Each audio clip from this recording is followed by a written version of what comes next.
Hello, ladies and gentlemen, and welcome to Warmane's 3 versus 3 Arena Tournament. I am your host, Dave. Alongside me, we'll have Zuni joining in a little while.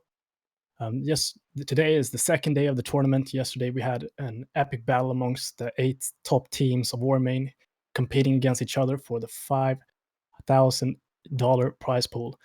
And this is a great opportunity for both the players to show who's the best and to make some money on the way. Yeah, absolutely. I'm here, guys. Hey, guys. Hello, Zuni.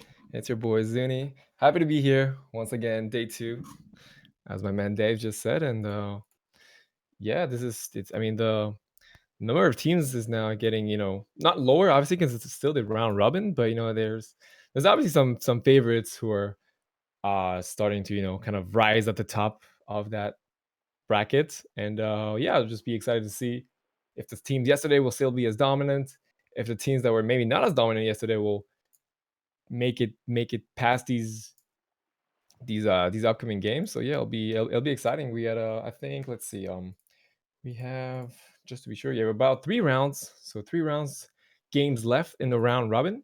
We did 4 yesterday, and once those 3 rounds are finished, we can move on to the championship brackets, which will be basically like a best out of 5 of the top 4 teams. Hope that makes sense. But yeah, anyways, it should be fun. Yeah, exactly. And yesterday we had 2 undefeated teams. It was Damage with me and also Psycho. They played amazing yesterday and just went undefeated 4-0 in all their matches. And let's see if they're actually going to go against each other in this round 5. So we're going to see who takes the win and who's going to take the first loss in the tournament.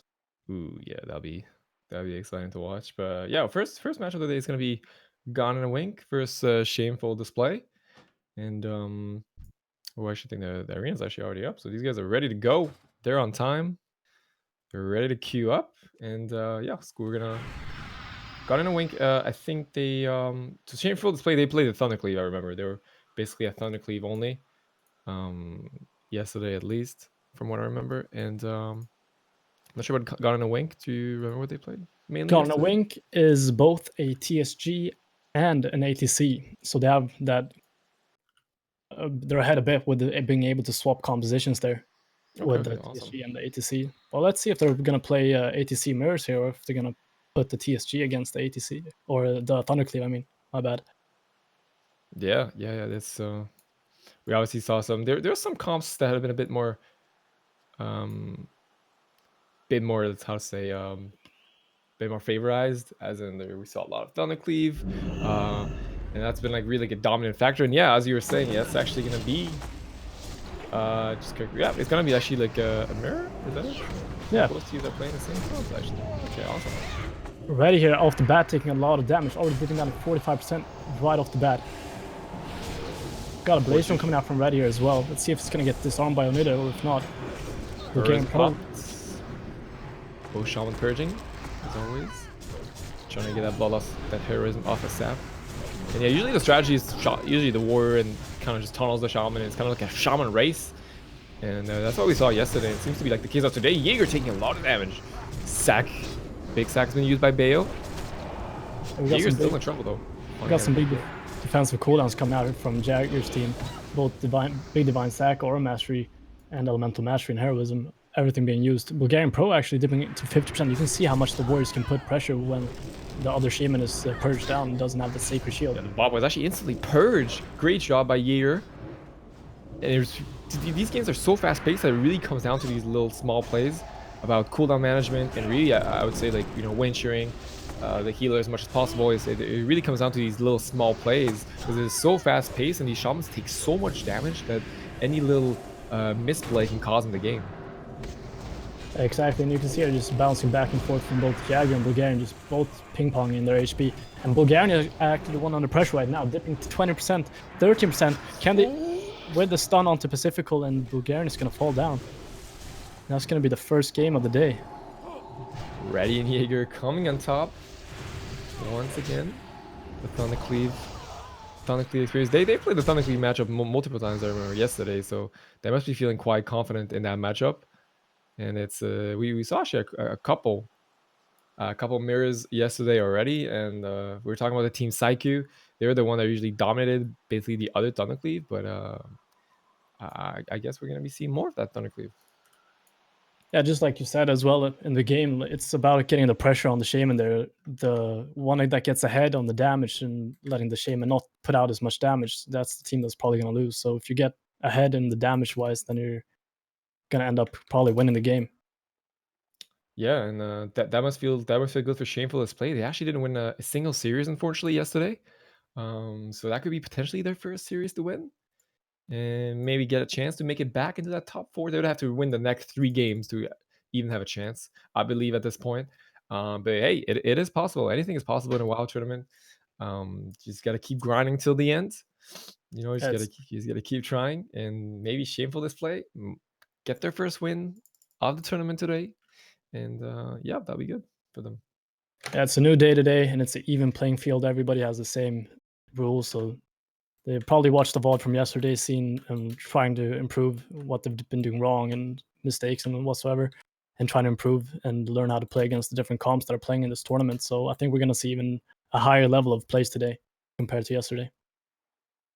Yeah, for sure. I mean, it seems like when you watch a matchup like this, it feels like sometimes it really comes down to nothing. Like maybe who has the most lucky crits, who gets, I don't know, just a bit more win shares. But I think it's a bit probably a bit more technical than that. Of course, there's always a luck factor, but I do feel like it really comes down to the little small plays that each individual players can make. You know, so we saw that yesterday again with the team Psyche. They're playing that Thundercleave really well. Didn't lose a single game, a single series, sorry, and they're able to dominate most teams with that. And yeah, it really, so a lot of teams are playing Thundercleave, but it doesn't mean that they have the same success with it, right? So it really shows that the small plays do make a difference, even in the small Yeah, tournaments like exactly. this, small best of threes like this.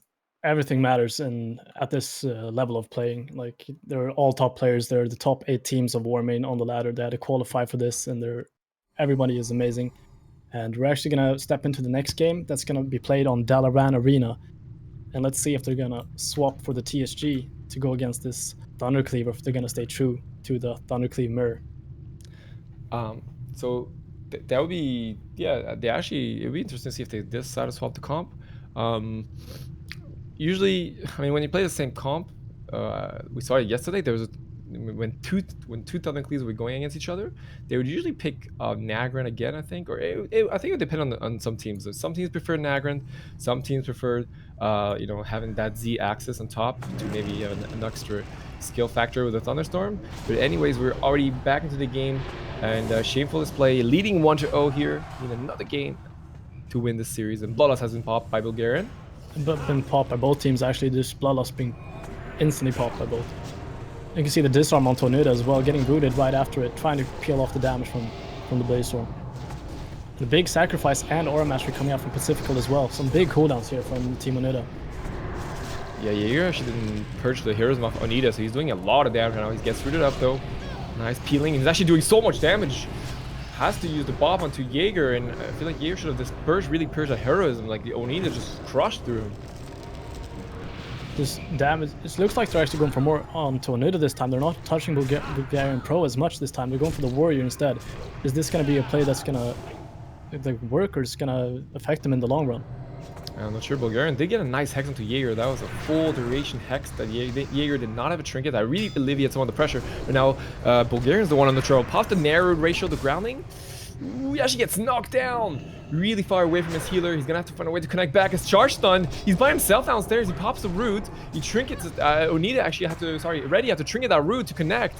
Will he survive? Big chain lightning.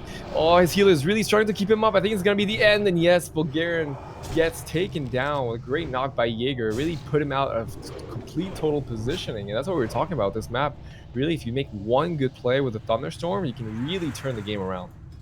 Yeah, it's amazing plays there from Jaeger, and it was kind of unlucky for Pacifical as well. He just popped his wings and got knocked right after it, and was not in line of sight of Bulgarian, and Bulgarian was just stuck there down below, and they couldn't connect the healer to him in time.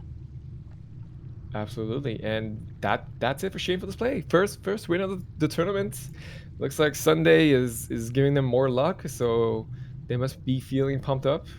And after a bit of an upset for them yesterday, so yeah, that must be feeling great for them. And Yeah, I'm sorry. yes, Actually, it's their second win of the series. Actually, it's they won one series yesterday, and this was their second one. So they had oh a really? I don't. 1-3 Yeah. yesterday.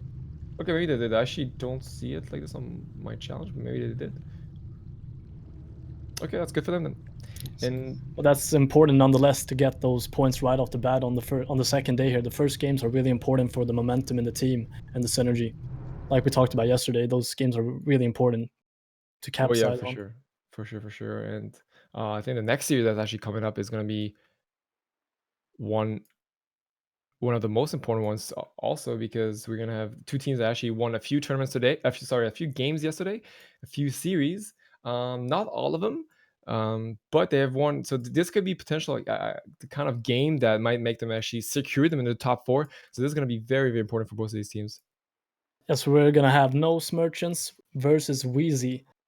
And Wheezy had a bit of a struggle yesterday, but they swapped the compositions to their ATC and they managed to get a win on the series there. So we're gonna see if they're gonna stay true to the ATC or not today. Ooh, yeah, yeah, absolutely. That'll be interesting to see.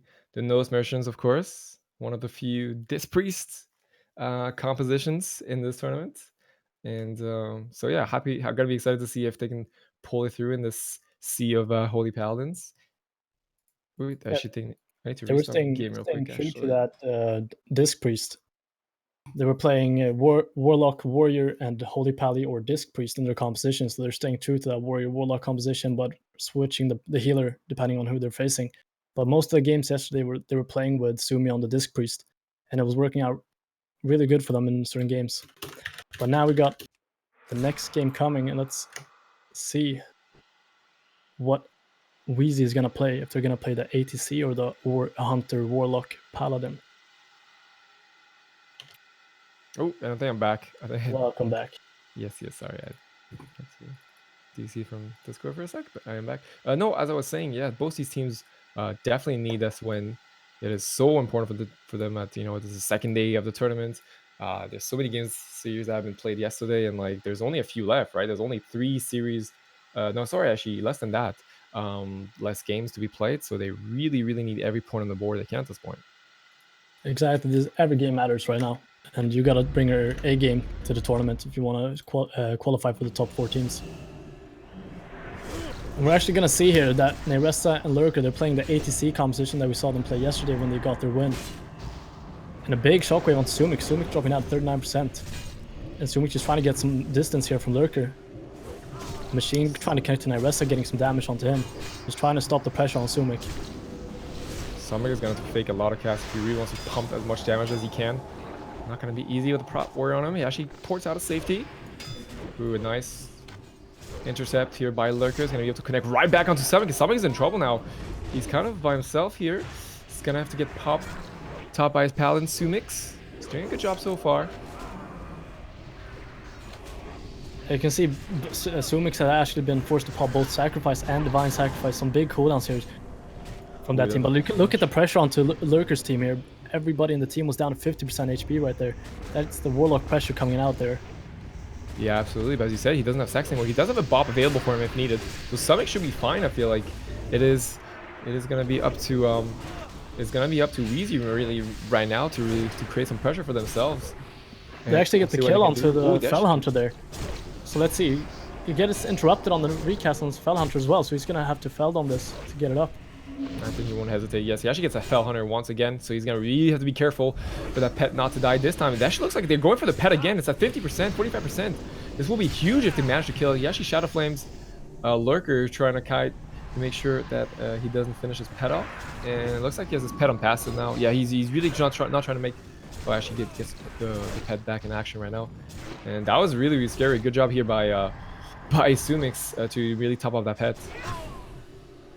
There are a lot of big cooldowns here. Sumix was forced to use Bop here as well, so a lot of major cooldowns. Oh, and Machine is getting crushed.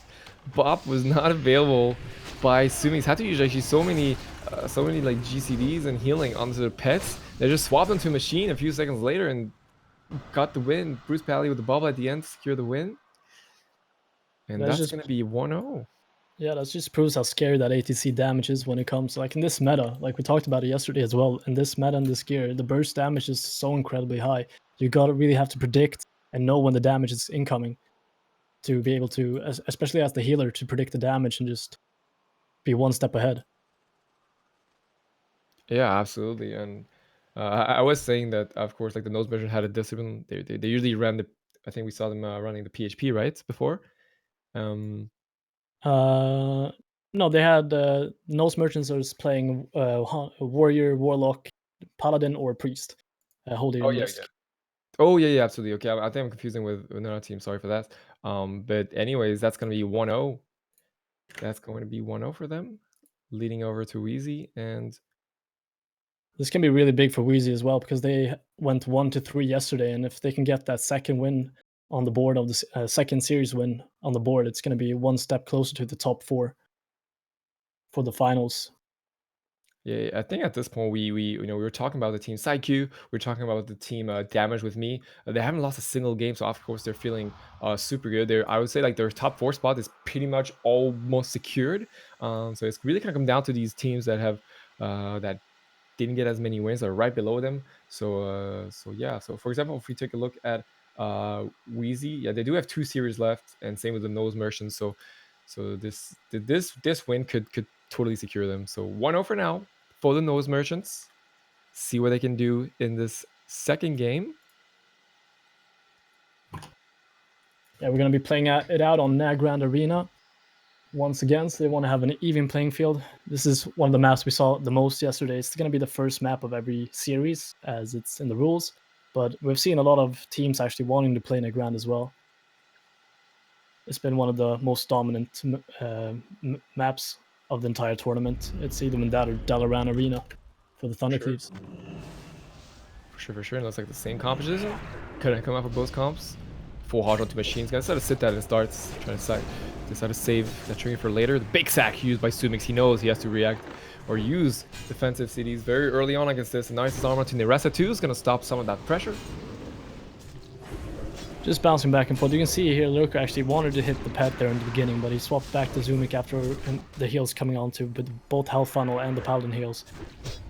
Lurker is trying to get as much damage out as possible on the opponents. But you can see Sumik dropping out at 20%, has the bubble right away. That was a nice swap to Sumix, forcing that bubble really early on in the game is really something important. Lurker is now the one in trouble, down 40%. Charles right back to Sumik. He should be fine though.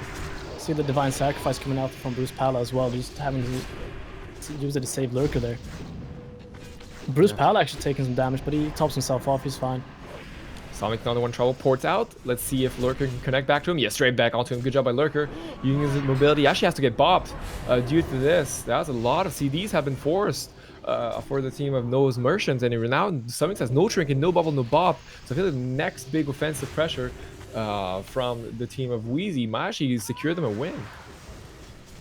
It does not look good for Sumix with all the defensive cooldowns being used. But if they can get ahead now and get some pressure and not be step back, they might be able to turn this around. But Machine dropping down to 20%. Look how this ATC damage can just swap to anybody in the opponent's team and just make them go under pressure. That must be super nerve-wracking for Sumix. He knows he doesn't have many CDs left. He has to be very, very careful as to how he uses his last remaining CDs. Oh, now see the full trap onto Sumix. I think that's going to be it for Sumik. He's completely by himself, and a nice CC chain is going to finish the game by Neressa. Good job by Wheezy finally finding a way back into this game, and it's gonna be tied up. Just like we saw yesterday, like this ITZY can do some amazing output and damage, and I think they've won both their series when they've played ATC, but they lost previously when they didn't play ATC. So maybe this is some composition they want to stay with and stay true to, because we didn't see it in any of the first series with them playing ATC. Absolutely. And for the next game, though, it's going to be the two undefeated teams going head to head. It's going to be Psyche Thundercleave versus Damage with Me, that has the compositions of LSP and Thundercleave. So is this going to probably going to be the main attraction of this round robin, round 5. Ooh, yeah, that's something we were talking about earlier, and of course, both these teams undefeated, feeling pretty safe, I would say for now, and they're obviously leading the leaderboard in this round robin. But it's Damage with me, honestly, have been very impressive. They haven't lost not only a single series, but haven't lost a single game. Psycho did lose a game, but so Damage with me definitely. We'll see if there's one team that can do it. Honestly, it might be Psycho. They're the only. Yeah, They Psyche might has be. been playing incredibly well throughout the entire tournament. You've seen that in the Thundercleave mirrors that they've played, that they've actually been so far ahead of every other Thundercleave. So it's going to be really interesting to see if Damage with me is going to play the Thundercleave mirrors into them, or if they're going to play the LSP. Yes, absolutely. And Wheezy, after the last victory, must be feeling quite good, making it almost back into that top 4. They're probably to win the next game. Of course, it's going to come down to the other teams also and the way they score their games. But Wheezy must be feeling good because they had a bit of a rough day yesterday. Honestly, they weren't able to find that success with the HLP. Today, the ATC might be their composition of choice to succeed in this tournament. We'll have to see more. But for now, Psycho versus Damage with me. Of course, both teams have already locked their comps. So we're gonna see in a few moments what they decide to play. Of course, Psycho only plays Thunder Cleave. Correct me if I'm wrong. So we've only seen them Oh, yeah. with that 3-man roster. So that is something that kind of gives an advantage to the other teams when you know that a certain team only plays one composition. You don't really have to think about anything else. You know exactly what you're gonna do against this. You know exactly what you're gonna play, and of course that's a bit of a of an Yeah, for advantage sure. in a way. For sure, an advantage for Damage with me having that double composition, being able to swap out if they feel that one comp isn't working. They can just swap out the player and play LSP, for example, or Thundercleave. And I think that's really important in these round robins as well, just being able to play multiple comps versus different teams. For sure, for sure. And as soon as the gate opens, you guys will be able to see composition of these teams. Of course, Psycho is going to be playing that Thundercleave, so we'll have to see what Damage with me. So we've seen them on 2 comps, mainly the Thundercleave, mainly also the LSP. We'll see if they decide to offer this. And yes, it is going to be. It's actually a 2 versus 3, so they're probably going to have. We're missing the Keanu from Psycho, so we're going to have to redo this game. Yes, they will definitely need a healer for this game. Yeah. Look like Damage with me wanted to LSP into the Thundercleave, though. Yes, so that's going to be a rematch. It's going to be a redo. Maybe And for everybody, Yep. and for everybody tuning into the stream as well, you can find the brackets and the links down below in the stream under tournament links. You have the ladder and the team, so you can get yourself even more to see what the bracket looks like and who are playing in what team and what compositions. Absolutely, and maybe the healer of Psyche is, feeling a bit of pressure. Maybe he didn't want to join. Maybe he needs some more time to think. No, I'm joking. They should be able to get back in. I'm not sure what happened with him, but of course, no teams can change any matchups or anything. Any composition at this point. It's going to be a complete replay, and yeah. So we're gonna have the Thundercleave versus Psycho's Thundercleave versus Damage with Me's LSP. And this is going to be a really interesting match to see who can go with the 0 losses and who gets their first loss of the tournament. Yeah, I would say this win, like for either team, is definitely going to secure them in the top 4. That's going to be a very, once again, like these next few series are going to be very important for all the teams. Honestly, like it's like some teams, of course, going to have a really, especially for the teams that haven't won, it's going to be really hard to get it, to make it to that top 4. But for the others, there's still a chance, and they're gonna have to play it till the end. Feels like anybody can come to the top 4 now at this point, because there are a lot of even games, except for the 2 ones that have gone undefeated this far. Other than that, it feels like the other teams are really even. So it's an even playing field. It's the same rules for everybody, and they just gotta bring their A game today.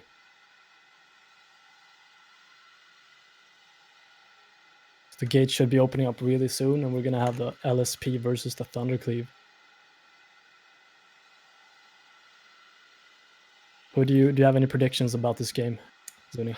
Honestly, both teams have been playing so well, but maybe maybe the LSP, they've been, I mean, they just haven't lost. I feel like they just have so much, they seem so much more confident in the game, but we'll have to see.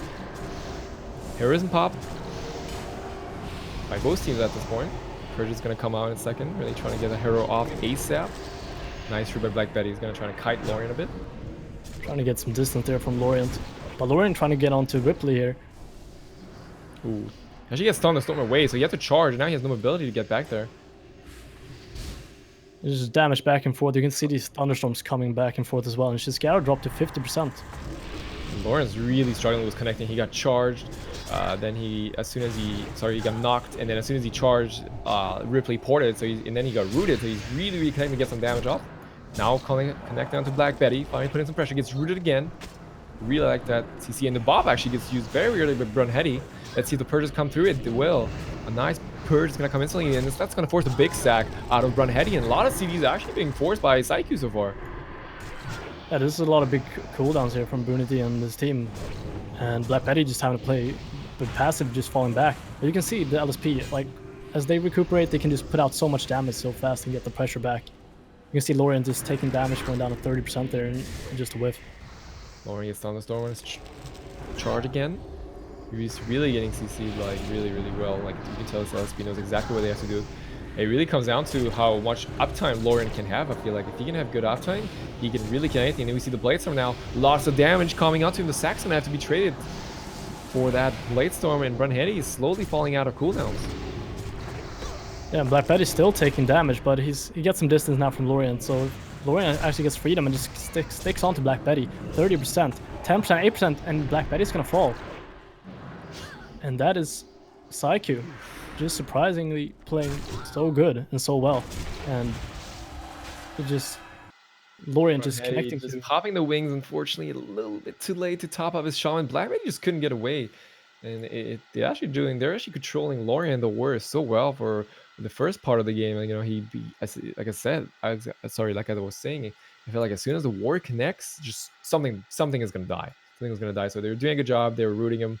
They were thunderstorming him. They were cutting him. But as soon as, you know, the root is not available, thunderstorm is not available, Lorien's just basically has a free uptime, and on top of the freedoms he's getting, he can kind of easily connect back to his targets. So it's just so much pressure from Shyxy, and damage was me.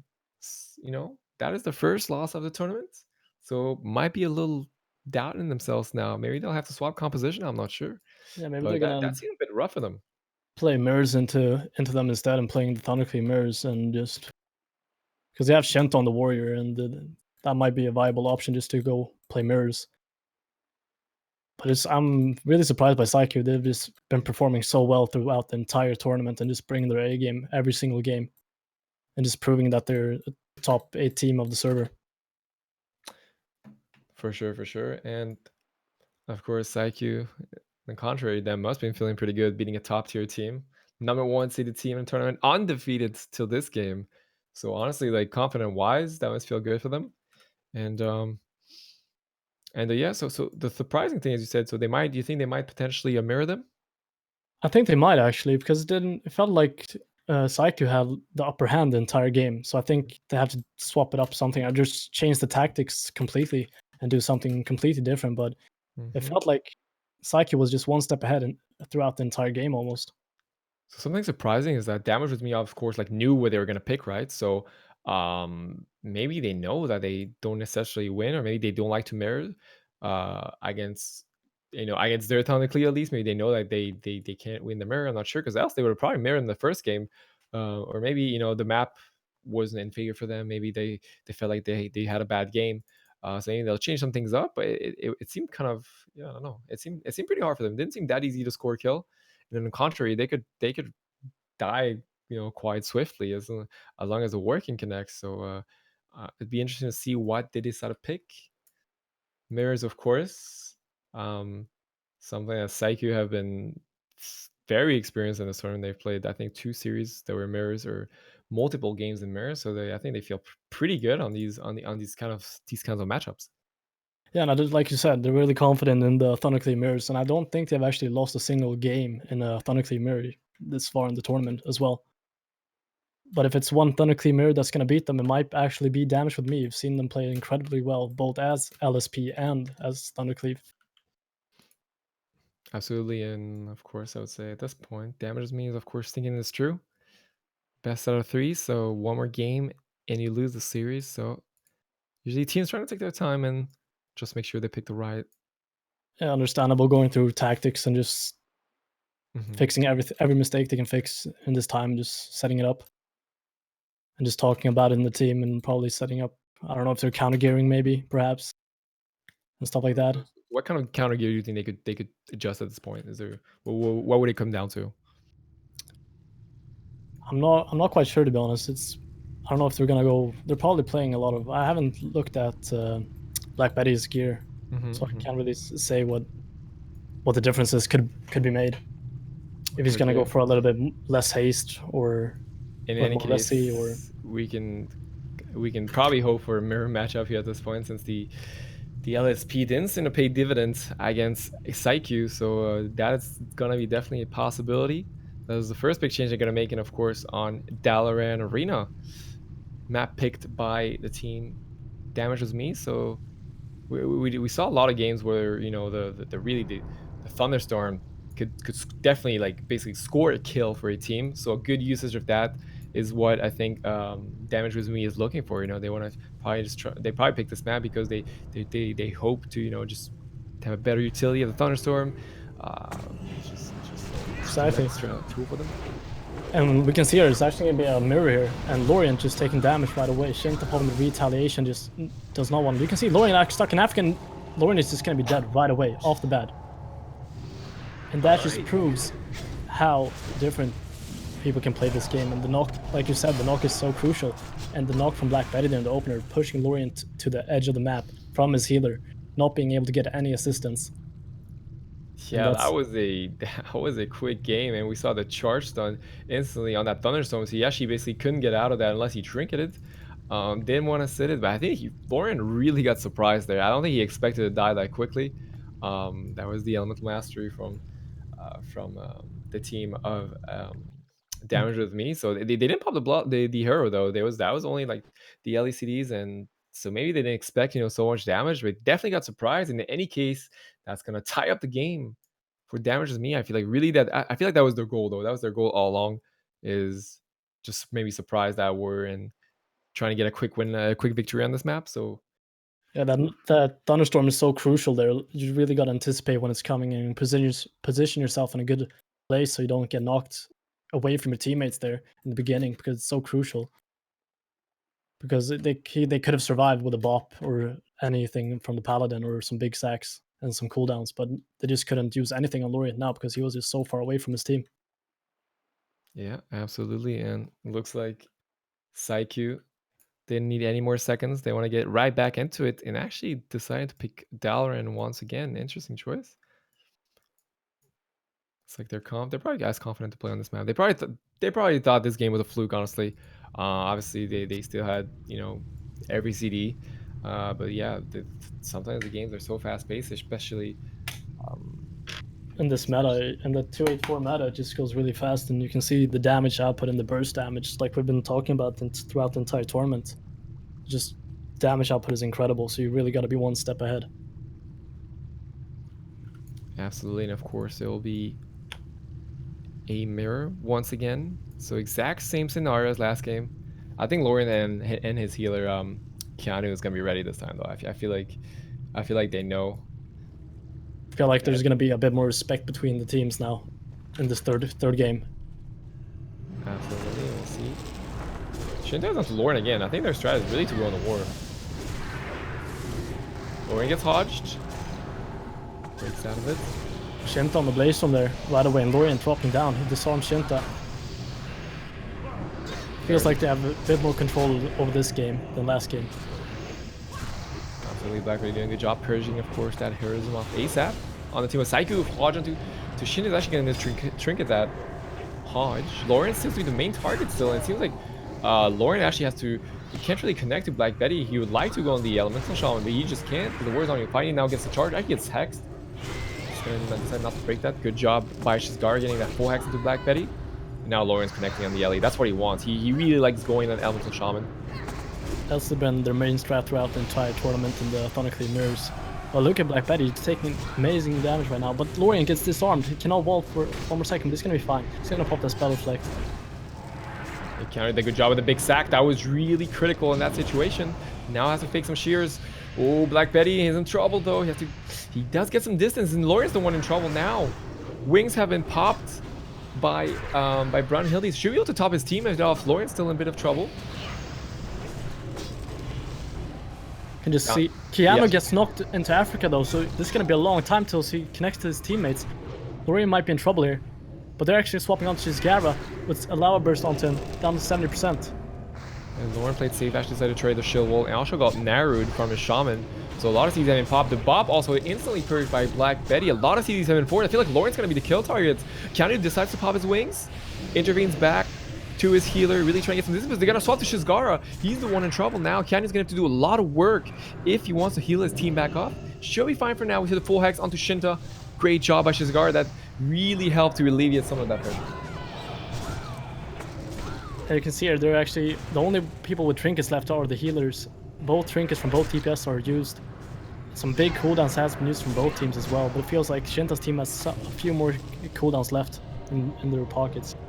They definitely seem the driving seat so far, and he knows that Shinta is pushing in. He wants to get the kill. He's onto Shyxy, trying to connect, gets preemptively freedom. I like this. Really trying to connect, gets Earthbind again.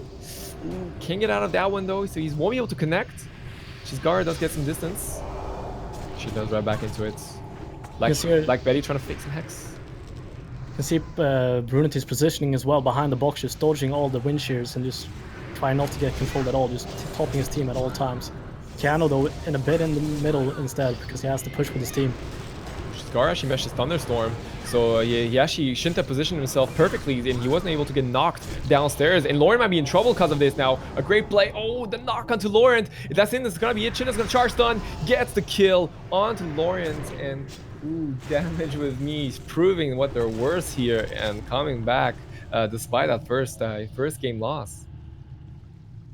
That just proves how good of a team Damage with me is, and like we said before, it's so crucial to have that second composition that you can play. If one of your comps isn't working, then you can just swap to the other one. If you're like, these players are so good, they can play both at the top level, both compositions. An amazing gameplay there, and Psyche was actually, I didn't think they lost a single Thundercleave mirror the entire day yesterday, and today they lost 2 games versus Thundercleave.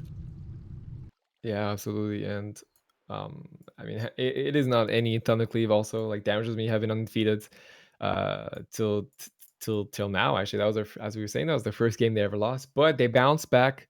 The previous game must have been a bit frustrating for Psyche because that was like a 15-second game and they didn't really use any CDs, so that didn't really count for them. But unfortunately, it still counts on the board, you know. And maybe they were feeling a bit frustrated after that loss, and then maybe that kind of got on their nerves and is what resulted in them losing that series. I'm not sure, but hey, anyways, Damage with me securing that top position on in this round robin ladder. So yeah, you guys can check all the brackets and all of that below, and you'll be able to see that Damage with me is basically the one leading right now by far. So they should be feeling pretty secure for that top 4 championship that's going to be later today.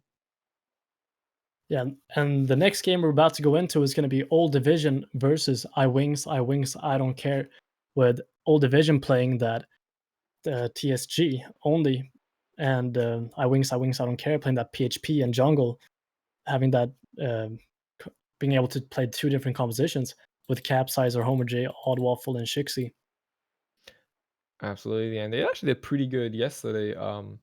I mean, IDC, they're actually third currently. They went 3-1 yesterday, so it must be feeling pretty good. Old Division, on the other hand, have not been as lucky yesterday. We are talking about that TSG, unfortunately, not, you know, bit rough for the TSGs in this tournament. And but hey, maybe there's something they can do here. I feel like, you know, it is a priest. It is a priest, so maybe they can. It's not a Paladin. They don't have to go through maybe as many cooldowns. So, but if they do play with the red, though, I feel like that's probably the safe choice. We've seen iWings basically only play exclusively that PHP, and that's most likely what we'll see again. Yeah, I don't think they've played a single game of jungle yesterday, so let's see if they stay true to the PHP or if they're going to swap it up for the jungle cleave. But let's see, maybe Old Division did their homework yesterday and watched the stream in the VODs and come back with their A game and start taking some wins.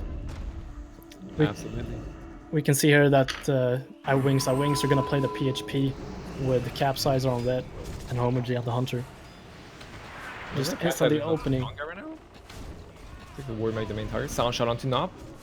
Pekka's actually taking a lot of damage here. Just getting hammered by both Capsizer and Homerjay. But Capsizer as well, they're dipping down very low here.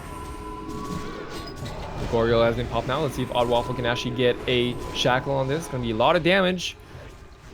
Capsizer is trying to connect to what he can. He's taking a lot of damage himself. He has to be careful. Scatter onto Pekkas. Homerjay actually getting to kill that gargoyle. Just instead of shackling it, just killing it completely. Just getting rid of the competition. Ooh, I like that choice too. Now they're actually putting a lot of spread pressure. Pekka's really trying to spread as much AoE damage as possible. We see all the team of iWings at around 70% right now. We got the divine sacrifice coming out from Capsizer as well. Absolutely. Pekka's actually has to train the AMZ and the Icebound in that exchange. Zonga is now the one in trouble. Capsizer just got disarmed. He's trying to swap as much as he can into two targets. Zonga gets Bob, but it's not enough.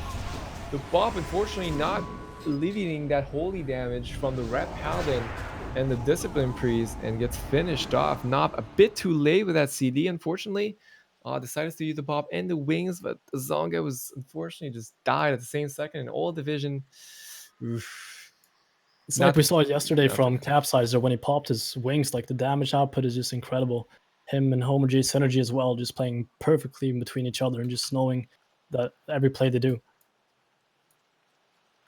Absolutely. And iWings, of course, putting the first point on the leaderboard against Old Division. The Old Division. They really need to get a win. It will happen eventually. Yeah, it has to. They deserve at least a victory.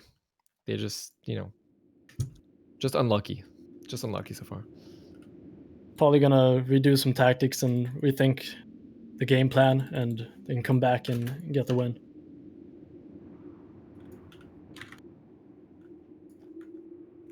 The game should be starting up real soon.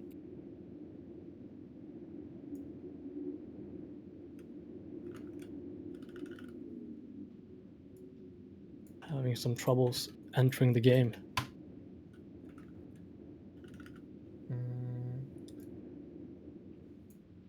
Yeah, she can't get into the game right now. How can we do this?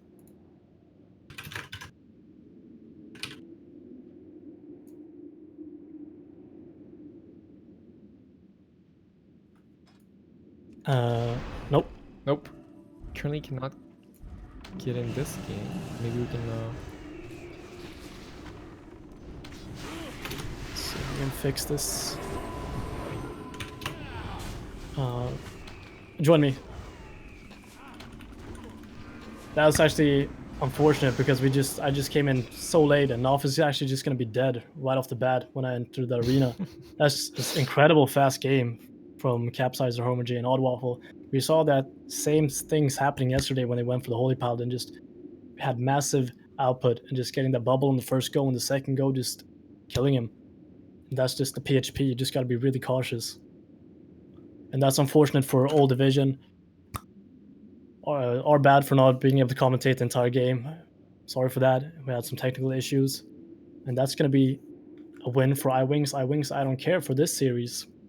So now we're going to go. This, they knew they had a plan against this TSG. They know exactly what to do, and showed once again. Like as soon as I saw that map, I think they already knew they were gonna go in the Holy Paladin and just try and like kind of just burst them in the start of the game, and it paid off. iWings getting close and closer to securing also their spot in the top 4. They must be feeling pretty good. So it's really going to come down to these next upcoming series. The next one is, of course, going to be Wheezy versus Psyche. Psyche here once again. So that's going to be a very, very important game for Wheezy, because if they actually want to have a chance to, get back into this top 4, they really need to get some wins. They really need to get some wins right now, and it's not going to be easy because Psyche have been so dominant so far in this tournament. So it's gonna be exciting to see which team can make it out. It feels like if they win versus Psycho, they have a really good chance of getting in the top 4, if not even knocking Psycho out of the top 4. And we can see now that I wings, I don't care, and Psycho are actually tied now on the ladder. So it's getting really interesting now that we're coming closer to the end of the round robin and closer to the finals, to the top 4 teams. Absolutely. So Wheezy versus Psyche. I guess you probably know a bit more about these teams, so maybe you have a little favorite, or you think who's gonna have the advantage in this matchup.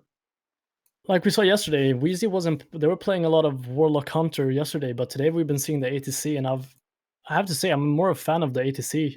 What has gone much better when they've swatched their composition to the ATC here. It's probably depending on who they face as well, but they did not have the same luck with their Hunter Warlock composition. So I'm hoping to see some more ADC. It's always fun to see that ATC composition playing it out.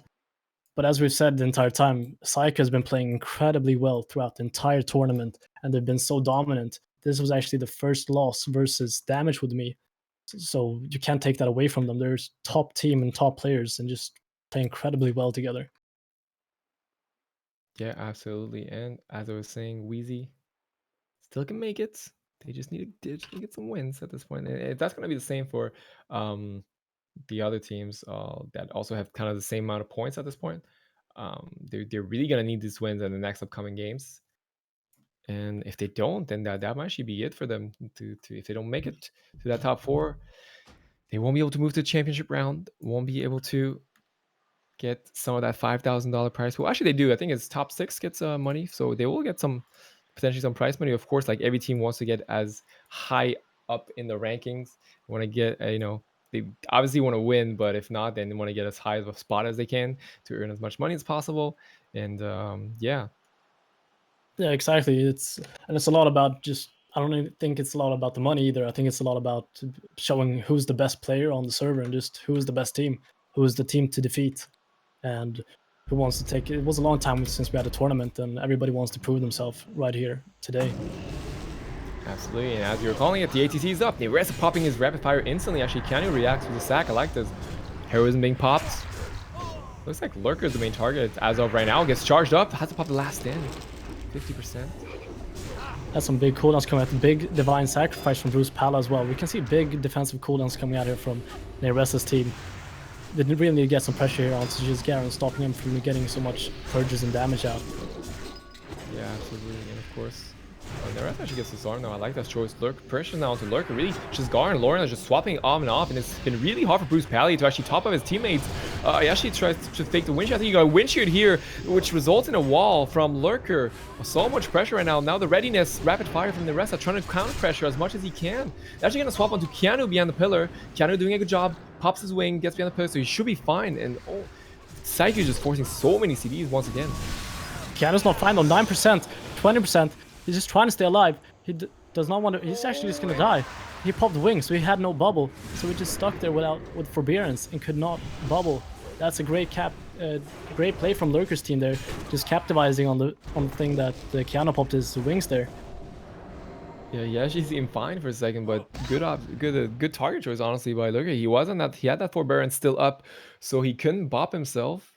Found the target choice, and I mean that match was pretty even until that point. Honestly, feels like Yeah, Psyche was actually forcing so many CDs. Wheezy really was on the back foot, but Psyche couldn't finish the game, and eventually, Wheezy found their victory. A very important game for them. Very important that they can put a point on the board, and we'll see what happens in the next matchup. Of course, Saiku, who can only play Thunder Cleave, will be rolling up again, but it is going to be a potentially different map, so that hopefully will give them an advantage. it's gonna be interesting to see if we get Dalaran Arena here, like we've seen previously when the ATC has lost their first game on the ground. They've usually gone with the different X, Y axis on the maps just to get that advantage on Thunderstorm, because we've seen it in a lot of games throughout the entire tournament, how Thunderstorm has been the key spell to landing some of the kills. But it was interesting to see that previous game there, because it felt like Psyche had the game the entire time until the Wheezy just captured on the wings and having forbearance on Keanu there, and just great observation from that team. For sure, and we'll see. Of course, probably the same composition is going to come off from Wheezy after securing that first victory, but it is going to be on Dalaran Arena. Elemental Shaman's favorite map. It feels like we've only been watching the 2 arenas. It's going to be Dalaran or Nagrand pretty much throughout the entire tournament. Absolutely, and we'll see if Psyche decides to maybe offer a different strategy. They're really having so much pressure until I think they got kind of caught off guard there when they went on Keanu there I think Psyche got to rethink their strategy just in terms of the cooldown management there. Because the ATC can put out so much pressure in such a short amount of time, so popping those wings and not being able to bubble, is it worth it? Because the Paladin is a viable target for the ATC. Absolutely, and it's gonna be... I mean, the Nox is definitely gonna help on this kind of phone. So actually, Shisgari trinkets into a full scatter shot. I like that play here. Gets actually the full hex onto Lurker. Lurker's gonna sit the hex. Not gonna decide to trinket. Gets rid up now, so Lurker's not really able to play so far. Good CC by Shisgar. I've actually been trying to kill Neyresa's pet here, but Neyresa's pet is just gonna be totally fine. We've seen Lorient and Shisgar just pumping in some damage into pet. It's just still trying to kill the pet. The pet's down 20% HP. But Bruce Pal is doing a really good job. Neyresa's disengaged back up. Nice reaction by him. Gets hodged up now. Decides to trinkets. Elemental Mastery has been popped by Shisgar. He's trying to get a lot of damage up as of right now, but they should be fine for now. Bruce Pally just chilling, able to get some heal on his team. Yeah, I actually saw Neyrest there have to pop the turns as well. So some big defensive cooldowns have been coming up here from Lurker's team. Once again, the scatter onto Shisgar, trying to slow some of that pressure. Shisgar just running and actually gets shockwaved up while he was pushing out. It was Lorient. Lorient seems to be the target now. The hero is going to be popped, as well as the big sacrifice by Keanu. Trying to go offensive. Shisgar gets shield badge, unfortunately gets silenced for a few seconds. You can see Lorient really wants to kill Neyresa's pet right here. He's been just really trying to get it, because without Roar of Sacrifice and the freedoms, it's going to be a hard time for Neyresa. Well, Bruce actually had to bubble in that exchange. Shisgar was actually, as I said, trying to kill the pet, and then they just swapped to Bruce. Had to get the Divine Shield in this exchange, and Neyreса now popping his Rapid Fire, trying to get a lot of pressure onto Keanu. Keanu does have he does have the bubble ready, so he should be fine. I don't know. Oh, a nice Thunderstorm by Shisgar is actually going to lock Lurker down, and look at Lurker. He has to walk all the way back. He's by himself in trouble. He needs to connect back to his healer. I think he will. Actually gets wind sheared. Bruce Back gets wind sheared. The turn's going to be forced, and Psyche is just completely dominating Wheezy on this map. Really, the Thunderstorm just has such a huge impact. It's like we've said before, the Thunderstorm is such a key spell here, and Lurker's still low. He hasn't been able to get topped off. They topped off Neyresa, but Lurker's going to get some heals now and should be fine and live a little bit more. We're going to see Thunderstorm is back up in 2 seconds. And if they get another good shock Thunderstorm onto Lurker and Neyresa, it might be a really huge problem. He actually got the Thunderstorm onto Neyresa, but he disengaged once again. I feel like we need to put that Thunderstorm onto Lurker or the healer, because Neyresa just instantly disengages back up, so it turns out a bit of a waste. The pet's now really low. You were saying it earlier, they're really trying to focus the pet. Oh, they almost got it down. Keanu was actually forced to pop bubble there previously as well, so there's no bubble on Keanu, and that means that he's a possible kill target for this ATC. We've seen it before. They really like to go on these Holy Palace, but Keanu's staying so far behind, but Lurker charges onto Keanu, and this is probably the go. He reconnects here. He can get a stun here, so both him and... We got the wings out from Keanu as well. A nice Thunderstorm there. So Keanu's gonna be fine. Lurker is really, really sad when that happens, because he knows he can get the kill. Actually, a nice intercept back. He can step back to his partner and then charge back, using his mobility to connect back instantly. But as you said, Keanu now doesn't have wings. The rest might be the one in trouble, actually. Down to 50%. He really needs to try and kite this war as much as he can. Disengage is going to be back up soon, so he might be able to gain some distance, sorry. Yeah, you can actually see the mana as well. Like, Bruce Pala has only got 3k mana left, while Keanu is up on 12k. This might be a big problem for the ATC in the long run, if Bruce Pala can't get some mana back. Yeah, and Neyresa knows it. That's why he's trying to delay the game again as much as he can. And Neyresa being forced to go into the Viper aspect as well, just to regain some of his mana as well. So there's not going to be so much damage output here from Neyresa either. Neyresa actually the turrets, 1%. The bleeds went through it, unfortunately. Ooh, this match just has been too rough for the ATC. The rest of did such a good job with the disengages every time he was getting knocked down, trying to delay the game as much as he can, but ultimately not able to finish Shizgar, Laurent, and Keanu, It's and the gonna be, Psyche boys tied up. But of course, that was probably the hardest map by far. So, and I'm sure, like, Psyche must know that, Wheezy must know that, and Wheezy will probably pick Nagran once again, and I'm sure it'll be a bit of a different game. I hope for them at least. yeah, like we saw, the knock saved them a couple of times there actually when ATC had a lot of pressure. So with a different map, it feels like the ATC might be a step ahead in this matchup. And I'm just surprised that they didn't play more ATC yesterday, because their ATC has actually been going really good for them. The last game yesterday and both the games today. Yeah, absolutely. Yeah, ETC seems to be really one of these top tier comps. HEP, I mean, they're the only comp that were playing the HLP, the Hunter Lock, Holy Paladin, and I mean, it seemed like a decent comp, and if the game could be extended to a certain duration, but since the game seems to be so fast paced, it seems like they can't really get to these longer games, and just not able to really win as much as they wanted to with with that composition. So yeah, the ATC much more paying off today. It feels like ATC is just more of a composition for this current meta and how it's being played in this tournament. Like you said, with the Warlock, it feels like you're gonna have a little bit longer games to get that Warlock damage out. And these games are so fast. The damage output is incredible, and just doesn't feel like they have the time to get that damage out from the Warlock. But now we're gonna go into the third game in this series. This is gonna be a really important game for both teams, just to secure one more win towards that top 4. Yes, as you're saying, very, very important game, guys, right now. 1-1 is the score. Wheezy, especially for them, they really need this point if they want to have a chance to make it to the top 4. They're currently, I think, 2 to 3.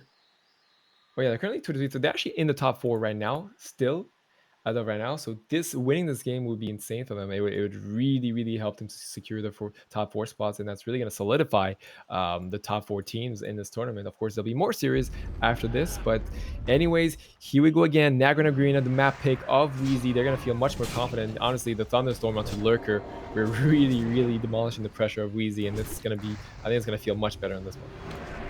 Exactly, we can see actually Lurker's getting full hex there in the beginning, but it breaks off the damage. And we can see Laurent still wants to hit that Neresa's pet. They still want to get the kill on that, but Bruce Pala was doing a great job last game keeping the pet alive, and Neresa actually going back and forth with the pet, not putting in it too deep. We can see it, pet takes so much damage, it's actually down to 40%. They weren't able to kill the pet last game, but maybe they will in this map. And as I said, if they do kill the pet, that's going to be big trouble for Neresa. He's not going to have that roar sacrifice, and not going to have all these defensive ability from the pet. So he's feeling really safe right now, putting his pet on passive, making sure it doesn't go out in the open. That way Shizgar can freely hit it. Puts the scatter, the full hard into Laurent. We've got a swap on Keanu as well. Keanu's down to 20%, has to bubble right away. And this is what the ATC has been doing so well in these last couple of games. Just getting that pressure onto the Keanu. Keanu reacted well. He definitely had the bubble. Shizgar pops the Heroes now, trying to get some pressure. Let's see what they can do. Lurkus is the main target as of right now, not at 50%. You can see him actually popping Spell Reflection there, and good when Shizgaro's got all these cooldowns up. But Lorien taking some damage as well, dropping out to 30%. And it's just going ping-pong between both these warriors at the moment. Yep, Keanu just popped the big sack, now popping the Divine Plea, getting some mana back. You can see the swap onto Bruce Pala as well. I wonder if they can get a bubble here. Yeah, we got a bubble from Bruce Pala as well, so both bubbles has been used on both teams. That was a great swap by Lauren, yeah. Forcing that bubble. The readiness now from the Resa. Let's see what he can do. If he pops his CDs or maybe decides to hold him. I think they definitely might try and go for Keanu if possible. He doesn't have a bubble. So that has been their strategy so far in this game, is really trying to kill Keanu. Lurker now the main target though, so every time Lurker gets focused, I mean, he doesn't really die since he's playing prot, but he does have to line though. Like, if he's in the open too much, he definitely in big trouble. The full trap now to Shizgar. Lorien tried to eat it. Good try by him, that doesn't get it, unfortunately. Now the pressure is onto Keanu, but Lurker gets hard behind a pillar, has to trinket it. He's actually gonna follow Keanu. Keanu's in big trouble, and Wheezy secured the third game of the series. They managed to get a win over Psyche. A really nice swap onto Keanu. He didn't have his ball ready. I think he didn't have a bot, but he was he was just a little bit too late, and then Ressa and Lurker get the W here and secure themselves into a potential championship round today. Yeah, that's a really important game here for Wheezy, and they've been playing incredibly well. We've seen this gameplay and strategy against the Holy Paladins. They are just extremely good at killing Holy Paladins. 2 goes and the Holy Paladin is pretty much dead. If the Thundercleave really needs to help Keanu there in that situation, is try to peel as much as possible, because Keanu just cannot out heal with all the stuns and the blanket silences that's coming out from the Prod Warrior and the Hunter. It's just not enough. Absolutely. And of course, we have more games coming up, guys. For the ones joining us, this is the day 2 of the Warmane Invitational. So eight of the best teams qualify for this tournament. We saw a lot of games yesterday, and today is going to be a second day. And that's really, if you guys want to check the bracket, you can check it down right below. And you can kind of see the teams that have been dominating. You can see their score so far. You can see who they've beat, who they've lost against, and it's like I said, like we were saying earlier, it's really starting to solidify itself, and the top 4 teams getting a bit more and more concrete. And once again, Damage With Me going to be playing next against Gun and a Wink. Gun and a Wink haven't been that lucky so far in this tournament, but there's a small hope. There is a small hope for them. There's a small hope for them to still make it. Of course, they would have to be Damage With Me, and Damage With Me is the team that has been undefeated in this tournament, so it's going to be a rough one for them. Yeah, we got, and Gone with a Wink is playing TSG with Inspire, Pacifical, and Onida, or they're playing Thundercleave that with Pacifical, Onida, and Bulgarian Pro. And while we got Damage With Me, the undefeated team, playing LSP with Blackbetty, Brunhity, and Ripley, or they're playing Thundercleave with Blackbetty, Brunhity, and Shinta. So this is going to be interesting to see as well what compositions they play against each other. But I have a hard time seeing that Gone in a Wink is going to play the TSG. I think they're going to stick to the Thundercleave, but it's going to be interesting to see if Damage With Me goes with the LSP or the mirror into Gone in a Wink. Absolutely, and we've seen that TSG hasn't been really flavored too much. Teams haven't really had, we haven't just seen them in, especially themselves. Gone and Wing hasn't really, they've been trying to focus, I think, mainly on that Thundercleave. So that's probably what we're going to be seeing that out of right now. But against them, not any opponent. This team is obviously undefeated. They've beaten Psyche, and Psyche's beaten Gone in a Wink, I believe. So I mean, it's it's kind of like, it's going to be a rough game for them. They're going to have to play their A game if Gone in a Wink wants to have a chance to still compete in this tournament. And I don't think Damage With Me is going to give them the opportunity, to be honest. They've been all over the place this tournament. So I think they're going to do everything they can to get a victory, even if they're leading the points in the scoreboard right now. Yeah, you can see here Damage With Me actually going with the Thundercleave versus Onida's Thundercleave as well. You can see just the instant pressure on Onida, just dropping down to 60% compared to Shinta on 90. And the damage, we got Shinta popping Blaze from here onto Bulgarian Pro as well. Just getting split pressure on both Bulgarian and Onida. Yeah, Shinta had to actually force so much pressure in the start.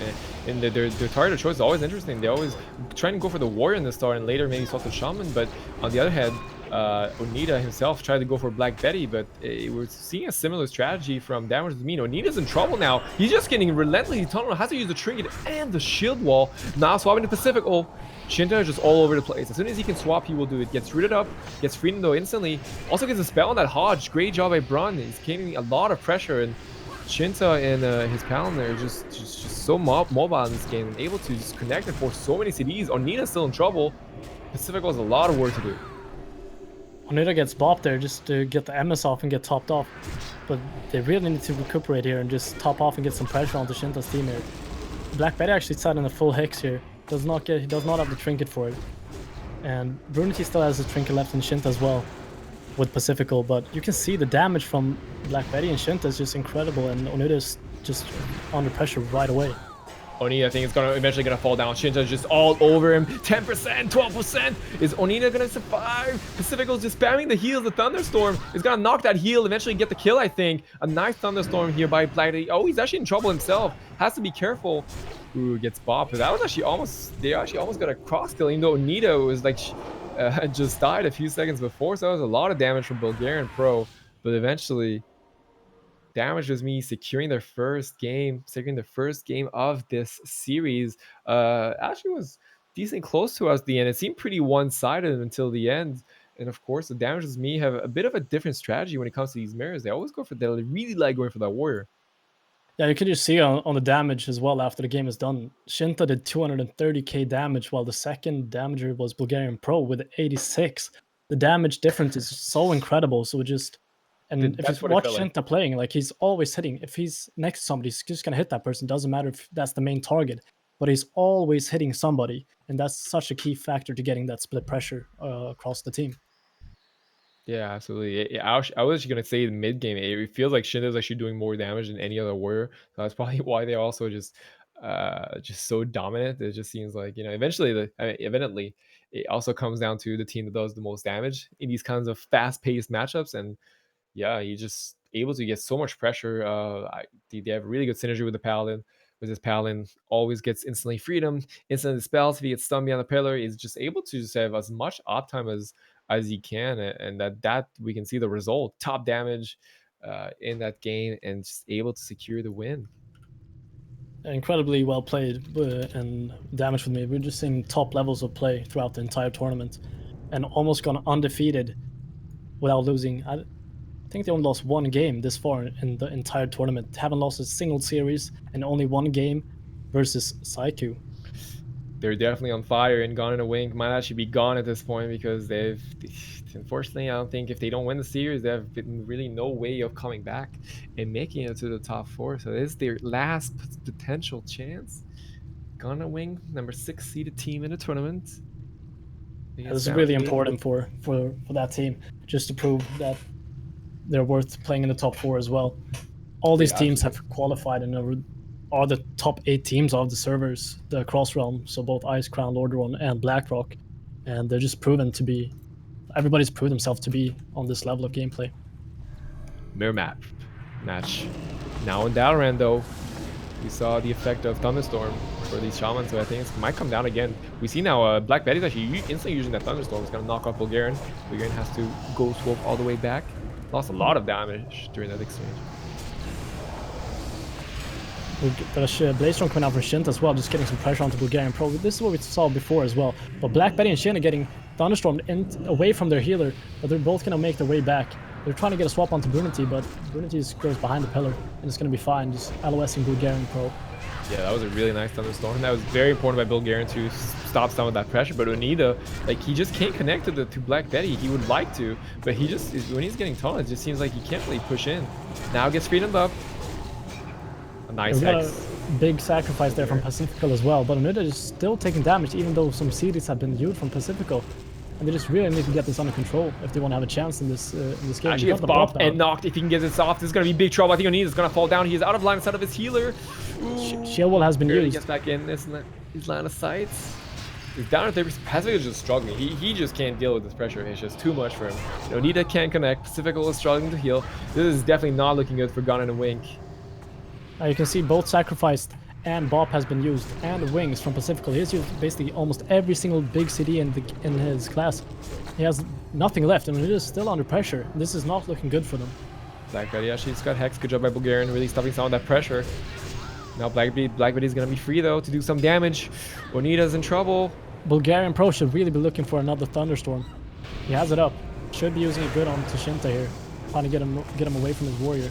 There you can see Shinta reconnect. With a Blaze Storm. And Onida is going to fall. Ooh, in the charge. Shinta was very quick on that charge. Able to connect back before the Thunderstorm landed him down, and ultimately a dominant game once again by Damage with me. I think Gone in a Wink, they fought well, but unfortunately couldn't get this win against this monster team. And Damage with me continue their reign. They just Damage with me just continues to prove to be such an amazing team, and just playing top level against any team that they face, just doing their best to just prove that they are the best team in this tournament. Still undefeated this far. We are in the rounds of round 6 and round robin, and they're still gone undefeated. This is some great plays coming in. Absolutely. And now next matchup, it's gonna be Shame. Shameful Display versus Old Division, and this is a time for Old Division to prove that they can get the win on the board. They need a win of a series win right now. They do. They really do, and they're gonna be fading Shameful Display. Shameful Display actually have been doing okay this tournament. They could actually still have a chance to make it. Honestly, if they win, if they win the next 2 games, they might have a an opportunity to make it back. They're 2-3 currently, so actually not too bad for Shameful Display considering they're 7th seeded team. But I do feel like they definitely have the chance to still make it. Like I said, they were 2-3. Getting that extra win could secure them in the top 4 and have a chance. Yeah, they still have 2 games to go, and if they can win those 2, they might as well end up being in the top 4, one of the top 4 teams. And unfortunately for Old Divisions, they basically have no way of making it back to the next round of this tournament. But it's not just about sometimes it's just about getting at least a win, just having some fun. That's what this game is Exactly. all about it also. So they're here to enjoy themselves, and hopefully they can secure a game today. We were cheering for them yesterday. They unfortunately were not able to get it, but today might be a better chance for them. Yeah, so let's get some hype for Old Division in the chat. Show them some love. Let's get them, see if they can get a win. And let's see here. We got Shameful Display versus Old Division. It's going to be on Nagrand Arena. We got Jagger on the Elemental Shaman, Bayo on the Holy Paladin, and Retinol on the Arms Warrior versus Old Division. That's Songa on the Arms Warrior, Turkey or Pekaz on the DK, and Noff on the Holy Pally. Absolutely, and that TSG they've stick through and through. Of course, that was their only composition, but it's gonna be hard against Jaeger and Ready. They've been actually playing quite good in this tournament, and this Cleave seems to cause so many troubles for so many teams. So we'll see what the Old Division can do. Looks like the TSG is trying to actually go into Ready right now. They're both trying to connect onto him. And this actually dropping very low with the Nost on here. Ready has to be careful. Bayo spamming the heals though. Should be able to top him. Elemental Mastery is being popped out by Jaeger now. Big damage is gonna come off. The full Heroism as well. Heroism gets popped by Jagger as well, so this is gonna be some scary damage from this Thunder Cleave, and this is gonna help Bayo to heal up his team as well with increased haste. Songa now taking a lot of damage. You can see him dropping from 100% down to 33%. Noff doing his best to keep him alive. Yep, Songa as he dropped low, had to intervene back. He's still in a bit of trouble. Finally gets top, and now Pekka is the one who has to do his Icebound. Big sap has to be overlap, on top of that. And honestly, like the CDs are just slowly diminishing for the team of Old Division. Full hard onto Jaeger. Gets dispelled. Gets cleansed out of that. Zonga now in big trouble. The Gargoyle has been popped though. Trying to get some counter pressure onto Bayo. It looks like Bayo is the target. The Gargoyle's onto him, but Zonga just can't connect to him. He's just under so much trouble right now. Yeah, you can see Noff actually has to have to pop the second sacrifice and Wings there to keep his team alive. And he's almost out of cooldowns at this point. He only has Bubble left. And Ready taking some damage though, but Bayo doing a good job getting him topped off. Pekka gets Bob. It's probably going to purge instantly though. It's going to remove the EMS for a second. Ooh, he actually timed that with the pet heal, so it's going to actually top him off. I really like that by Pekka. That was really critical in that situation. Honestly, Jaeger and Ready are pretty safe still, I feel like. I mean, they're a pretty safe spot. As long as Jaeger can keep pumping this damage, keep pumping the wind shears onto Navi, should be fine. But Ready actually is dropping a bit low. As I'm saying this, he's actually dropping to 37%. He's still going aggressive. He's still going in here, and he's gonna get the Blaze Storm. He has to get disarmed on this. I don't know if the Storm parried or something, but this is a lot of damage on Pekkas, and Pekka's gonna fall. Pekka's going down. No more CDs, no more mana. The Old Division not able to get the victory here. Shameful Display takes the first win in this series against Old Division. Oof. So both these teams only have one composition, so they're stuck to playing both Thundercleave and TSG. So now it's just, let's see if Old Division is going to go with the Lordaeron like they've done the previous series when they've lost the game. Or if they're going to try a different map.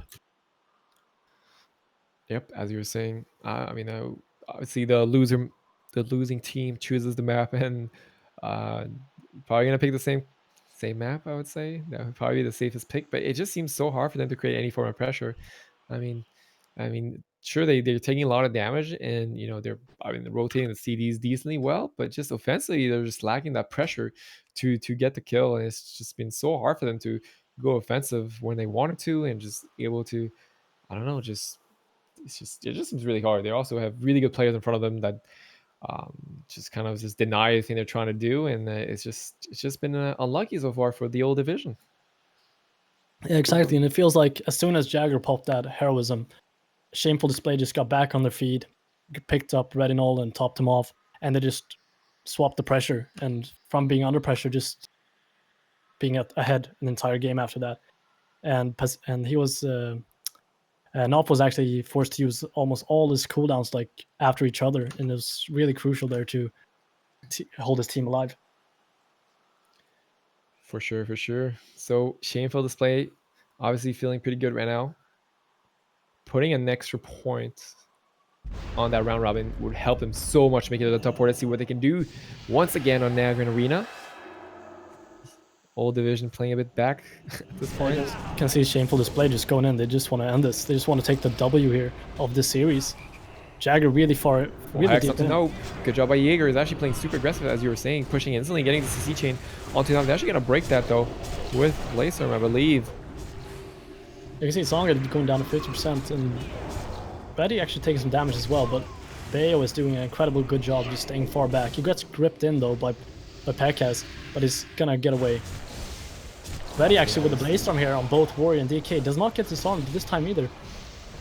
And he does, and Pekaz actually have to get bopped plus Ice Bomb plus AMZ. A tremendous amount of cooldowns happen forced with that Blaze Storm. Yeah, it looks like Zonga actually now has to go into the defensive stance and pop that shield wall. Zonga is just into so much trouble. Nop has a lot of catching up to do. That was, of course, the heroism of Yoga. I think Pekka is going to go down. The AMS is popped. The stack is popped. Does not have what it takes to... Yes, Fake has to heal. He gets the heal off. Is it going to be enough? Not enough. The pressure from Shameful Display is definitely not shameful. They're just completely demolished old division.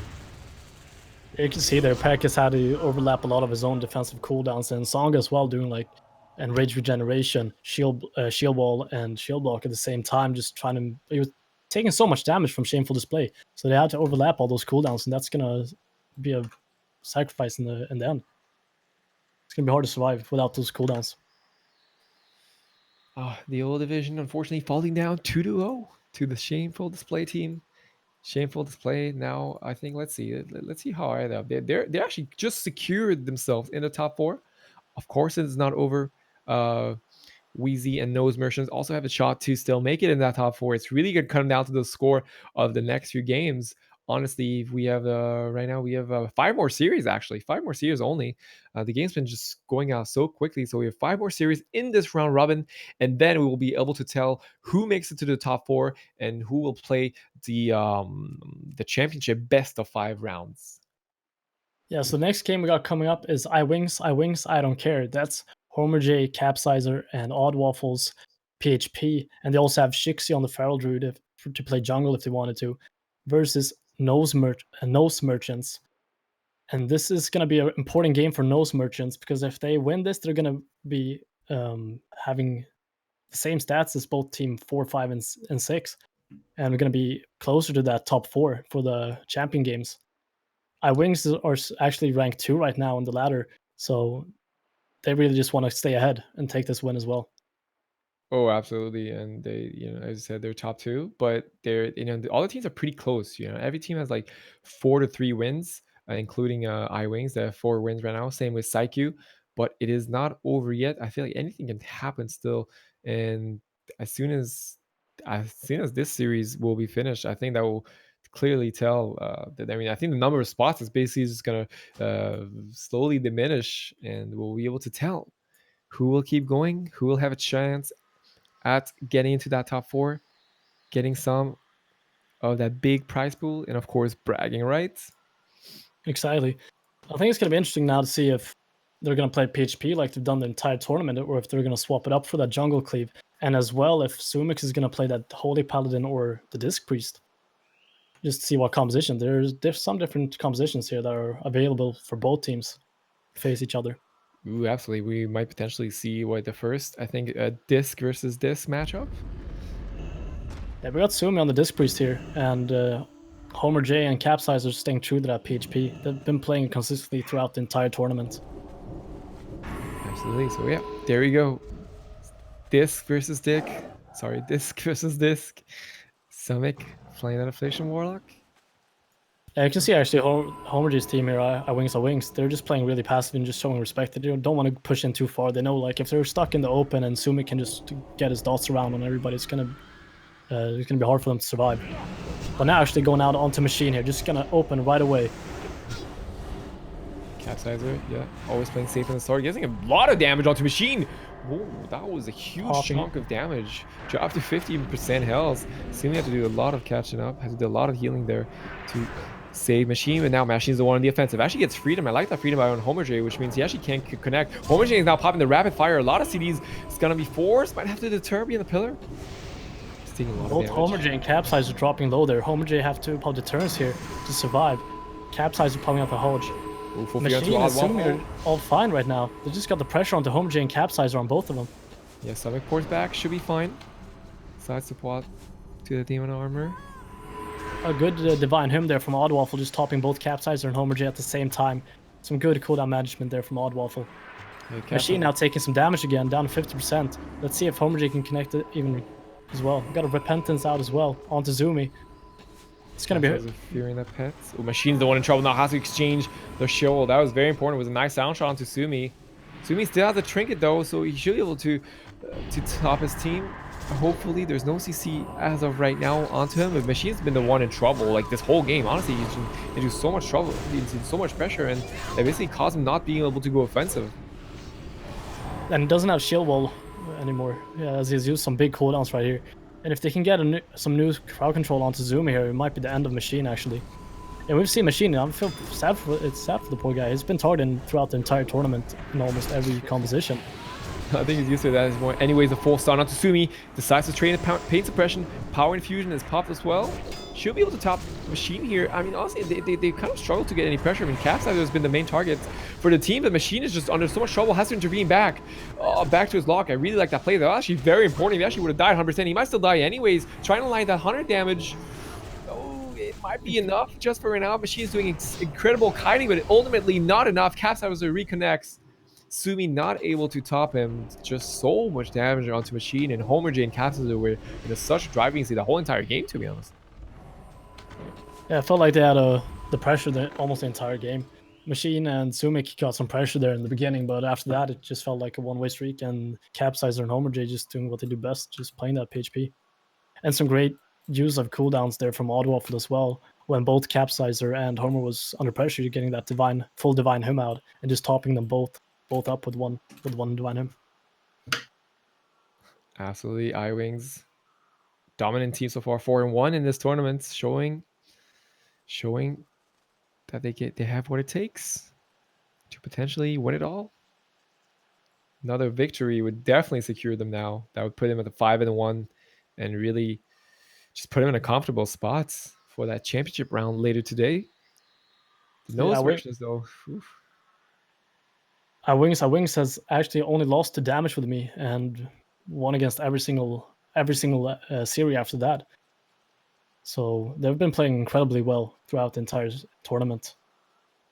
Absolutely, and the nose merchants, as I was about to say, they do need the win, right? They need it at this point. They if they actually lose it, they have no chance. They needed to win it. Even if they actually win it, it might still be rough. It's gonna come down to the other matchups.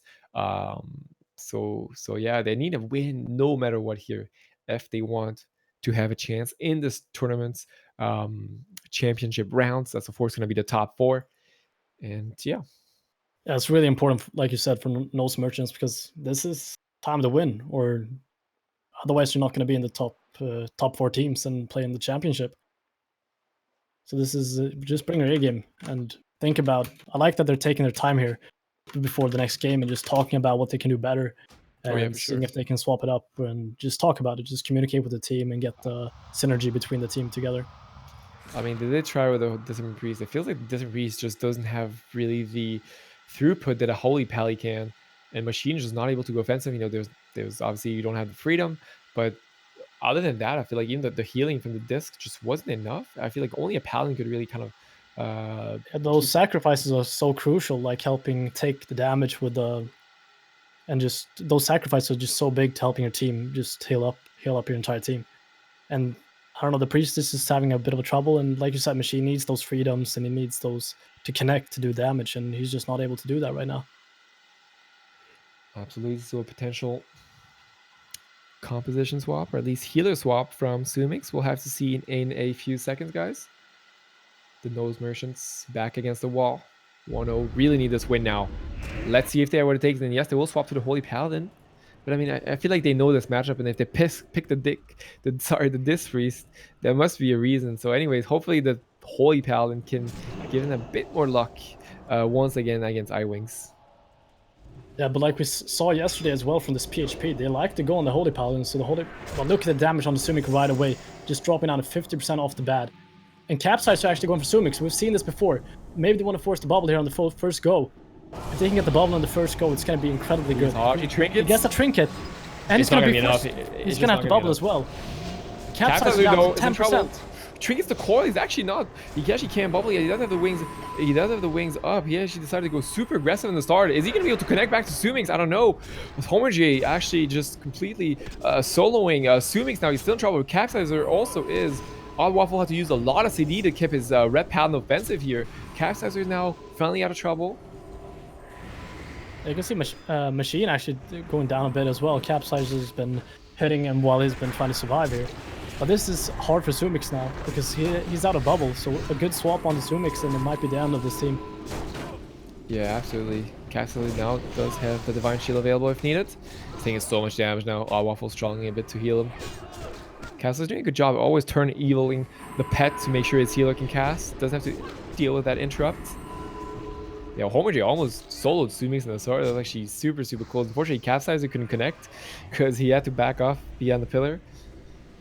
So yeah, Capsizer's been playing incredibly good there with falling back at the right time and just swapping to that healing mace and shield and just helping out with the healing.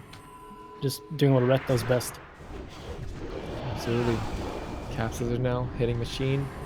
Machine is looks like his main target is still Capsizer, of course. It still has bubble left, but when Capsizer gets his wings back up, that's going to be the scary part. Look at Capsizer with that fear. I wonder if they're going to try to go on Sumix now. But Capsizer's taking a lot of damage before even connecting to Sumix, but now he connects, and Sumix instantly down to 40%, 30%, 17, and he's just going to die. Didn't even need a stun to finish him off. Unfortunately, Sumix is going to go down, and as you were exactly saying, that Holy Paladin just kind of gets just easily just falls through the pressure from Homerjay and Capsizer. So that's probably the reason why they decided to pick the Disc Priest. And yeah, in the start, like Sumix had to trinket and bubble basically like 2 seconds later. It's just like it doesn't even matter if you trinket, he just doesn't have the throughput when the CDs from Homerjay and Capsizer pop. It's just not enough, and ultimately Sumix is gonna fall, and iWings will be winning the series 2-0. And Nose Merchants, it might be the end of the road for them in this top 4 tournament at least. They played good, they fought valiantly, but ultimately iWings is going to be the dominating team in this series. And yeah, so it's looking really bright for iWings. iWings, I don't care right now. They're 5 wins and 1 loss through the entire tournament, and they're actually going to play right away against Saiku. Saiku was the undefeated team yesterday, but they've actually lost both their games or both their series today. And let's see if they can get back on track and start playing like they did yesterday, because yesterday they played phenomenally well, and today they've unfortunately lost both their first series. But it's not over yet. They're still on the top 4 teams. They're top 3 with 4 wins and 2 losses. So let's see if Saiku can get back on track.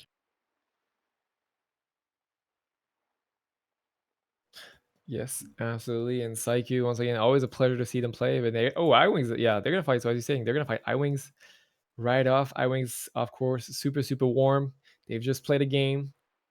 They've just won, so they must be feeling good. Saiku, them, they're also like so something super interesting that both these teams are in the top 4 right now.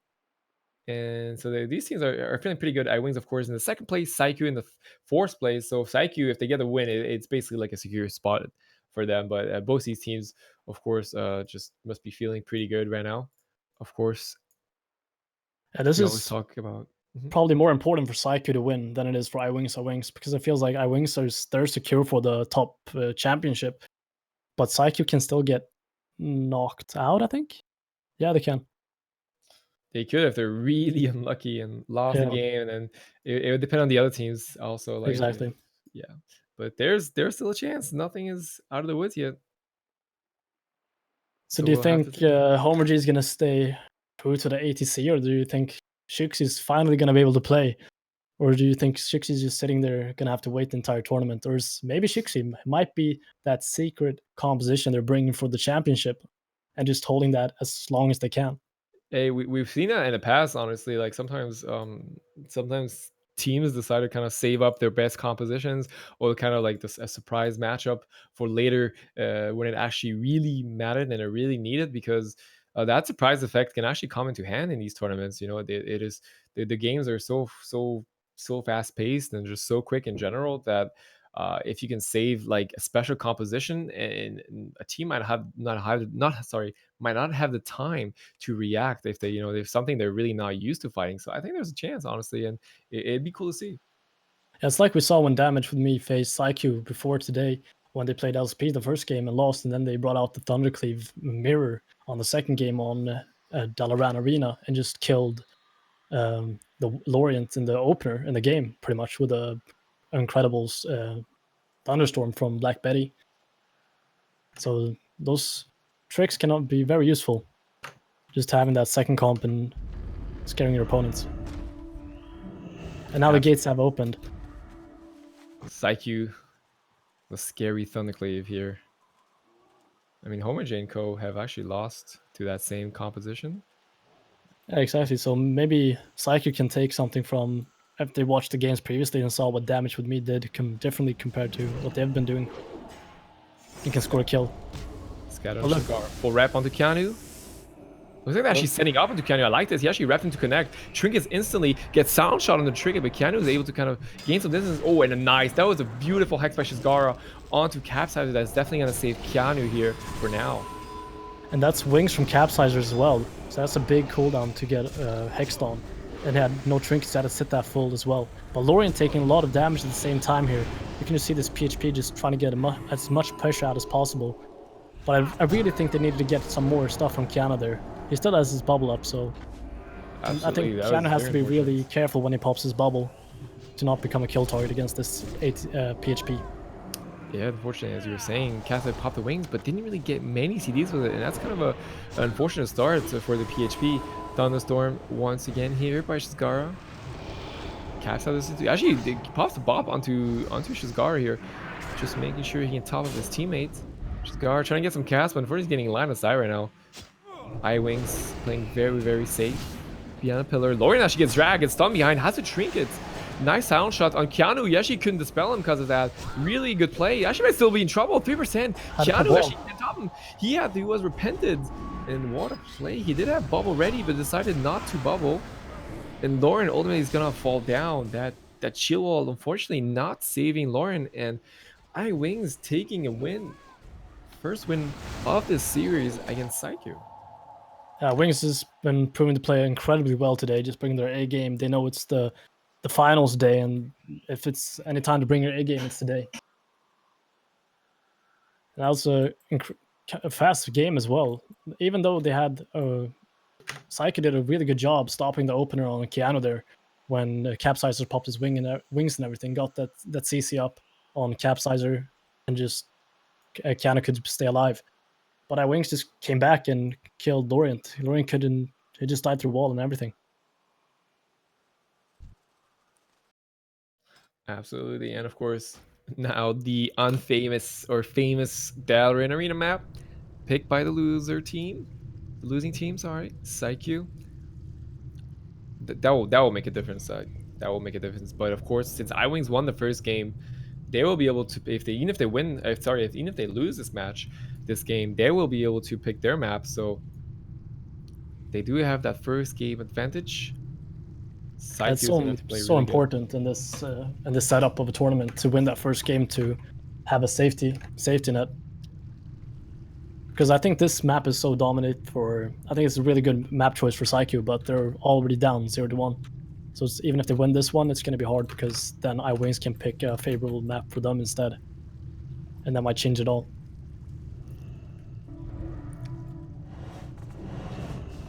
So you can see Capsizer, and oh, what a knock there from Shizgara.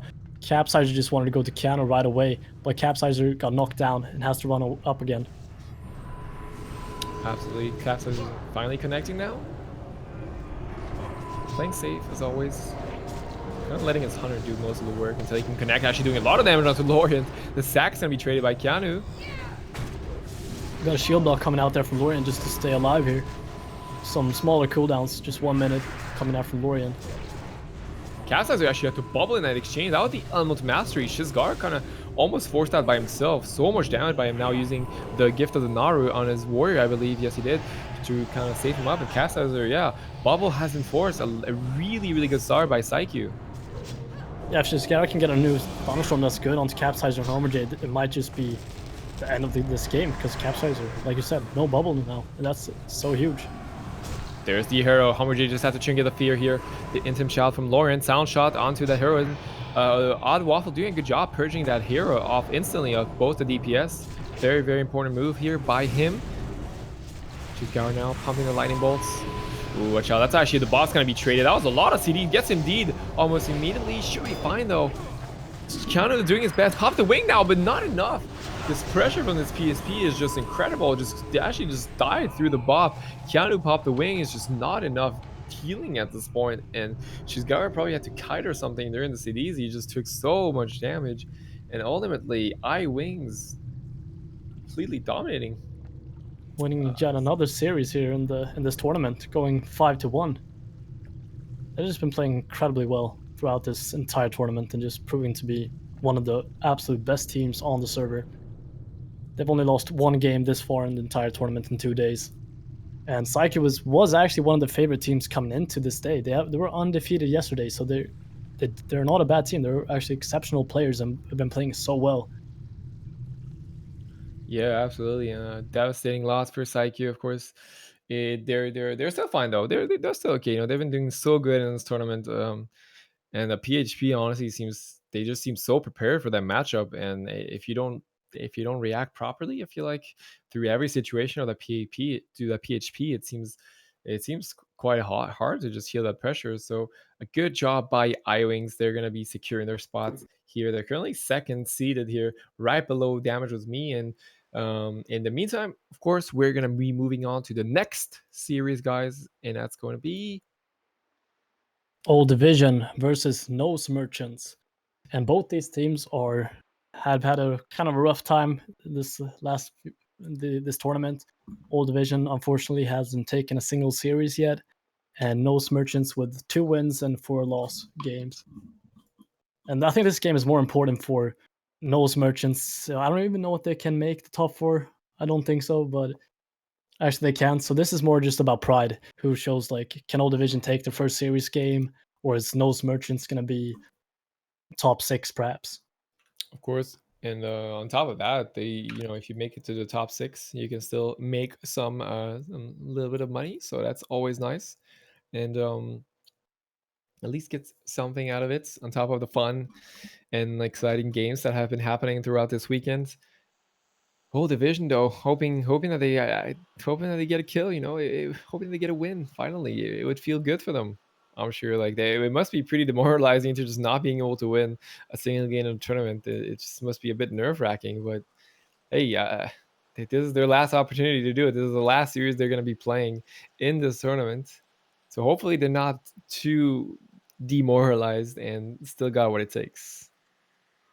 I'm kind of rooting for Old Division here, even if I shouldn't be biased, but it feels like they really need to get this win. Just make the last game, just take that win and go out with the pride high.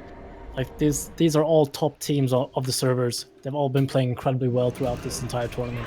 It just feels like this TSG's hasn't been the composition to play the best versus these comps. Absolutely machine now onto Pegas. Pegas taking so much damage using Chains of Ice, but just actually his Blaze Storm out of it. That's going to be probably a sack gonna be forced on top of the Icebound. Small overlap for that. I think that was needed. Pegas just gets instantly destroyed as soon as he makes any type of movement in the middle of the map. Zonga now, the main target. Actually decides to trinket that charge stun. Zonga now doesn't have a trinket. Trying to put some pressure onto Sumix. Sumik's in the middle of the map. Might actually have to bubble here. Yeah, he did. He wants to play it safe. I think that was a good choice. No page now to trigger that fear. Shield wall also been forced, but so many CDs have been forced onto the team of Old Division, and ultimately, I think Nopage is gonna struggle whenever the next C chains comes onto him. Yeah, not like you said, Nop has basically, he only has bubble and wings left. He's used all his major cooldowns, and then we see it, wings coming out, and this is gonna be enough. Pekaz is all out of CDs Nopage as gets well. feared. Ooh, this might be it. Pekaz pops the AMS in the brick of time, but that's not going to change anything if the war is hitting you. 20%, trying to spam the death strikes. Oh, it doesn't have enough runes at this point. He's going to fall down. A poor Death Knight is just dead on the ground. Machine and Sewing is just applying so much pressure, and Old Division couldn't find an answer to this. Yeah, just like shows like the CD management from Nof, and like they did a good bop there on Pekaz and Song and Pop Shield Wall just to survive, but the pressure was just so incredible from Sumik and Machine. Both Song and Pekaz were at 20%, both of them, right off the bat of the game. So many defensive cooldowns was coming out from all three players in that team. Absolutely, and those merchants showing their display of skill, showing their display of damage. First point on the board. The Old Division, I think they just, I think ultimately this is the end of the tunnel for them. They see the lights, but unfortunately it's been a rough pass. But hey, they fought valiantly anyways. Yeah, just being a part of this tournament is a big thing, and per se, like they have still qualified for the tournament. It's top 8 of the server. It's not every team that's done that. So it's just Oh yeah, for sure. really well done just being a part of the tournament. Both teams instantly going back into the next arena. They want blood. They want to fight.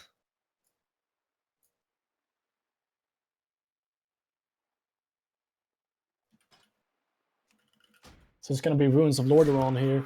We've seen Old Division liking to play on Ruins if they lost the first game. This is their go-to map. Let's see if they can make some magic happen here and take a draw here and take 1-1 and perhaps win their first series of this tournament. Absolutely, and we've seen them actually pick this map every time they lose the first game. They always pick Ruins of Lordaeron. Hopefully this time I can bring him some luck. I feel like their only kill potential honestly seems to be the healer. As TRG, it feels like they don't have really enough CC to kill anything else. They don't have enough pressure, I feel, to kill anything else. They did get the bubble this game onto Sumix, but that was really the only defensive talent CD that they got. So we'll see what they can do here. You can see Pekaz and Zonga going right for Sumik here.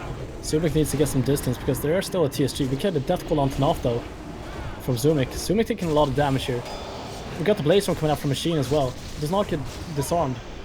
Pekaz is getting obliterated as always. He had to pop the Ice on and get bopped to even be close to surviving this. Nop has some work to do now. He's trying to get some heals. Zonga's in trouble. Zonga down to 20%. I have to shield wall already. And this pressure is just unrelenting. Pekaz just can't do anything by himself. So Zonga is just so defensive as well. He's doing the best he can now in that defensive stance. Got Divine Sacrifice coming out from Nop as well.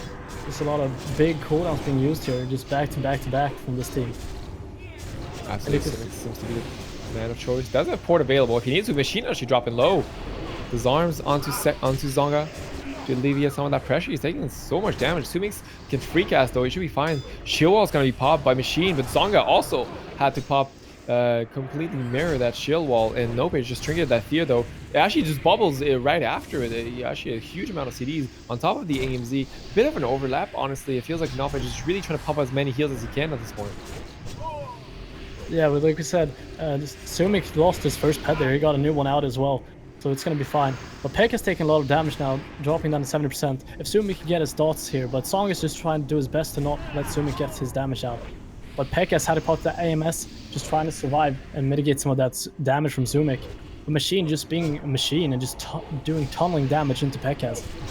Yeah, it's been super hard for Pekaz to connect, and ultimately it's going to be super hard for Nopage to finish him. The wings are popping. It's not going to be enough. But the Old Division falls into their 7th game of the tournament. Unfortunately, not being able to get a win, but still showed resilience. Still show that they're here to fight. Just sometimes, you just don't get the W. Unlucky, but it is part of the game, and it knows merchants getting closer and closer to at least the top 6 where they can secure themselves and hopefully get some of the prize pool money, some of the $5,000 prize pool put together here by Warmane. And if you want to see the brackets yourself and take a look and maybe see what teams are playing in the tournament and who's playing in the teams, you have the links down below in the stream under tournament links. So you have both the ladders and the teams, so you can check it out for yourself. So the next game we're going into is going to be Gone in a Wink versus Wheezy. And Wheezy's been playing incredibly phenomenal today with the ATC, just proving yesterday they didn't play ATC, but today they came with the ATC and just have been demolishing every single game they've played. And played incredible today. Absolutely. And Wheezy, this is their game. This is their game that they need. This is the last series for Wheezy. Winning this is critical. It is very, very important. They need to they need to win this. If they win this, top If they, 4 might be almost guaranteed for them. I think so too. If they win this game, Weezer's going to be in the qualifications for the championship. If they lose this, then they're not going to be able to do it. Absolutely. And these are the last 2 series, guys, off the round robin. After that, we'll be moving on to the best out of 5 championship rounds. So basically, the top 4 teams will be fighting off each other. But this is the last chance. We have 4 more teams playing. And some of these teams still have a shot to make it. So these games are going to be super and extremely important. And Wheezy here against Gone in a Wink. Of course, Gone in a Wink is basically out at this point. So it's really up to Wheezy to take advantage of that. And just try to just claim another victory here. This is probably one of Weezy's most important games throughout this entire tournament. If they're not to qualify for the championship, this is the game that matters for them. And we're going to be playing on the Grand Arena as the first game, as always. And we got the ATC. They're playing ATC, just bringing that game today. And Onida just going straight in for Neressa here, right off the bat. Bulgarian Pro getting sad in that scatter shot, a silencing shot onto Pacifical as well. Lyric is swapping to Pacifical. We've seen this before. The ATC loves their Holy Paladins. A disarm from Onida gets into Hodge though. Pacifical has the bubble right away. And this is... That was a huge amount of damage here by Neressa and Lurker. Neressa now seems to be the main target. But yeah, that was a really good start from the team of Wheezy. They really need to get that bubble. A lot of damage onto Neressa now, kind of stuck here behind the pillar. He's trying to gain some distance, puts the trap down, puts the snake trap down. Instantly gets freedom though by Pacifical, really making sure his war is as offensive as possible and has as much uptime as he can. That was of course the heroism from Bulgarian, but he can't really connect right now. He's trying to get back in the line of sight of Neressa. Neressa actually popped it. Yeah, he actually did. He does have the readiness though, so he should be fine. We got the wings coming out from Pacifical here as well. He does not have the bubble, so it's a good use of cooldowns here to top his team off when they're just playing so aggressive. It's hard for him to connect and casting heals all the time, so that... But look at Pacifical just dropping down. Lurker and the rest are just connecting. Down to 10%, 20%. That might be it. Popping Aura Mastery. But he gets... Gets DR Hodge. What a HOD here on DR by Bruce Pally. Actually going to secure them the first victory. In the first game. Oh, that was such an offensive play by Neressa and Lurker. I think they knew it. They knew this was their opportunity to kill. A nice stun by Bruce just to interrupt that cast. There was no kick available, but just that stun was enough to finish the game and interrupt the cast of Pacifical. And Wheezy leading 1-0. One more game to secure their spot in this tournament. They must be feeling the pressure. And like we've seen before, both the PHP and this ATC have loved to go on the Holy Paladins.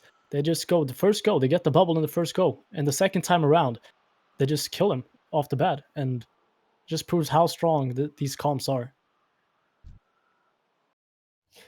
Absolutely. Gone in a Wink. I mean, they still have a fair shot of winning this, honestly. We've seen how powerful Cleave has been, honestly, in this tournament. So it might just come down to their individual strategies or individual plays.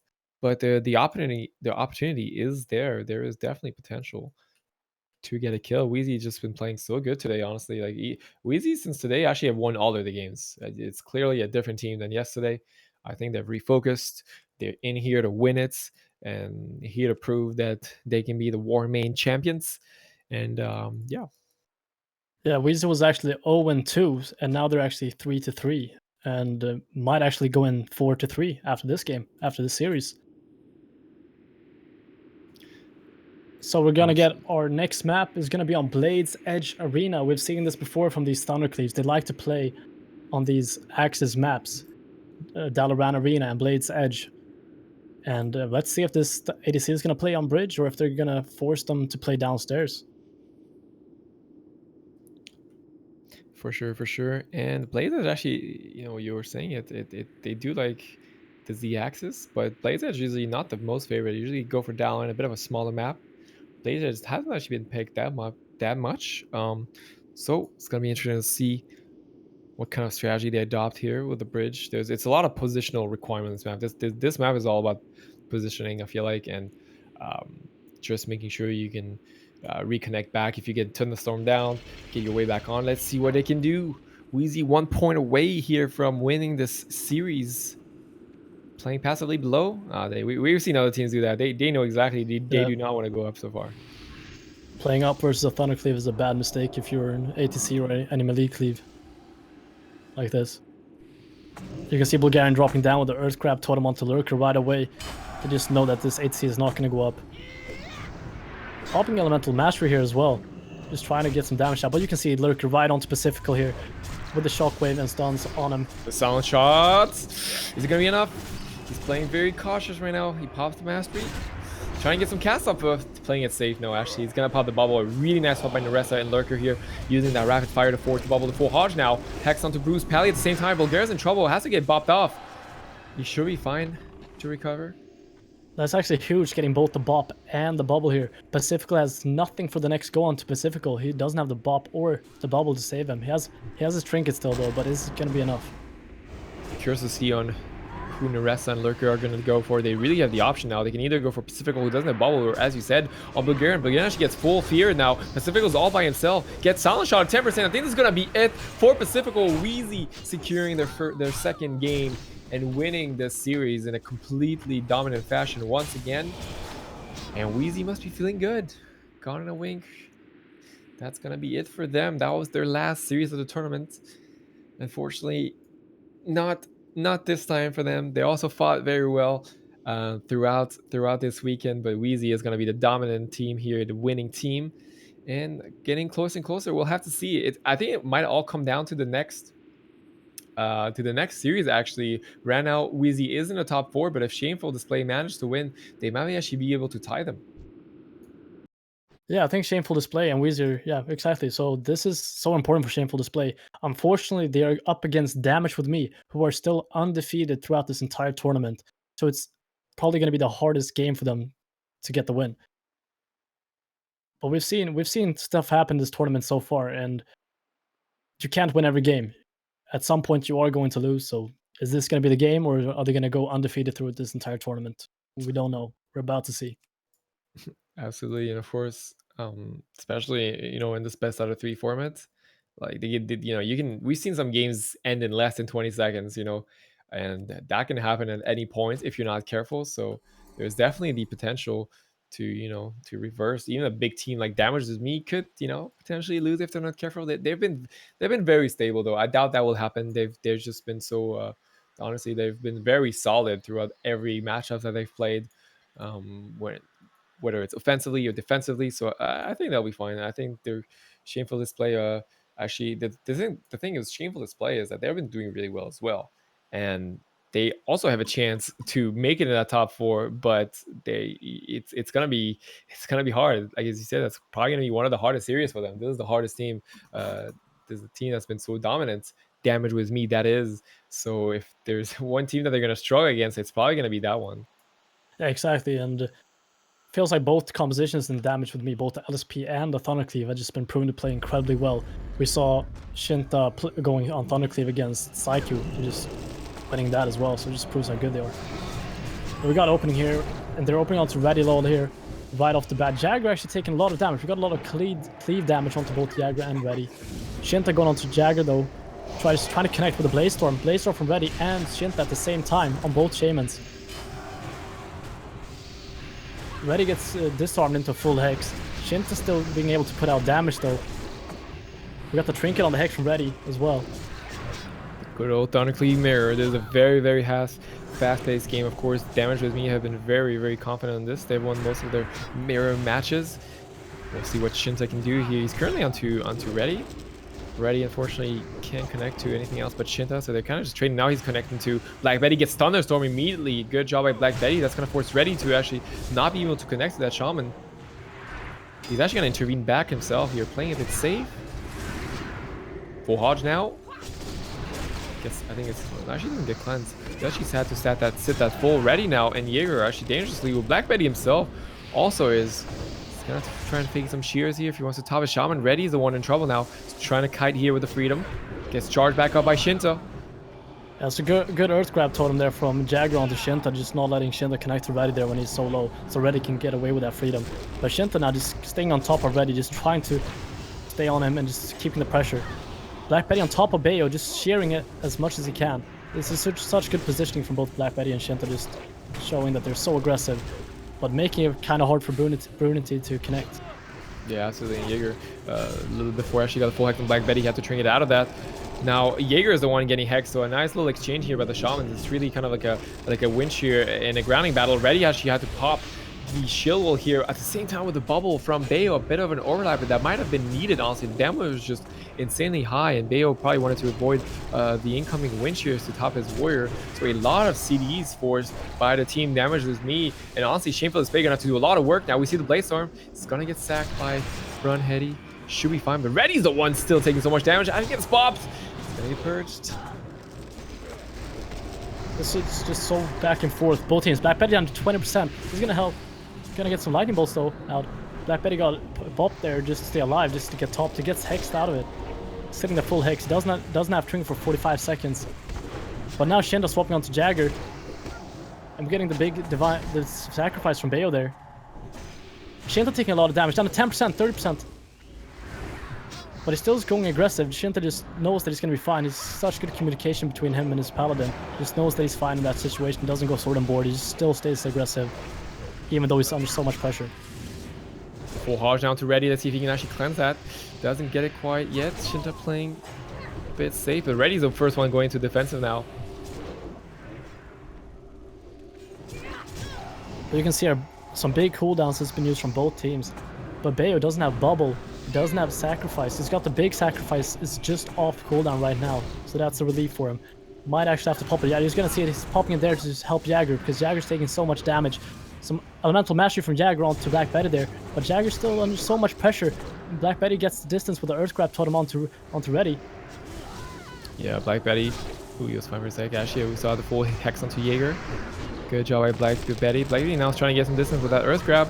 They're putting some pressure onto Bayo, actually. He might be in big trouble. He has to take some pummels. It's not going to be enough time. Bayo is going to go down, and a nice swap by Damage Was Me, finding the kill targets as always, and securing the first win here. It was an amazing game from both teams, actually. It felt like it was really even, and Blackbetty and Shinta and Brunhity just capitalizing on Bayo not having the bubble there and swapping onto him.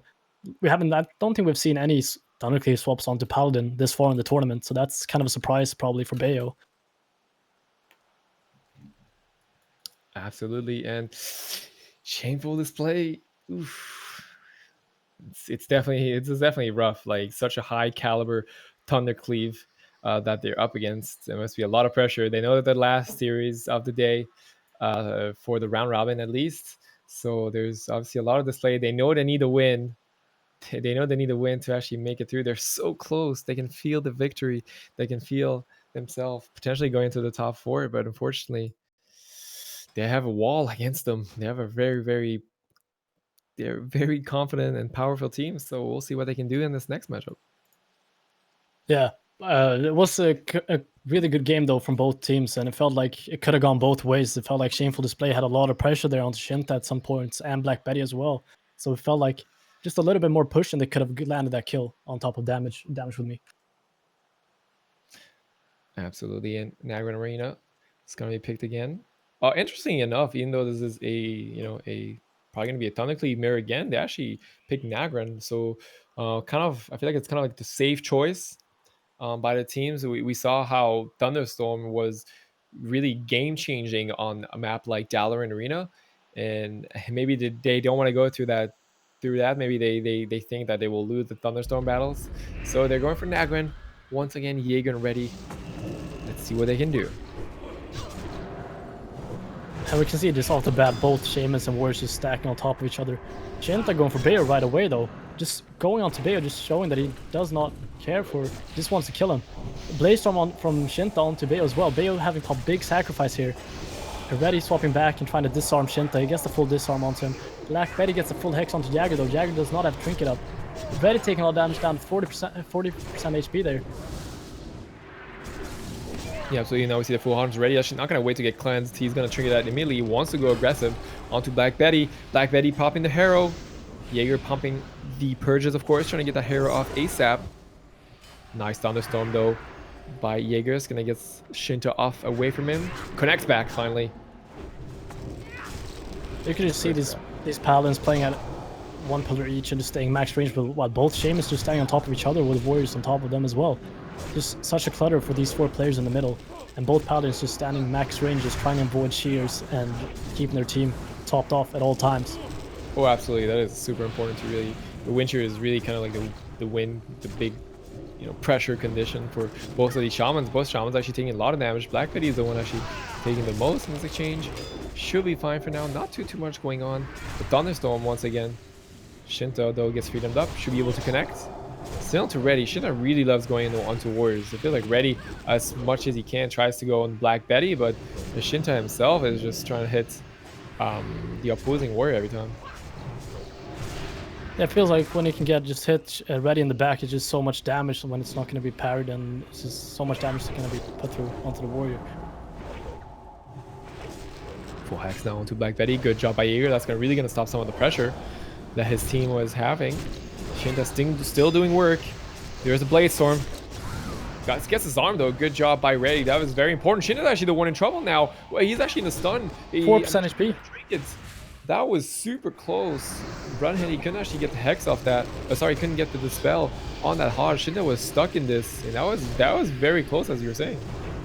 He dropped down to 4% actually right there. But amazing job from Brunhity, just not overcompensating with defensive cooldowns, just knowing what he has to use and just using those cooldowns.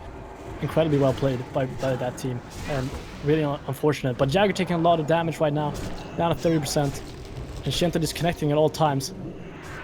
And he has freedoms for Shinta in 2 seconds. Freedom's up now, so he can freedom Shinta. Got a buff on Jagger. Very good bop by Bayo here. That was really important. Bayo actually had to trade the bubble at the same time, so now use Divine Plea to regen some of that mana. But that were big CDs now. I feel like if Shinta and Blackberry can get some pressure, they'll probably get a win, because Bayo is completely out of cooldown at this point. Yeah, you can see actually Brunhity still having his bubble left and his trinket, so they're ahead on CD management here. This is so important in these mirror matchups, just staying ahead of cooldown management. And you can see actually mana-wise as well, Bayo on 4k and Brunhity on 10k. And we're coming to that point in the game that it's getting late. And Jagger taking a lot of damage as well. Yeah, as you're saying, we're coming down to that part of the game. Actually, full hex onto Shinta. He's going to be sitting that full. Oh, gee, actually, Blackbetty almost soloing Jaeger, despite his Warrior being into a full hex. Bayo now popping the wings. He really needs to get this cast off, but he has to deal with Shinta, though. He's probably not going to let him get a free cast off. I think Bayo's going to go down. Not enough healing here coming out, despite the wings. Shinta all over the place, securing the win in shameful display. Unfortunately, so close to that top 4, but will be falling down and losing that series. Incredibly well played by both teams. You saw that Shinta, he actually almost died there in the Hodge there in the middle of the game, dropped down to 4% and was so close to dying, but amazingly played by Brunhity and just keeping Shinta alive there and just not overusing his CDs, just being calm in every situation. But that felt like they could have gone both ways, just as the game before. It feels like it's so close for Shameful Display to get that win and that kill, but it's just not quite enough. For sure, for sure. And there we have it, guys. The top 4 is now finally secured.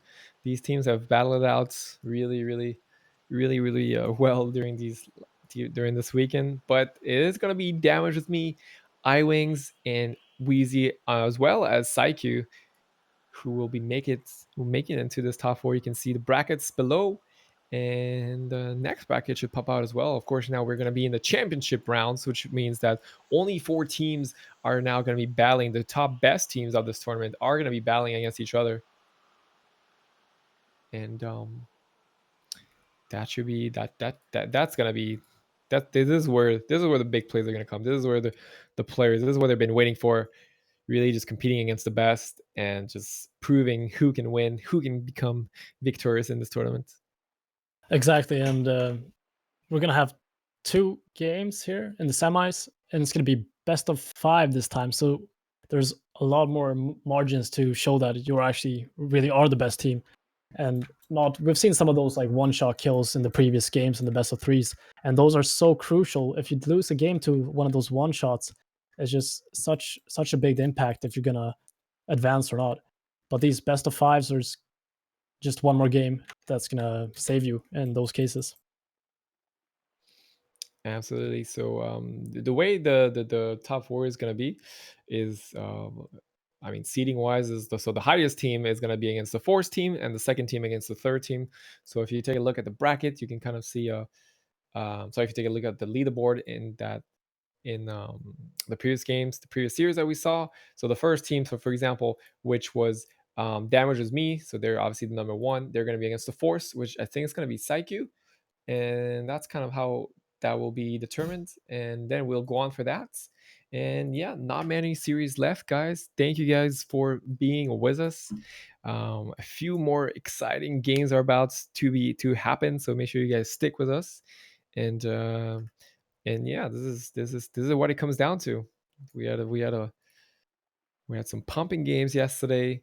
Now finally, after this round robin, the top four team emerge, and we'll see who will take it all.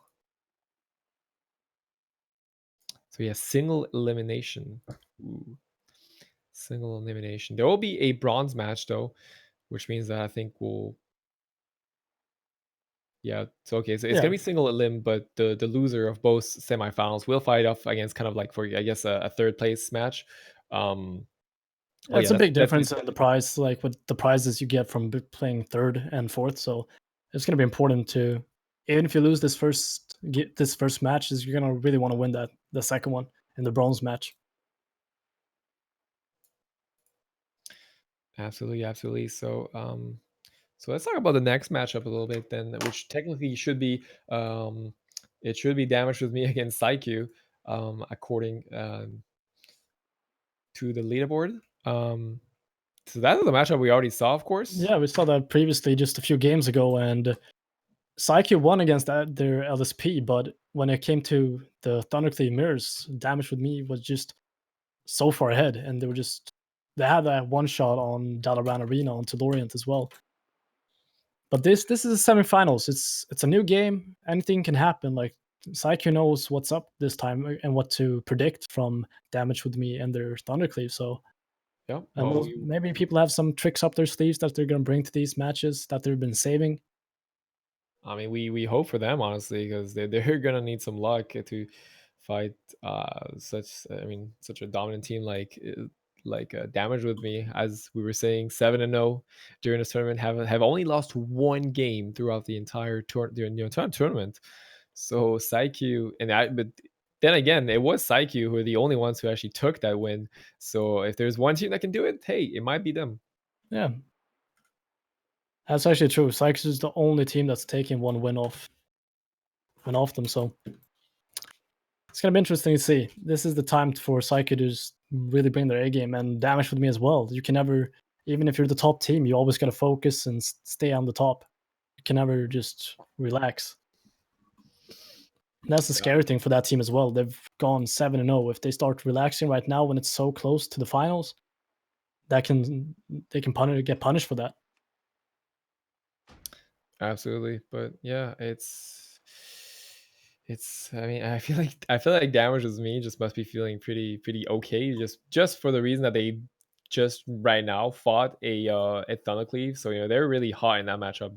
They know what's up. They know how to beat that matchup. They've played it so much. They just fought it the previous series. But then again, sometimes when you play back to back, maybe especially when the games are long, it can kind of throw you off. But I feel like Damage with Me just have been so consistent, honestly, during this whole tournament, that I feel like they won't. I don't think they will.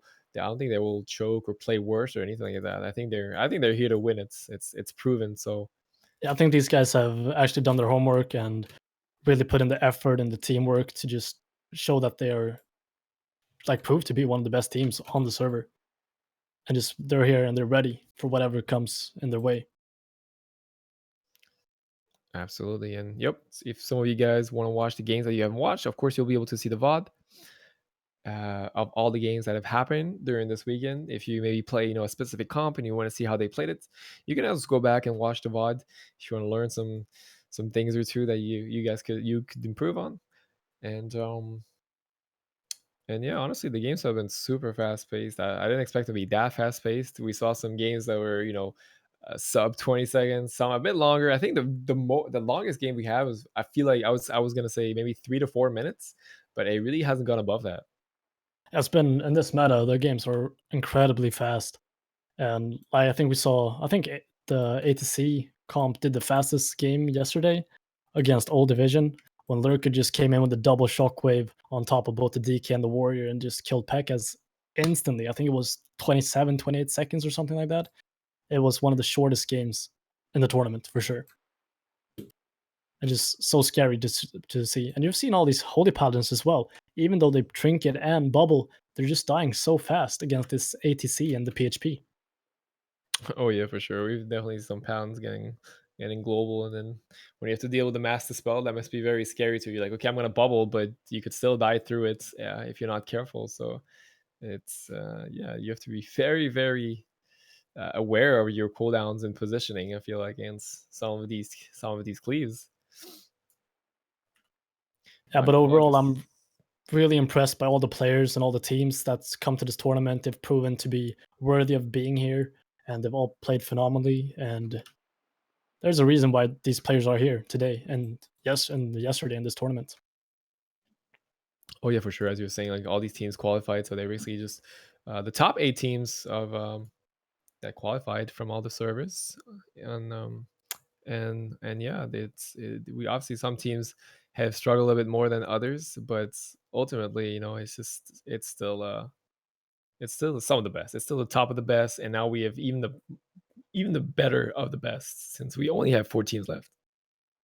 Yeah, exactly. So these games are going to be incredible to watch, and I'm just real happy to be a part of this, and thankful to Warmane and the staff and everybody that's been a part of this to make this happen. And just say thank you, and thank you to you as well, Zuni, to being my co-host and helping me out. It's been incredibly fun, and I'm just really thankful for Same this man, same opportunity. man. Right back at Uh, you. Right back at you. Thank you, thank you. We got some new information here. The game is going to start in about approximately 2 minutes. So this is the time to get a new drink, get some popcorn, some snacks, go to the toilet, go to the bathroom, because soon we're going to dive right into these championship games. And I predict that there are going to be some fast games and people are going to bring their A game and it's just going to smash right away. Yep, absolutely. So let's see if the oh yeah, so the bracket did get updated with the team now. So yes, it is going to be Damages Me versus Psyche, and then the next matchup will be iWings versus Wheezy.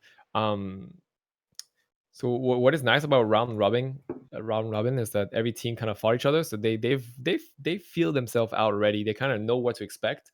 So this is when the this is when the true skill of the players comes in, if they can kind of change something strategy wise or something gameplay wise. This is really when it shows, is that when a team manages to win a series that have previously lost. In that case, Damage with Me, beat Psyche. So it'd be interesting to see if Psyche can actually do something to counter that this time, since, like I said, they already fought each other. And yeah, that's gonna be happening right now, guys, because we're about to get into the game. Yeah, precisely. They're familiar with each other. They've been playing against each other both in this tournament and probably before this tournament even started, they've been playing against each other on the ladder. So it's going to be interesting to see here. But we got Psyche versus Damage with me. So let's see here who's going to take the first spot in the grand final of the Warmane 3 versus 3 tournament, number 2. The gate should be opening any second now. This is it. This is where the pressure must feel super, super Must be super, super intense because it is okay. It is a best out of 5, but it's a single elimination, guys, which means whoever loses this is completely out of the tournament, and that adds another layer of pressure. Game starting though. Shinta gets freedomed up. Onto Lauren as always. Take some distance to charge up, get as much damage as he can onto Lauren. Feels like Shinta has something against these other warriors. He's always wanted to smash these warriors right away. He does not want them to be able to do what they want. He just wants to punish them right away.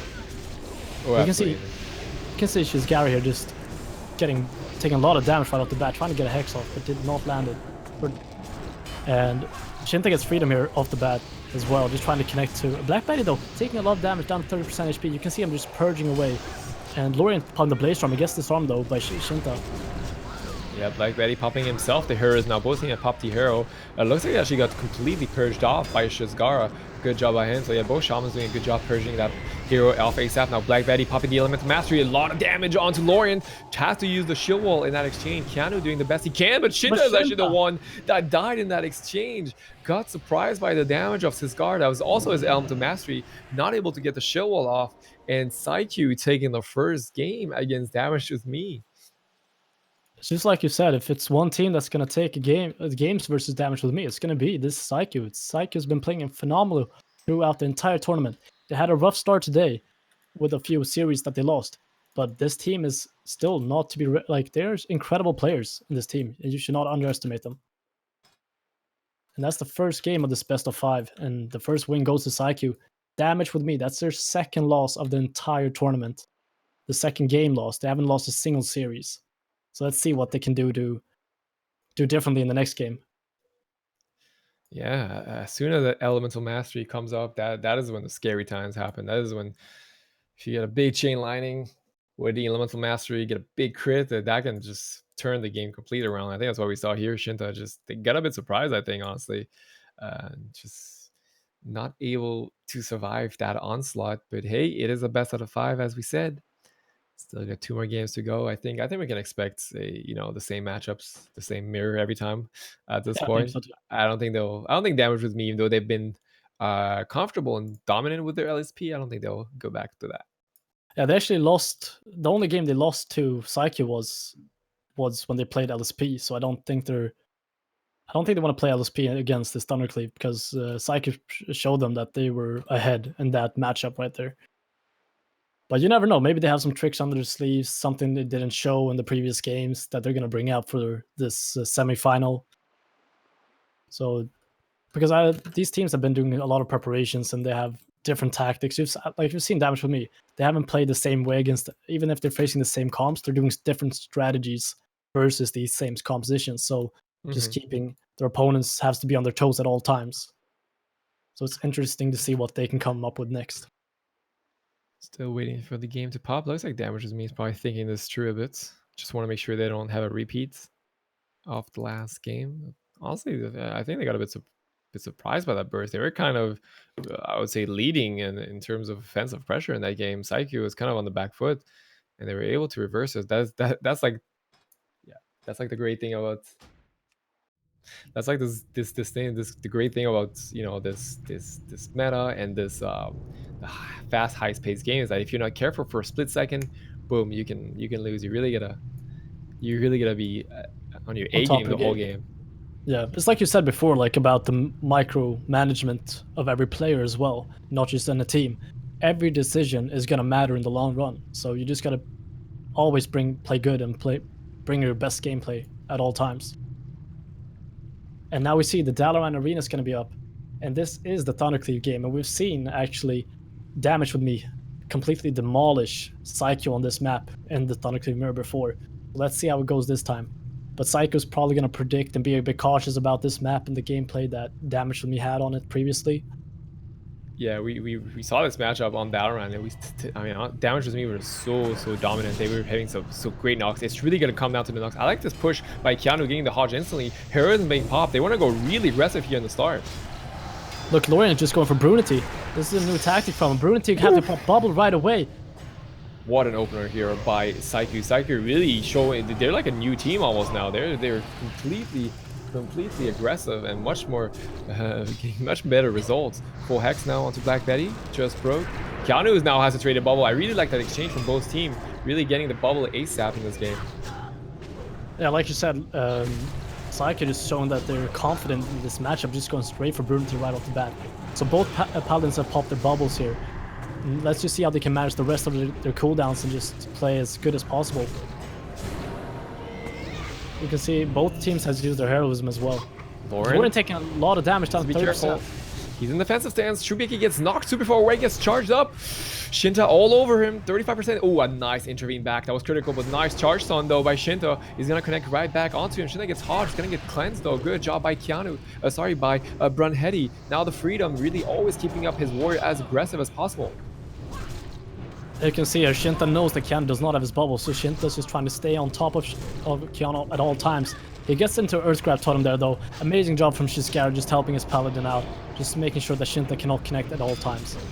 You can tell, you can sense that there's a lot of pressure for both of these teams. They're playing so aggressive, at the same time have to be very, very scared at any cost, at any point. A nice disarm on the Blaze Horn by Lauren. The Bob's going to be traded onto Shyxy here by Keanu. Lauren's going to be the one in trouble now. He has to be careful. Shinta also in trouble though. That's 16%, past the shield wall this time at 10%, and a nice knock, but Lauren is going to be the one that falls first, and Shinta almost died in that exchange, but unfortunately Keanu didn't have any CDs to top up his warrior, and Lauren will be the one dying. But such a close game, honestly, probably one of the closest games we've seen for both of these teams.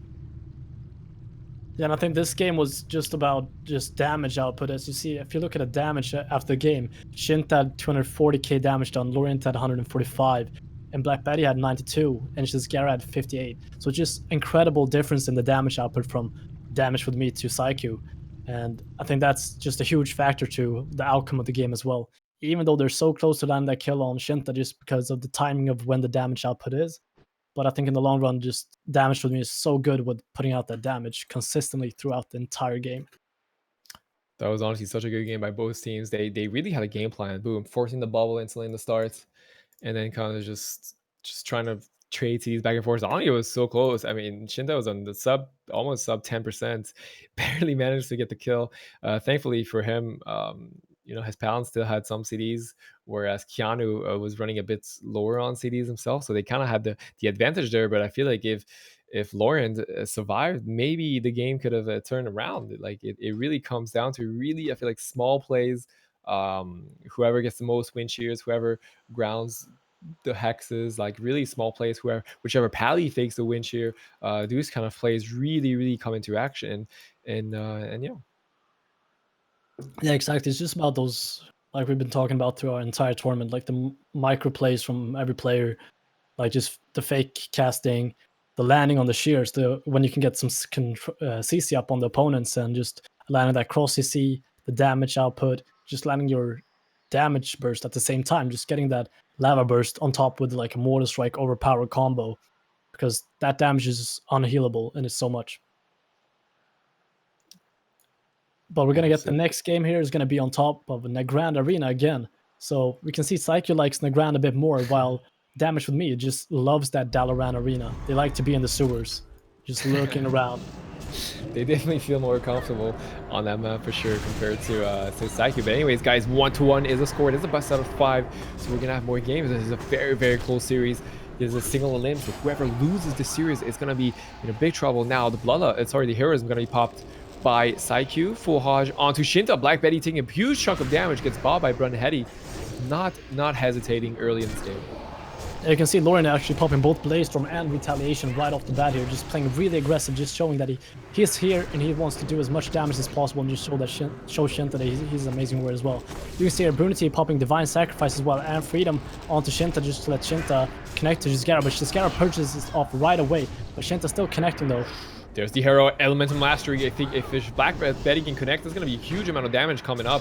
Of course, Shyxy purged some of the heroism off. He actually purged off completely now. Good job by him. The bubble's going to be forced in that exchange. Shinta actually just swapped by himself to Keanu, forcing the bubble. What a great swap by Shinta. And that's some big cooldowns used from Keanu right there. They're actually in the back now because Brunhity still has his bubble. He still has one sacrifice left. He still has his wings left.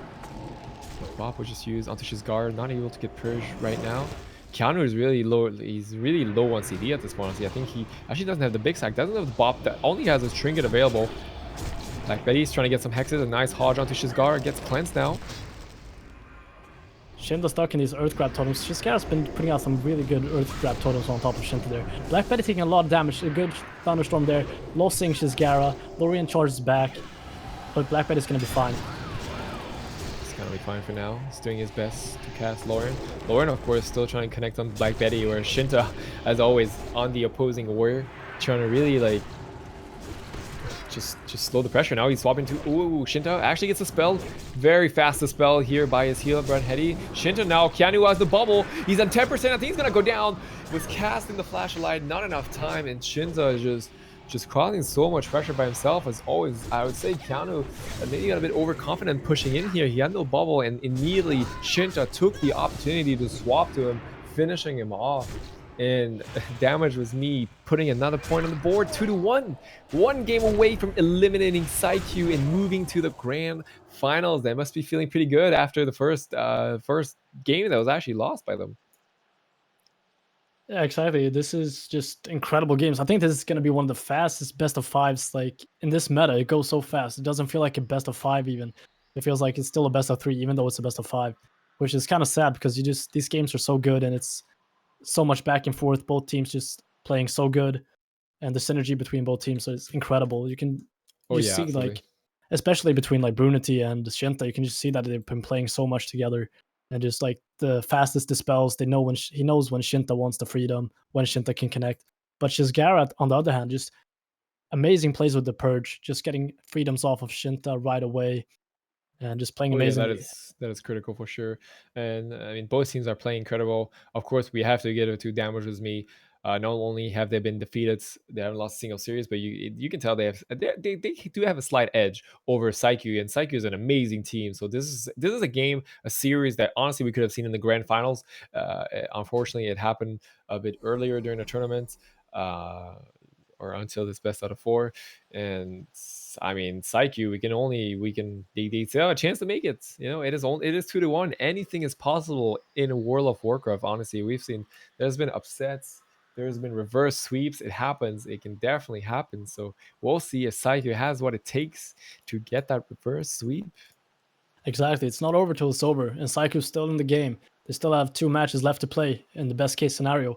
If they lose this one, though, they're going to be playing in the bronze match, and damage with me is going to be heading towards that grand final. But it's not over till it's over, and we're going to be playing on Nagrand once again. This is the map that Psyche prefers over any other. And let's see here if they're going to play. Who's going to win this time? It's going to be definitely exciting. So interesting enough, despite them losing this game, they actually went back to Nagrand Arena. So it looks like both teams just want to kind of an even playing ground here. Yeah, you can see Lorien getting that freedom right away. Shinta's not getting his freedom. So Lorien just trying to connect as much as possible. Shinta getting knocked behind the pillar away from Brunhity. Lorien trying to get on top of Brunhity, but Blackbetty just there right away with the Thunderstorm, just knocking Lorien away from the Paladin. Shinta and Blackbetty on top of Shizgara here. Shizgara's going down to 50%. And Lorien just sitting in that Earth Grab totem. But he finally connects onto Blackbetty here. Blackbetty. There's the hero and a lot of CDs onto Blackbetty. Might have to get bobbed. Brunhity not panicking, popping the big stack here to top of his elemental shaman. That was the hero though from the team, not a team of damage with me. Yeah, this just shows what the level of these 2 paladins, both Keanu and Brunhity, just not overusing their cooldowns in those hectic moments. Just he knows that he knows what cooldowns to use in that moment. But look at Keanu though, having to bubble, just Shinta just going on the swap. Oh, Shinta actually made a risky move. It actually paid off. He went to charge onto Keanu, and Lorien saw it. He actually charged right after Shinta immediately, but he still got the bubble. Incredible push here by Shinta. Once again, getting the bubble, getting the big offensive CDs. I feel like he's really creating the difference here in these matchups, able to force CDs off almost by himself. But Blackbetty's in trouble, though. Brunhity might have to bob him. I think he still has it available. He does. Brunhity gets the hodge onto Lorien. Gets cleansed, though. Great job by Keanu. Really keeping top of his dispelling game so far. Blackbetty was very low, but he's fine now. Managed to gain some distance. Got topped off by his Holy Pally. And you can see there, they have so much pressure on Blackbetty, so Brunhity does not have time to dispel Shinta off those Earth Grab totems. So just such a good time for Shizgara and Lorien to get pressure on top of Blackbetty. For sure, and I feel like Blackbetty's actually pretty comfortable. We sort of saw just now he's got sacked. He feels pretty comfortable, I think, getting tunnel. Like we Yeah. haven't seen him die usually. He's usually not the one dying. A nice thunderstorm again, charges right back into it. But Lauren actually decides to swap off. He actually wants to go in Shinta. Shinta himself also turning back onto Lauren. It's kind of like a warrior battle at this point. Shinta now going on to Keanu. This is the big trouble. This is when the trouble happens. Keanu, he does have a bop, I think, available. So he should be okay. He has to be very careful though, so it doesn't get purged. He should definitely try and line aside Shizgar if that's gonna happen. A nice thunderstorm though. Actually intervenes back immediately. Great job by Shinta. It's all over the place. He's in trouble though. Gets bop at 10%. He should be fine. Also overlaps a bit with the shield wall. That was a risky push, as we were saying. Every time Shinta pushes onto the Holy Paladin, they get immediately punished. Great job by Psyche. Yeah, Shizgara as well. Just that knock was just incredibly well planned for Keanu, so he could get behind that pillar. And with that knock, he could actually. But look at, he had to get the bop on Shizgara there. He's taking so much damage. Yeah, I got purged immediately. So fast, back and forth. Oh, absolutely. This is really good. I feel like this game is going to end in the next few seconds. It's really going to come down to a very, very small thing. Full Hodge now. Actually got cleansed immediately. Good job by Keanu. Lawrence, the one in trouble, gets charged on 20%. Actually, he's connecting back to Blackbetty. He's trying to reverse the pressure. Blackbetty now is the one in trouble. 20% has to go into Ghost Wolf. On 30%, he really needs to kite at this point, but he actually gets the finishing blow right before. Such a close game. Keanu ultimately was a bit out of mana. Couldn't top his warrior, and Blackbetty, despite being on 20%, comes out of Ghost Wolf, finishes the game. Damage was me, despite a very, very close game. We'll be taking that series and going to the grand finals. And unfortunate, honestly, for Psyche, they played so good during this whole tournament, but damage was me. It's just the mountain they can't seem to come over at this point. Yeah, but we still got to give mad props to Psyche because they're the only team that's taking games off of damage with me. They're the only team that's proven For sure. to like play against that team because they have taken, what is it, 2 or 3 games? 3 games now, I think, against Damage with Me. That's the only 3 games that Damage with Me has lost throughout the entire tournament. They haven't lost a single series. It just proves how good of a team Damage with Me is and Psyche. Like, they're both incredible teams.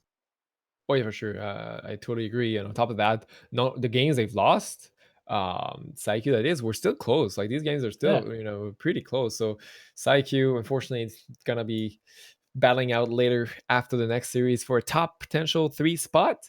But honestly, they could have, they deserve to be in the grand finals too. They definitely show. Damages me though. Also got to give it to them. They've been, they're just top notch plays all over this tournament. You can tell that they're very well trained, very well prepared for this tournament, and they'll be waiting the winner of the next series. Of course, they'll be waiting for them in the grand finals. So they're just gonna be chilling for now. Yeah. Watching So the next series. The next semifinals is going to be iWings. I don't care, who's been playing phenomenally today as well. It's going to be Homerjay's PHP and Jungle. We haven't seen Shyxy play the entire tournament on his feral. So it's going to be interesting to see. Is that something they're going to bring out for these semifinals and finals? Or are they just going to stay true to that PHP and just play PHP throughout the entire tournament?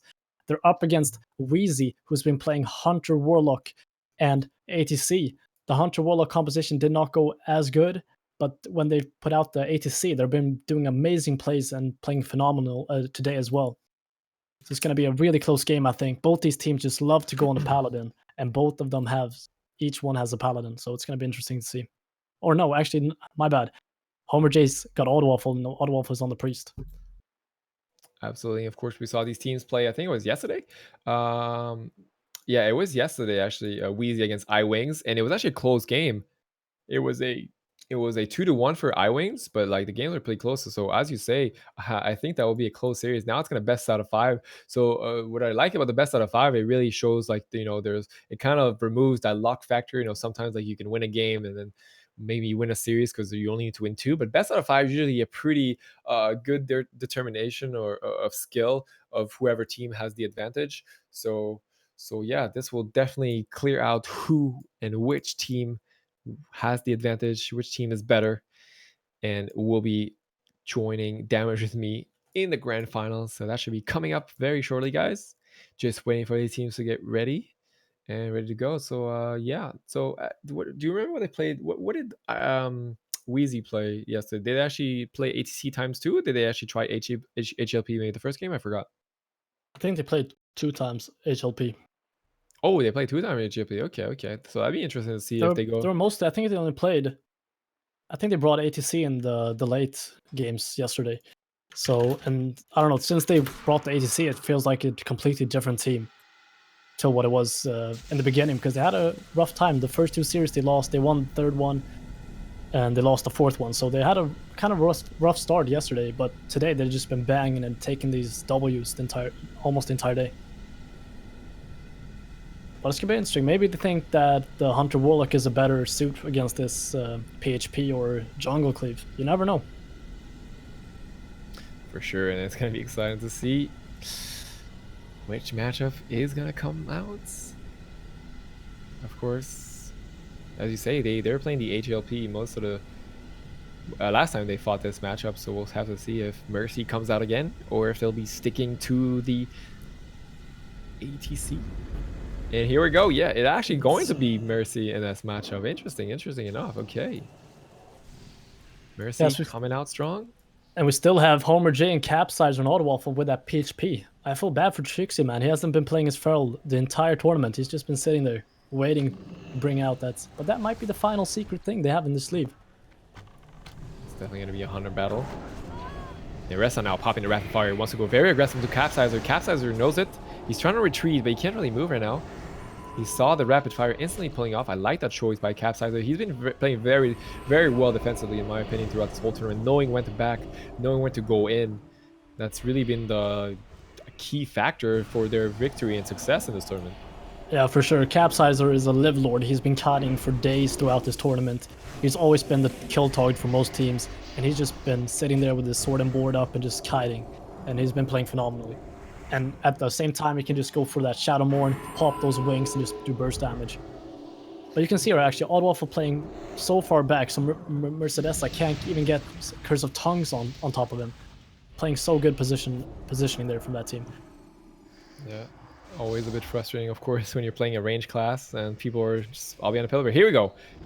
Capsizer is trying to push out. Gets scattered, though, on his mount. I like that. The rest are trying to delay the go. Now popping. Whoa, and the rest are actually taking a lot of damage here in that exchange. It wasn't actually any. Actually, it was the rapid fire by Homerjay. Homerjay putting a lot of pressure onto Neressa. So he's going to be the main target. Capsizer actually had to also get pain suppression here. He wants to go push aggressive, so he's going to get pain suppression. Should be okay for now. Trying to line aside some of that damage. Main target seems to be Neressa, and then Capsizer on the other hand. Full Hodge now onto Bruce Pally. Bruce Pally decided to actually sit that. And to rep, he's going to trigger the Repentance though. And Capsizer is still just trying to connect onto Neressa here. Neressa with the disengage here, hiding behind the pillar with his Paladin Bruce Pala. Capsizer just following though. He still has his bubble up, so if it's needed, then he can pop it. But Oddwaffle takes some damage here. He's got now. Finally, Mercedes is getting some dots up on all 3 members of the team. The turn's on 5%. Barely enough. That was a nice bop by Bruce. I actually think Bruce had to bop him though. I think the rest would have died through the turn, honestly. Mercy now is getting swapped to. Port's out of trouble. Still in a bit of trouble. Decides to hell funnel the pet. Yeah, they actually killed off the pet. So he had to fell down here. His second pet. Rapid fire now by Neressa. Lots of pressure onto Capsizer, but honestly, Capsizer seems to be fine. Like, Neressa can't really create enough pressure by himself. Neressa's in trouble. He actually gets feared up. Bruce gets feared. I think the pet got feared as well, so he couldn't get... Actually gets the spell now. Good job by Mercy. Gets the fear off. Tries to fake the silence. Actually gets the silent shot on the cast. Neressa's doing great kiting, though. Disengages back off. Ooh, Bruce Pally actually had to bubble. He got MD, though. Neressa does so much trouble. This PHP is all over the place, and I think Neressa's going to go down. And what an aggressive push once again by Capsizer. That is bubble. And taking the first win here against Wheezy. That was a great game. You can see so much respect between both teams. Like, it took a while for both teams to open up, and both were sitting behind pillars and just waiting up. You saw that Neressa and Mercedes wanted to play in the middle of the map because of the Warlock and Hunter, and Capsizer just didn't want to get stuck in the mid and just get fully dotted and getting spammed by damage by Neressa as well. So just respect between both teams, but incredible outcome there from the end. When Capsizer and Homerjay just putting out incredible damage into Neressa, just having to pop those deterrences so fast between each other. And yeah, just getting that MD on the bubble as well, like you said. Incredible. Yeah, unfortunately, I think it was Bruce. He had to trade. He had to use the he had to actually use this bop on top of the turret because there's just so much damage. Because sure, the turret stops, stops all the damage, but if you have dots or like you still have like the serpent sting and all of that, then there's still a bit of damage going through. So he had to throw the bop at the same time, also to remove the MS effect, I believe. So that unfortunately a bit of an overlap. Maybe that could have made a difference if you had that for later, but it is so hard, honestly. Like there's just Yeah, so it's much hard. damage constantly, so you have to make every global count, and it just must not be fun to be a healer when you have to be very very calm, and at the same time you have to be reacting very very quickly to every situation. Exactly. Like you said, like it is an overlap on both bop and the turns, and of course that is going to matter in the long run. Even if it was so close between each other, like, but the overlapping defensive cooldowns like that is often going to be a problem in the future, especially because they're so similar to each other. They both do the same thing, except for that bop takes away the MS effect as well. For sure, for sure. And as we were saying, iWings taking the first point on the board here. 2 more games to go for them, and get a potential rematch with Damage with Me in the grand finals. It's gonna be interesting to see who the grand finals, because that's gonna be. I think the grand finals is gonna be an amazing game, no matter what team is there. It's just gonna be phenomenal, and I think it's gonna be really tight, and it's gonna be so close between all teams. Even though Damage with Me has been so like consistent through the entire tournament, I think people are just gonna step up their games so much for the final and the semifinals as well, for that matter. Oh yeah, for sure, for sure, for sure. And I mean, this is it. If there's a time where you're gonna bring out your big plays, if there's a time where you want to prove your worth and show your true skill, this is it. This is it right now. We're in a single elimination, guys. So whoever loses the series is out.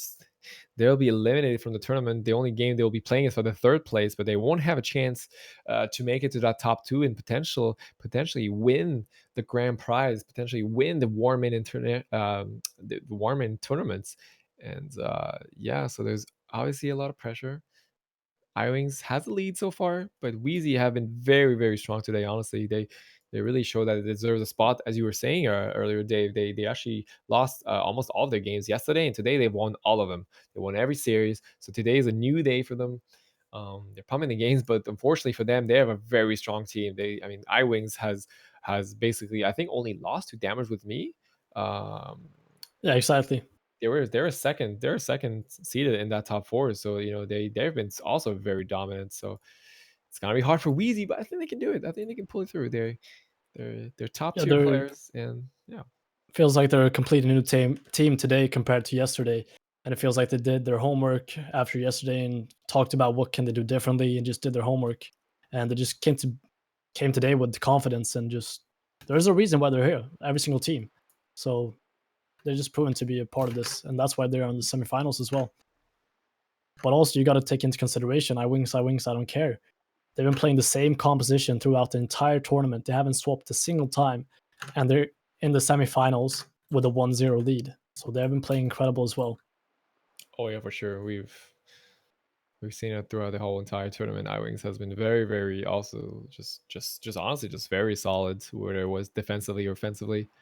And and yeah, we haven't seen them swap to that Feral, but that's something that happens, often. Is like when you win, usually you like to play like your main composition, and it's whatever you feel most comfortable on. And I think that's what we're seeing with iWings. I mean, it's honestly been paying off. As we were saying, they only lost to one team, and it's not over yet. It is not over Oh, yet. all right, we got some things going on here. Due to some stuff, we're just gonna lose another game. So it's gonna be a 2-0 lead to iWings, to some Ooh, game that's very interference. unfortunate for Weezy, of course, because that means they only have one more chance right now to get the score back up. If they lose this game, they're out of the tournament. No shot That's at the top two spots. So that must be very frustrating for them. Hey, that yeah, is this how it is is. not what you want to see in the semifinals, but yeah, this is not what you want to see at all. For sure, for sure. So we're just gonna wait for this team. We're just waiting for some more information, and we'll see if we can get this third game going. Absolutely, absolutely. And Shyxy, of course, who lost the previous series, gonna be waiting for the loser of this series. So there will be a third, there will be a third place kind of matchup, just to determine who is third, not only for the prize pool, but also there's an accurate ranking, and be like, okay, well at least we didn't get fourth, we got third. So that's always like a nice thing, like because single elim is sometimes a bit hard because you lose the game and then unfortunately you're out of the tournament. But this is kind of like a second chance to at least redeem one of the teams and prove themselves that they can get third. But anyways, guys, I think the game is ready, so we will be able to head back straight into it.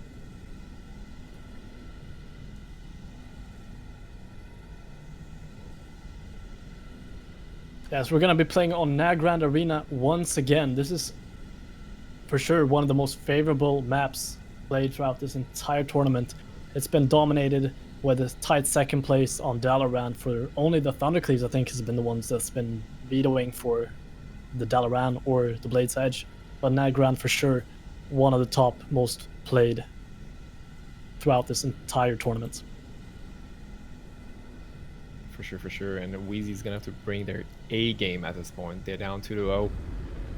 They're gonna have to play. They're just gonna have to perform. They're gonna have to play flawless. I feel like. I mean, when you have a team so strong in front of you, like the only way to beat them and to outplay them is just to play better than them. It's gonna be hard, but they can do it. Yeah, and they're still sticking to this Hunter Warlock composition. They're not playing the ATC. They're just staying true to this Hunter Warlock in the semifinals. And this is really the game to play perfect. Neresa are off the bat taking a lot of damage down, 60%. And Mercedes is trying to get some fears and some dots going on the opponent's team. Capsizer gets spell locked. And you can see Oddwaffle dispelling some UAs and stuff. And the rest actually popped his rapid fire. Didn't force too much. Now the pressure from Mercy is coming out. Gets the rep off onto Bruce Pally. Mercy trinkets out. Gets silent shot on his trinket, but he actually gets managed to gain some distance, so he should be okay. Capsizer is in big trouble. Line of sight here behind the pillar with his Discipline Priest. A lot of spread pressure. The prayer mending is gonna do work though in that situation. The Divine Hymn also with Neresa in that exchange actually had to deter insane pressure just by Homerjay, almost by himself. Yeah, we got so many defensive cooldowns coming out here from Neresa and this team, and this PHP just showing to prove that they're to be reckoned with in the semifinals, and they're not stopping. You can see Capsizer just following right into the middle, but Homerjay taking a lot of damage here as well. If they're too greedy, they might get punished for it, and Capsizer now dropping down to 40% as well. You can see both Homerjay and Capsizer, they're not fine.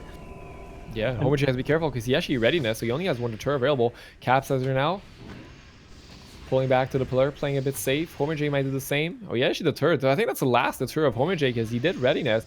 And Neresa also doesn't have a deterrence, doesn't have his readiness. So this game is quite equal at this point. I mean, Castler does have a bubble, but it seems like Neresa has been the main target so far. And yeah, they're just kind of reset. Oddwaffle is trying to get a drink. Gonna get Curse of Exhaustion as he gets drained here for a second by Mercy. You can see Bruce Powell actually having a lot of big cooldowns left here, and his big sacrifice that he used is coming off cooldown again. This is looking really good for Bruce Powell here, playing amazingly with his cooldowns.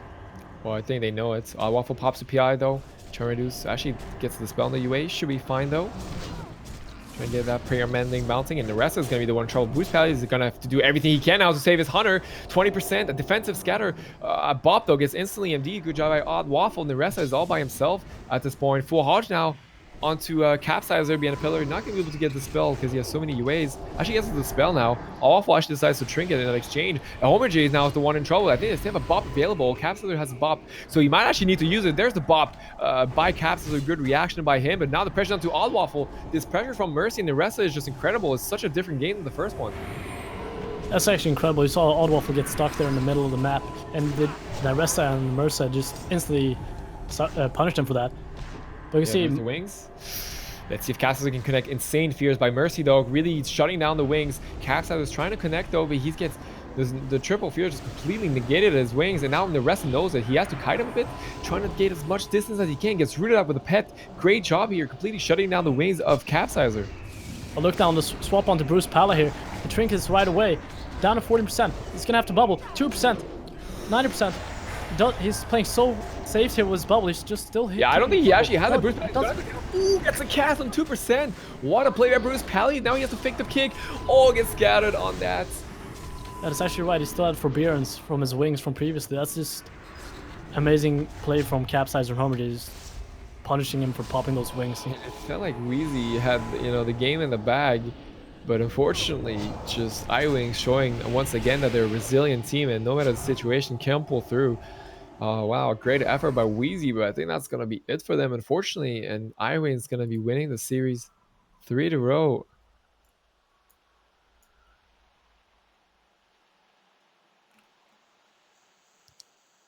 And yes,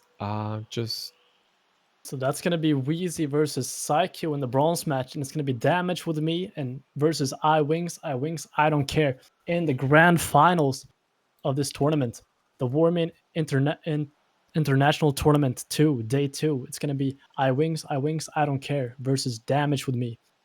Two incredible teams. You saw it in the round robin. These were the two teams that were first and second place. And there's a reason why they're in the grand final as well. Yeah, for sure. I want to say almost a logical grand finals. I mean, those teams, if there's two teams that deserve it, obviously they have been the one performing the best, I would say, overall.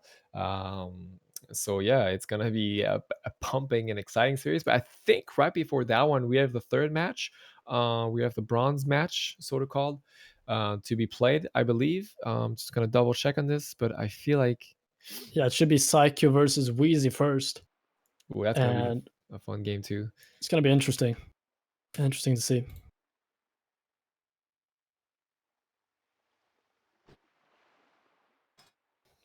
And they actually played today, and Wheezy won that series 2-1 against Psycho.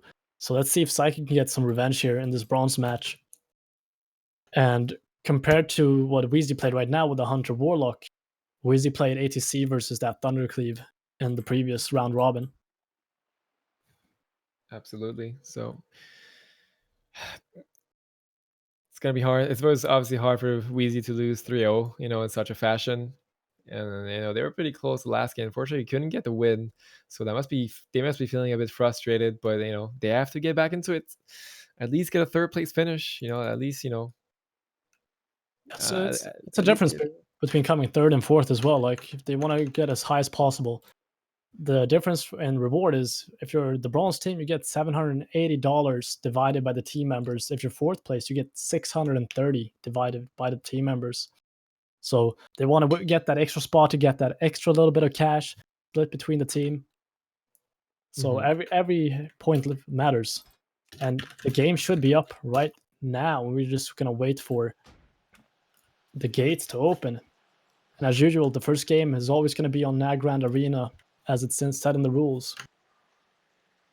And if you want to see the teams that are playing this grand final, it's going to be Damage with me and iWings, I don't care. And it's going to be in the bronze match, Psycho versus Wheezy. You can find all those teams in the link below and see what compositions and what players are playing. Absolutely. So not many teams left in this tournament. It's getting closer and closer. We're getting closer and closer to the grand finals, guys. That will, of course, happen after this series, which will be another best out of 5 to determine the top 3 spots. And yeah, any prediction, Dave? Psycho, I feel like today hasn't really been their day, huh? They've been really dominating yesterday, but today, it's unfortunately not that easy. Yeah, but they play good against Damage with me. So, oh, look at the damage though into Lorient right away. Just 50% right off the bat. Can't afford to pop that sacrifice right away. And you can see them playing ATC this time and not the Hunter Warlock composition there on Neyrest on Lurker. Shizgara dropping down to 40% right away. He's got the Sacred Shield. Divine Sacrifice being popped by Keanu as well. Both sacrifice from Keanu's team is being used. So much stuff is being popped here from Keanu. And look on the swap onto Keanu here. This is what Lurker and Neyrest has been doing entire day. Just getting swaps. But Lurker down to 60%. Into a Hodge, has the Trinket. Popping Shield Wall. And Enraged Regeneration.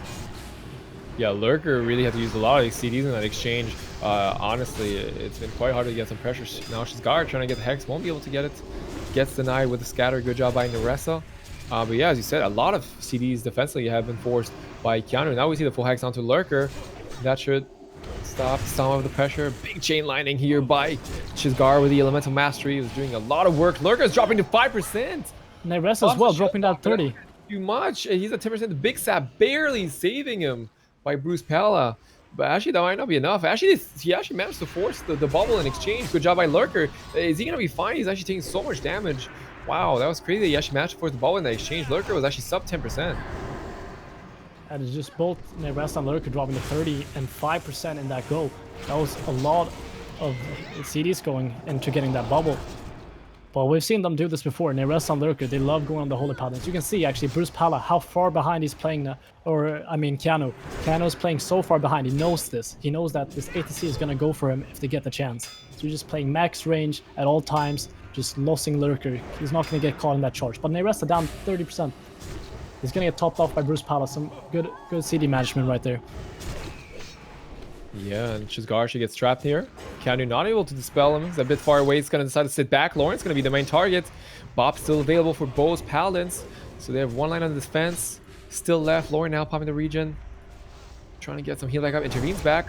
Charges back onto Lurker. Lawrence is just having so much trouble. They're flying about to Keanu. Keanu gets absolutely demolished in that shockwave stun. And a great swap despite the Hex onto Naressa.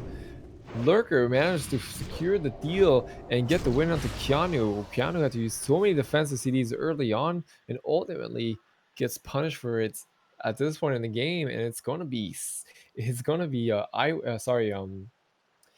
have to be Wheezy who takes out the first game.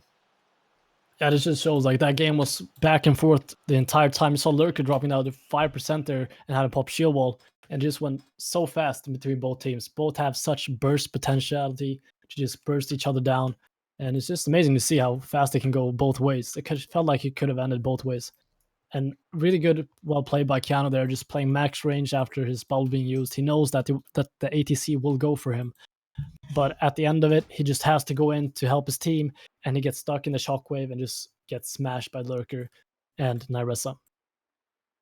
Yeah, it must be very. These swaps are just scary every time. Every time the Holy Pally gets swapped by Cleave, it's just like, he has to not only deal with the kicks, but he has to deal with also just, the blanket sounds. Even the blanket sounds is just enough to like force the CD.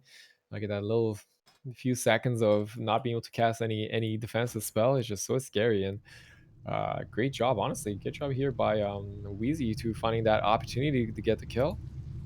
Wheezy been very dominant. Really well played. So we'll see what they can do next.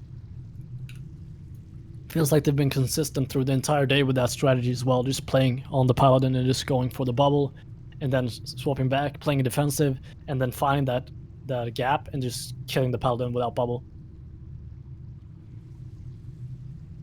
We've seen it, they've done it throughout the entire day. Like, it's just, these Paladins need to anticipate this playstyle and just find some way or get some peels from their teammate so they don't have to pop the bubble right away. For sure. And now, Dave, we're back on the home turf of the Ellies. It is going to be Dalaran Arena. Yes, exactly. Scar can do. Actually gets feared, has to decisive trinkets. Gets actually really nice wheel CC. Gets scattered. Getting into a trap. Doesn't get the trap just yet. Keanu actually got trapped himself behind the pillar. There's actually a full trap onto him. Great job by Naressa. It's going to cause a lot of pressure onto Shizgara. Pops the Stoneclaw. Release on the pressure. Now the hero. They can't purge that hero off. So it's going to be a huge amount of damage coming out for the team. Current team of Psyche. Yeah, I was unlucky there for Shizgara. He popped Thunderstorm there in the beginning, but Keanu down 40%. Here the bubble is. He's going to preemptively pop the bubble when he's topped off almost. But this is not looking good for Keanu. After this bubble, we've seen it before. They really need to land a kill on Naressa or Lurker right now. Because now that Keanu doesn't have bubble, it's going to be a good time. But you see Lurker and Naressa both taking a lot of damage here. They're falling back, and this is what they've been doing the entire time. They get that bubble and they fall back and play defensively until they find that spot to go on the opponent Paladin again and just land that kill. You can see it's just Gary here. You just can't do anything against this. Naressa, it's just Lorient that's in there doing damage. He just has to wait for the Thunderstorm. I feel like that's his play, but he has to be careful. He could be a potential target if he gets too close, if he gets stunned behind. So he has to also be careful himself. Keanu now, he's the one that's gonna be in trouble. He does just pop the wings, but I think he has a bop left only, so he has no bubble, no trinket. He's gonna be very careful, and he knows it. That's why he's staying so far back right now. He knows that any potential swap onto him could be his death. He's playing very safe. You can see there Naressa and Lurker trying to get on top of Keanu there, but Keanu getting a dispel onto a trap on Shizgara there. Lorient though taking a lot of damage, down 34% HP here. Both Lurker and Naressa are fine at the moment. They're swapping, getting a bit of Cleave damage on Shizgara. Shizgara trying to get a Hex out. Did not land it. Doing his best. Trying to get to see, as you said, it's a bit frustrating. Now he's pushing with a Ghost Wolf. I feel like as soon as he pushes, he's gonna get swapped too. We'll see what happens. Yeah, but it's a good knock. Here's the storm. Good knock there. Lurkers down below with Bruce Pala. Oh, they get rooted up. Really nice job by Shizgara here. Really trying to slow down this melee cleave, this ATC. Let's see what Lurker goes on. Looks like it's Keanu. He finally connects back to Keanu with that freedom. Keanu is stunned up. Keanu trinkets. Pops a big sack though. That was very important. He actually just died through. We'll see if a sound shot can come. No, a nice peeling, but Bruce Pally actually had to bubble in that exchange. They were all pushing offensive with that. Keanu's still in trouble. How the Divine Favor might not be enough. 10%, 3%. Just get destroyed. And as we were calling it, they were just waiting for the right opportunity to go back in and finish Keanu. He did have a pop available, I believe, but just couldn't get it off. And that's going to cause Wheezy to win the second game of the series. Yeah, we've seen them. Feels like we've seen them do this the entire day when they played ATC versus these Paladin comps. They're just doing the same strategy and executing it so well the entire time. Just like the PHP, Homerjay and Capsizer did the same thing. Just swapping onto the Paladin, getting that bubble in the first go, falling back, playing a bit more defensively, regrouping, recuperating, and then when they find that opportunity, they just swap onto the Paladin once again and they just land the kill because they just know that the damage output from these classes and comps is so high that the Paladin is, like you saw, he had Divine Sacrifice up, but it didn't matter. He just flopped anyways. And you can actually see Shizgara doing a good knock there and a great Earth Grab totem from upstairs, downstairs onto Bruce Pala and Lurker. That Lurker, Bruce Pala was forced to freedom Lurker on as well. So it's a lot of good plays from both teams coming out. But this Wheezy is just amazing at doing these plays on the Paladin. For sure, and Psyche back against the wall now. They're down 0-2. Let's see. Let's see if they have anything in store. Let's see what they have now. Now it's their time to prove it. Another loss, and that'll be it for them in this tournament. And the game's ready. It feels like Shizgara can make or change this game on this map. If he can get the perfect knocks on a go on Keanu, if he saves his Thunderstorm for a knock, or when they go onto Keanu, he can actually save his Paladin with just that Thunderstorm. And otherwise, like, as well as being offensive with the knocks. But I feel like the Thunderstorm should be used almost as a defensive here, because the ATC damage on top of Keanu just proven he just can't survive more than 2 goes. He's just gonna die the second time.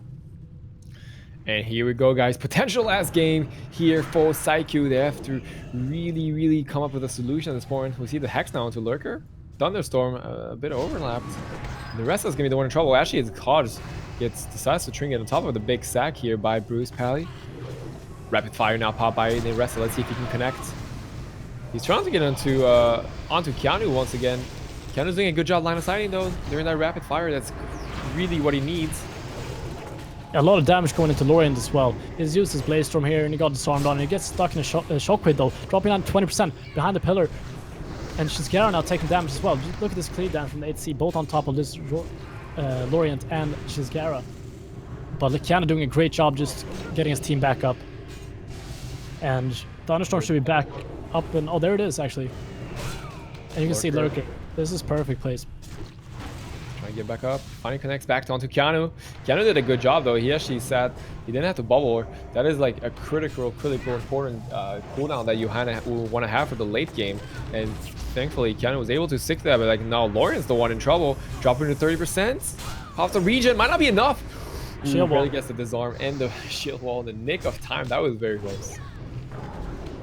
Yeah, it feels like Keanu's been playing incredibly well with Shizgara and Lorient here, just helping peel off damage onto Keanu. But the ATC has been adapting to this, and they've gotten CDs off Lorient as well. Some big cooldowns has been used from both Keanu and Lorient. He still has the bubble though for the swap on top of him. But the ATC, they're adapting to the gameplay throughout the game, and this is really nice to see. Absolutely, Lorient seems to be the main target for now. Still from this ATC. Doesn't have any CDs left on his Keanu might actually have to bubble. He will pop the bubble here, trying to top off Lorient. Lorient should be fine for now, but I feel like, I mean, if Psyche doesn't get a kill, I feel like in the next minute, Keanu is eventually gonna fall down. He's now doesn't have trigger, doesn't have bubble. He might have a buff left, but that's about his last line of defense. It feels like Shyxy really needs to save his Thunderstorm now for helping Keanu when they swap onto him the second go. Just staying close by and being able to knock him down if that's the case, so Keanu can get behind the pillar and survive. Lorian in a full hodge here, and Shyxy trying to get some hexes out, but he's not going to do it right now. Wings it up. Of course, he still has the bop for his partner. Can't use it himself, of course, since he still had the forbearance. Now they're swapping him to Keanu. He has the wings up, though. He's waiting to get these holy shocks out. Yeah, you saw there, he had the Thunderstorm for Lurker when he connected, so that's perfect play there from Shyxy, just helping Keanu survive one more go. It wasn't, Neressa didn't have enough damage, but Neressa down 30% here. Lorient doing amazing damage. You got Paladin off, Bruce Pala having to bubble. Lorient down to 10% HP though, he does not have shield wall. The sack coming in the nick of time, but actually the bubble from Bruce Pally got exchanged during that onslaught. So now Lawrence, the one, is still in trouble. Lawrence has been really struggling, was getting tunneled, and now the pressure's onto Keanu. Keanu gets freedom himself up. He really needs to get some distance, but he actually needs to cast heals on Lawrence, so he can't really line aside Neressa. Neressa is now the one trying to connect through some damage, but he's really struggling to. Disengages back, gets charged up immediately by Lawrence. Oh, this game is really not gonna. It's really gonna be close. I feel like it's really gonna go come down to the small things at this point, because really both Pallies don't have any CDs left. Yeah, it's a really even game right now. It's an even playing field. It feels like both cooldowns has been used from both Paladins, and it's just about who can finish it off right now at this point. You can see Lorient taking a lot of damage here. Shyxy, nice double shockwave from Lurker on top of both Shyxy and Lorient. But a nice Thunderstorm there from Shyxy, just keeping Lurker away, not being able to do his damage. A nice swap on here to Lurker though from Lorient and Shyxy. Lurker gonna charge onto Keanu though. Is this the time? This might be the time. Keanu, he's all by himself. I think this is gonna be a big swap by Lurker and Neressa, securing their third victory. And unfortunately for Psyche, despite a very, very dominant performance throughout the entire tournament, not able to take down Wheezy, and that's gonna cause him to get fourth place. Ooh, but a great performance though by Wheezy, we gotta say though. They played really, really dominant. They really played really well in this tournament, and yeah, a round of applause for both teams, for both Psyche and Wheezy, for playing phenomenally throughout this entire tournament. Yesterday it felt like it was Psyche's day. Today it felt just like Wheezy was on top of the game. They were playing incredibly well today, and the ATC really worked for them, I feel like. And I kind of wished I saw the ATC in the semifinals and not the Hunter Warlock composition, just see if that would have made a difference. Just because I feel like the ATC was just incredible. Like the synergy between Lurker and Neressa was really good. absolutely agree. And guys, for the ones that are joining us now, this is the Warmane International Tournament. We are on day 2. We've had multiple series yesterday and today, and we're finally up into that, to the only the 2 teams are left at this point. The 2 very best teams, or the 2 teams that have performed the best during this tournament. Honestly, it is going to be Damage with Me and iWings, and yeah, this is what it comes down to. It's these teams that have been battling out. Granted, all yesterday, all of today, and now this is it. We're in the grand finals, and we're gonna pick and decide who's gonna be the victor and the most successful Warming tournament team. Yeah, and this is actually redemption time for iWings. iWings, I don't care, because the only loss they have is versus Damage with Me. Damage with Me is Blackbetty, Brunhity, and Ripley on the LSP, and Blackbetty, Brunhity, and Shinta on that Thundercleave. iWings, I don't care. You've seen them before. It's Oddwaffle on the Disc Priest, Homerjay on Hunter, Capsizer on the Red. And they also have the composition that we have not seen yet. It's Shyxy on the Feral, Homerjay on the Hunter, and Oddwaffle on the Disc. Maybe that's what they've been waiting. They've been saving this comp for the finals. You never know. I They would just like to did see it. Shyxy play the Feral. I want to see that jungle cleaver. I just really want to see it. They've been playing PHP throughout the entire tournament. But is this the time for Shyxy to come out and play? I mean, that would be a really high sense of confidence to like know that you don't need to play a certain comp until the grand finals and saving it. That would be really, really confident. I feel like most teams usually don't do that because like it's very scary trade-off. But anyways, we will know in a few seconds, guys. Damage with Me versus iWings. These 2 teams have been playing incredible, but now it is time to find who the best of the best is in this next best out of 5, guys. This is the grand finals here live at the Warman tournament. And yeah, the game's about to happen. The teams and the players are zoning in the arena. It's gonna be played on a grand arena like every other first match, and we'll see what type of compositions we're gonna see.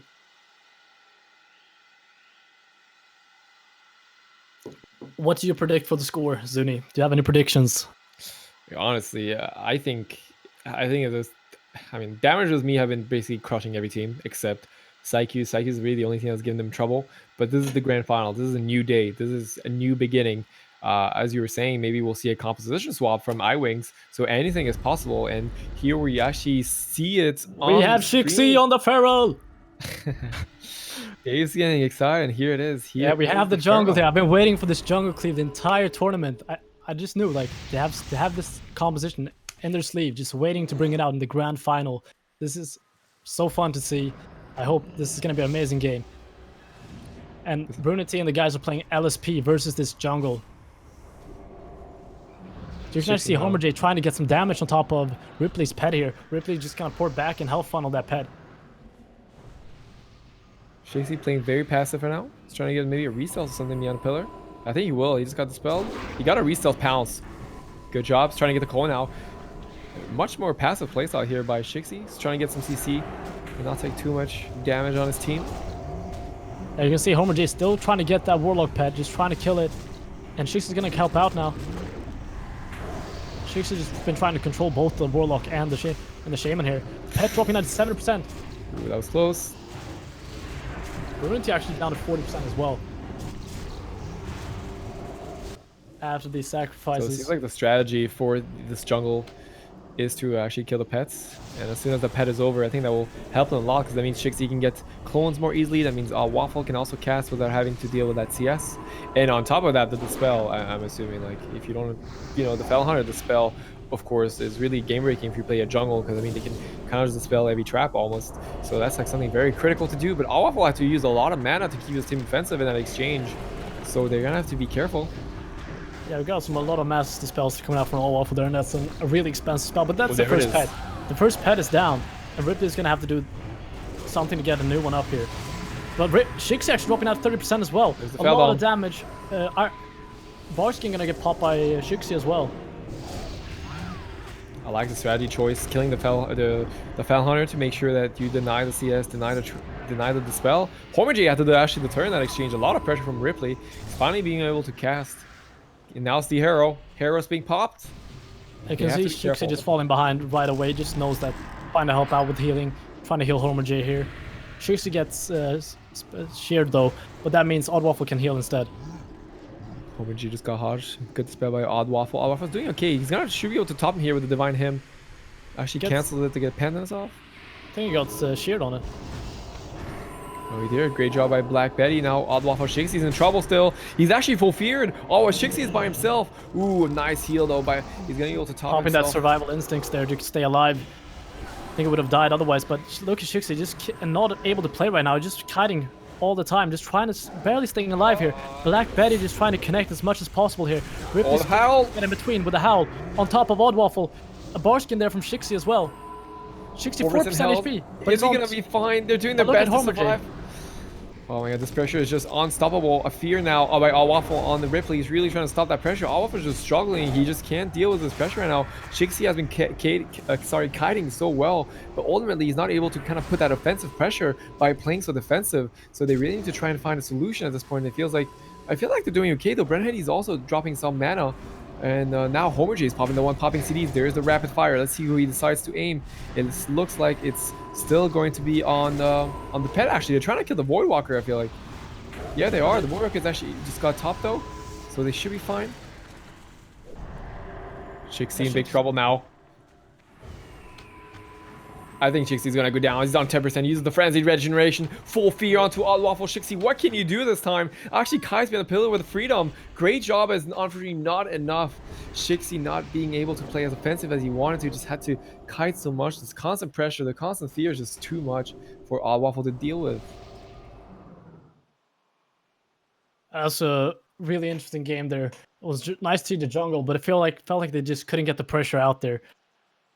And it was amazing play there from the LSP, just keeping this amazing pressure from the LSP there, just ongoing all the time. Just if they couldn't hit Shyxy, they were hitting Homerjay. If And when Shyxy came back out, they were just hitting him again, just forcing Barskin off cooldown basically from Shyxy at all times. Absolutely, and damage was me. It's like they almost like they also picked the LSP. We've seen them play Cleave a lot of the games, but maybe they kind of they just feel more comfortable against that specific matchup. iWings, they pull through, but it seems so hard for them. It's just something recurrent when I feel like when the Feral. Same with Capsizer, when he has to play so defensive, it's kind of hard for him to get any offensive pressure. Just has to kite, just heal himself, run behind a pillar, and ultimately just can't really apply too much pressure by himself. So we'll have to see what iWings can do. In any case, it's gonna be 1-0 for Damage with me. They must be feeling pretty good. Only 2 more games left for them in order to win this Warmane tournament. Get some of that. Yeah, they're feeling one step closer here. They're just feeling the W here and the champion title of this tournament. And but it's not over yet. Like we've said throughout the day, it's not over till it's over. And you can't take away Oddwaffle, Homerjay, and Shyxy and the Capsizer. They're still in the tournament. They're in the semifinals. They've been playing phenomenally throughout this entire tournament. And if there's some team that can show damage with me a good turn, like it's gonna be this team. Absolutely. So it looks like we're gonna be heading back onto Nagrin Arena, guys. Second game of this grand finals. Let's see if iWings has something else in store. We thought the Pharaoh might do it. Unfortunately, not enough. But hey, maybe a strategy change. I was wondering if they thought that the damage with me was going to play the Thundercleave, and that was their comp to counter the Thundercleave, perhaps.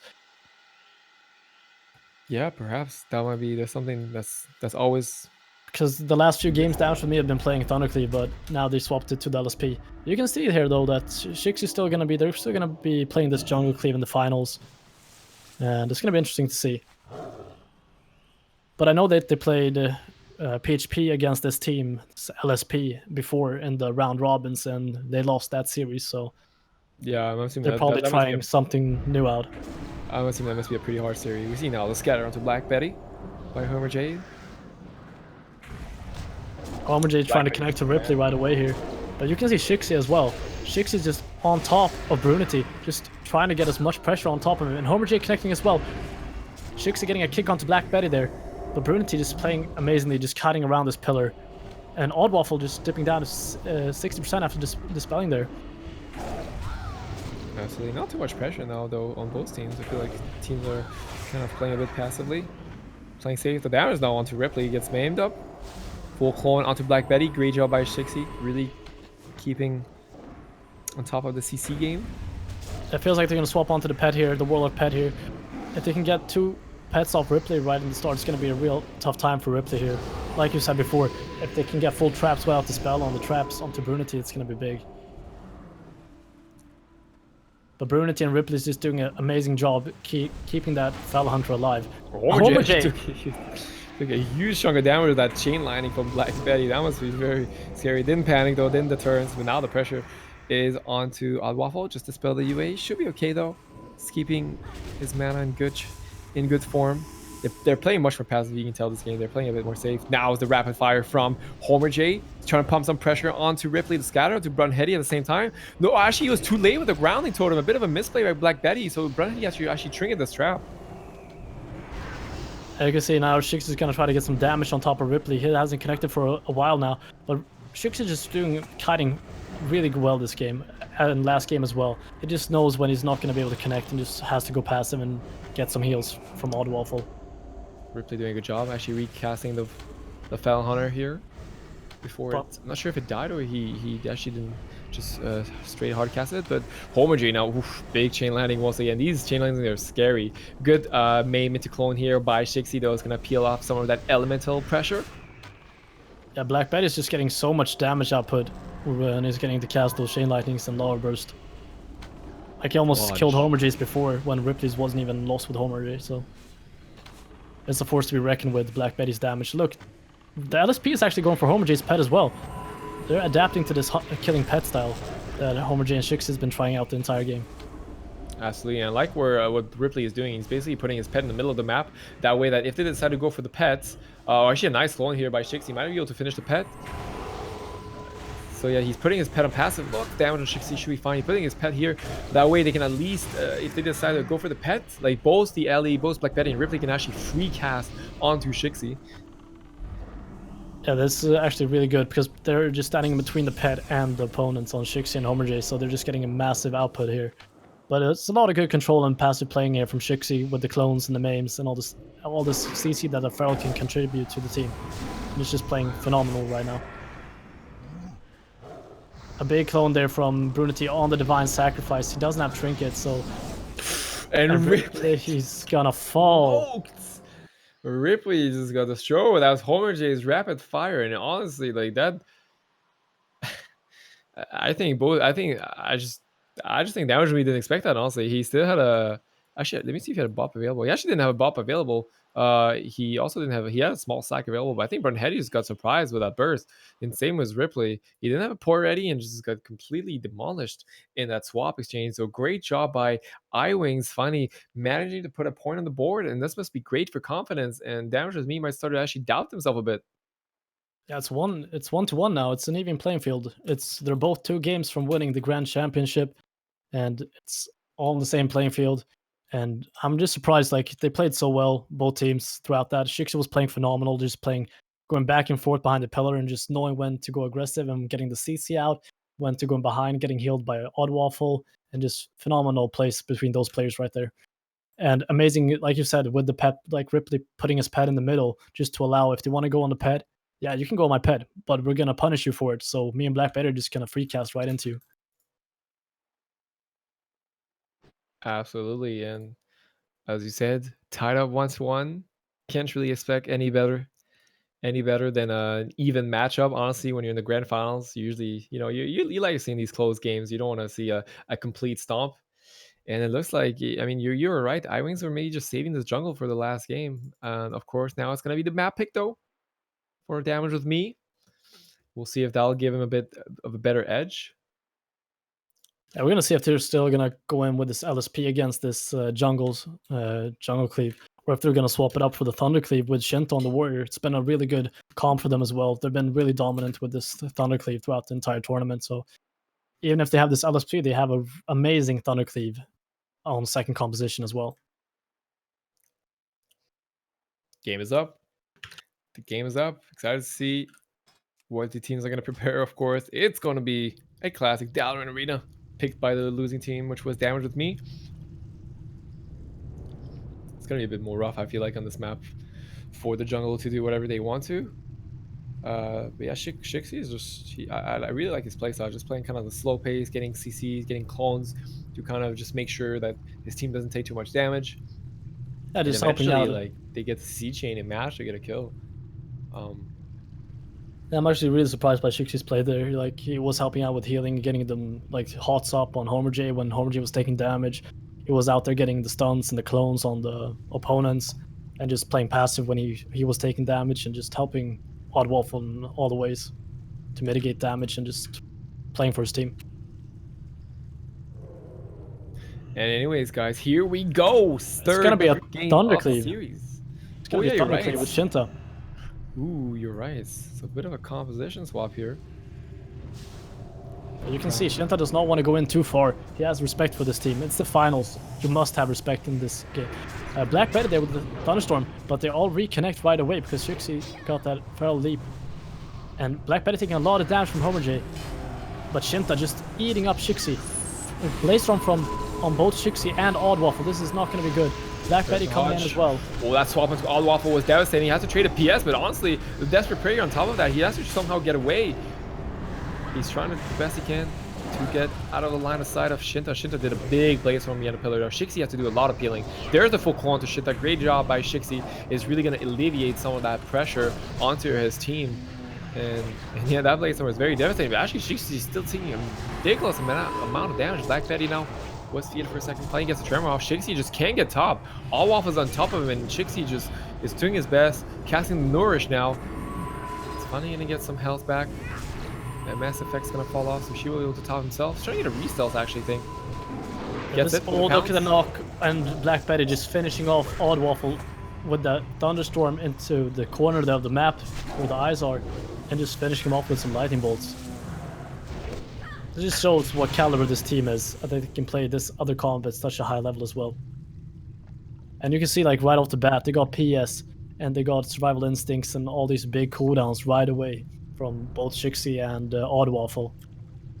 And on that map as well, with the thunderstorms, it's just going to be a hard time for them when they get stuck behind that box. Yeah, absolutely. That was. I mean, these lightning quick swaps are they're so hard to deal with as a priest. I mean, obviously he didn't have a single defensive last. Uses this death prayer, this PS early in the game, and then when you get swapped to and you have to deal with interrupts, it's really hard to top yourself as a discipline priest. And I think Shyxy was trying to go for restells at that point.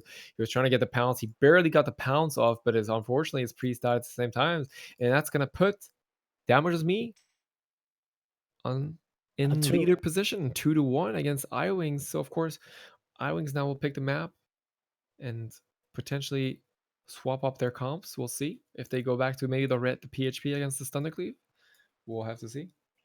It's gonna be interesting. I would like to see like a lot of composition changes in this final, like playing both comps, just playing to the maximum of your capability, and just they're all phenomenal players, and both are 4-man set up with 2 different comps, so it's just gonna be great games no matter what.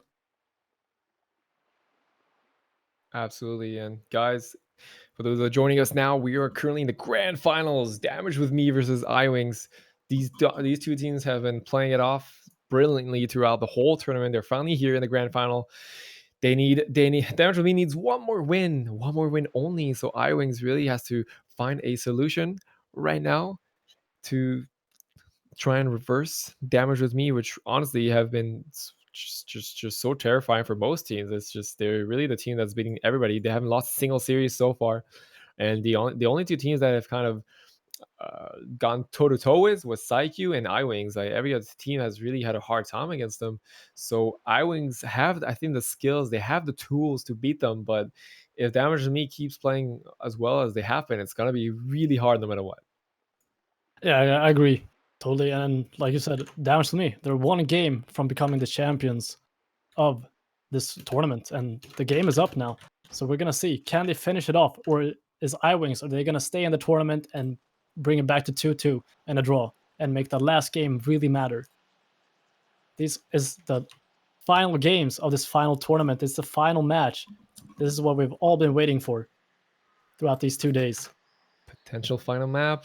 If iWings doesn't find a solution, I have a feeling Capsizer is trying to come back on. If it's Thunder Cleave, I feel like that's kind of like the pick rules, the pick choices. Is if they pick Thunder Cleave, they pick PHP. If they pick the LSP, then they pick the jungle. Excuse me. So I think we're probably gonna see Capsizer back in again here. He's been playing so well during this tournament, and here he wants to help his team get another point on the board and potentially tie Damage with me in this grand final. We'll have to see in a few seconds, guys, when the gate opens.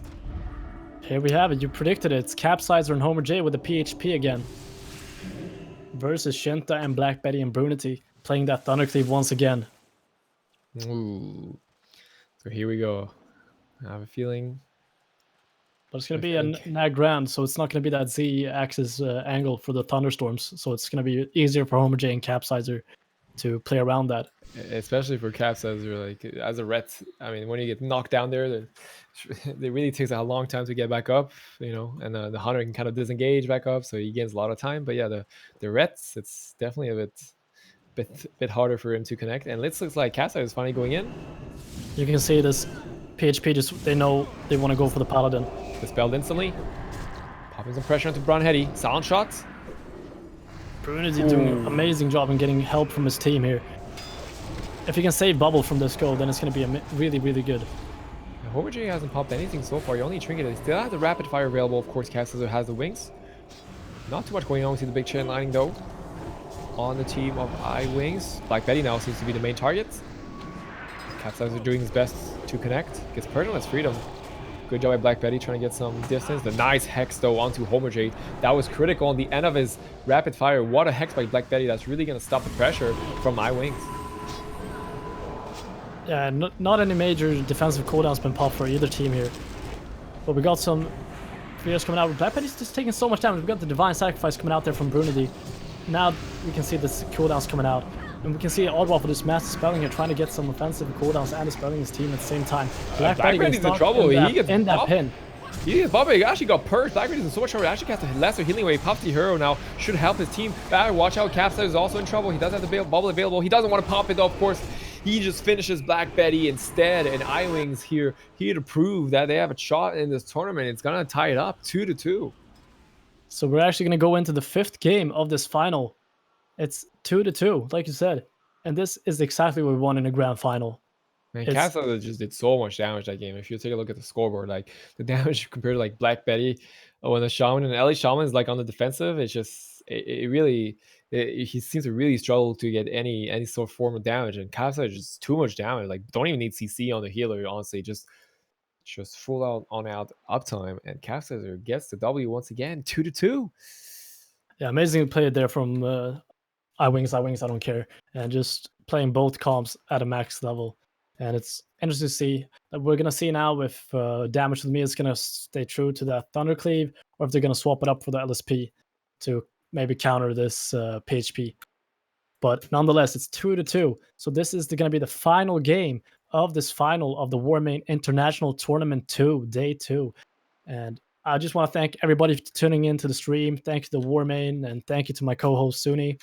And this has been so fun the entire time. I've had a blast, and I hope all the viewers had a fun time. And we're soon going to go into this final match of this final tournament match. Absolutely. And this is it. I feel like it's gonna be rough for iWings. I think they kind of know what to expect. Now they're probably gonna get counterpicked, I assume.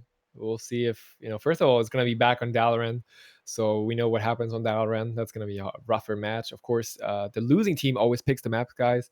So damage with me, mostly gonna pick that Dalaran arena. So we'll have to see if iWings has a solution. We'll see if they have a solution. I feel like as soon as they get onto Dalaran, it seems to be it's much harder no matter what. So honestly, like but I think damage with me is kind of nervous as well, because they've been pretty much just steamrolling through this entire tournament.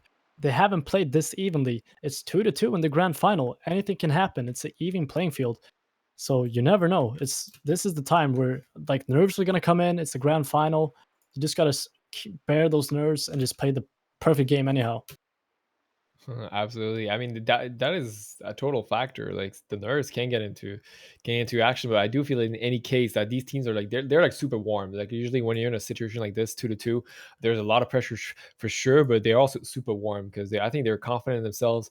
It clearly shows it's back and forth. So both teams, I think, are confident that they can win, but they also have the pressure that they can lose. So it's really going to come down to the team that can kind of put their emotions aside and just manage to get the W here, honestly. And I'm just excited to see what comp each team is going to pick. And yeah, exactly. And as I expected, it's taking the time. They're taking their time right now to just go over probably the previous games, just go over how to go into the next game, the tactics and everything. Both teams are just taking their time, because this is like winner break. Either if you win this, you're gonna win the grand final. If you lose this, then you're gonna come second place. You're gonna have to pack your bags. So this is what we've all been waiting for the entire time during this weekend. absolutely. Absolutely. And of course, if you guys want to see some of the replays, some of the matches you might have missed, you can always check the VOD.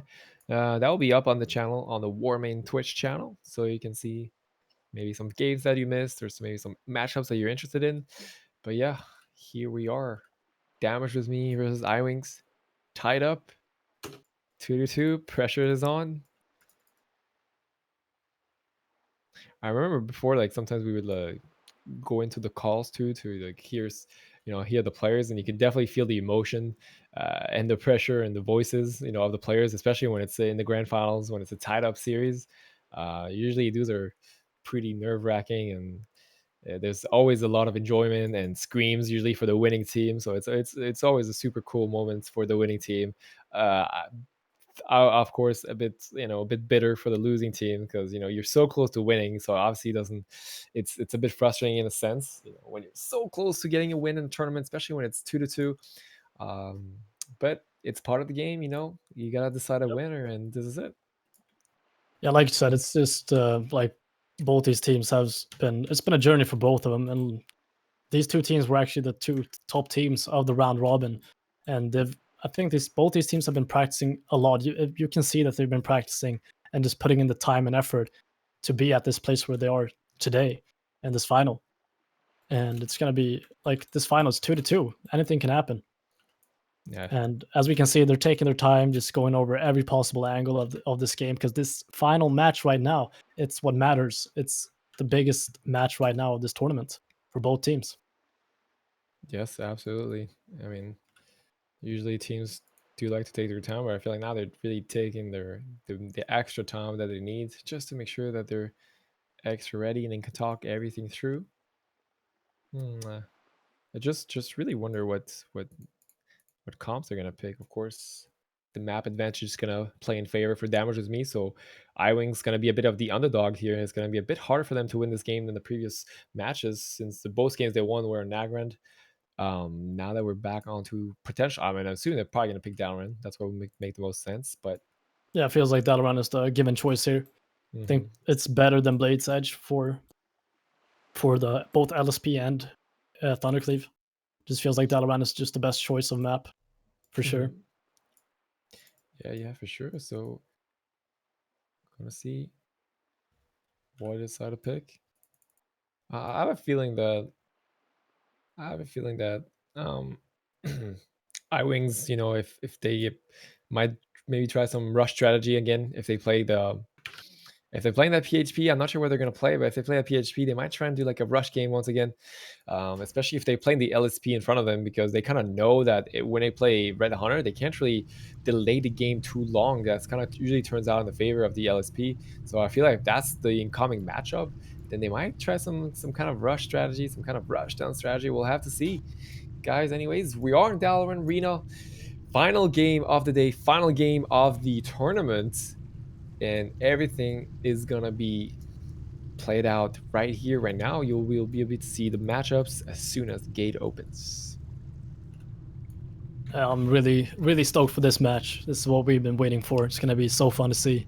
And like you said, I think we're gonna be in for a treat for this game specifically. They've been taking a lot of time here to talk about what to do in this match, so both teams are prepared. And we can see it's Capsizer, Homerjay, and Oddwaffle versus Blackbetty, Ripley, and Brunhity. They're playing the LSP this time on Dalaran Arena. Capsizer going right into Blackbetty, dropping it down 62% right away on the first hit. You can see Homerjay and Capsizer just want to punish Blackbetty right away. A fear onto Brunhity though. Gets trimmed off. Good job by Blackbetty. The Thunderstorm now. Let's see if Capsizer can connect back. He does actually. Now gets rooted up, cleanses himself, gets Hex though. Capsizer deciding to sit that Hex. Playing passive for now, and now he's not over panicking.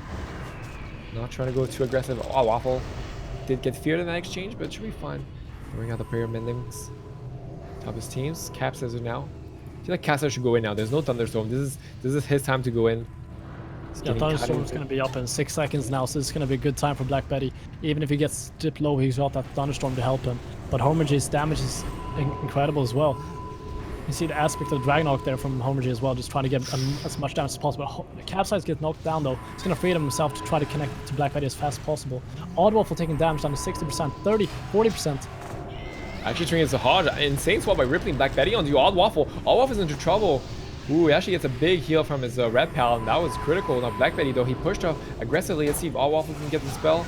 Yeah, he's trying to purge that heroism as much as he can. He actually can't get it off though on Ripley. So Ripley is doing insane damage with his dots right now. Yeah, really good job here for Ripley getting as much dots out as possible across the Capsizer's team here. Capsizer, Homerjay, and Oddwaffle just falling back a bit. But you can see Ripley going in, getting that slow on top of the opponents here. Maybe he can get a fear on top of somebody as well. That would be really good to get some cross CC. The full hex into Oddwaffle. Capsizer here by himself. Line of sight though, he should be okay.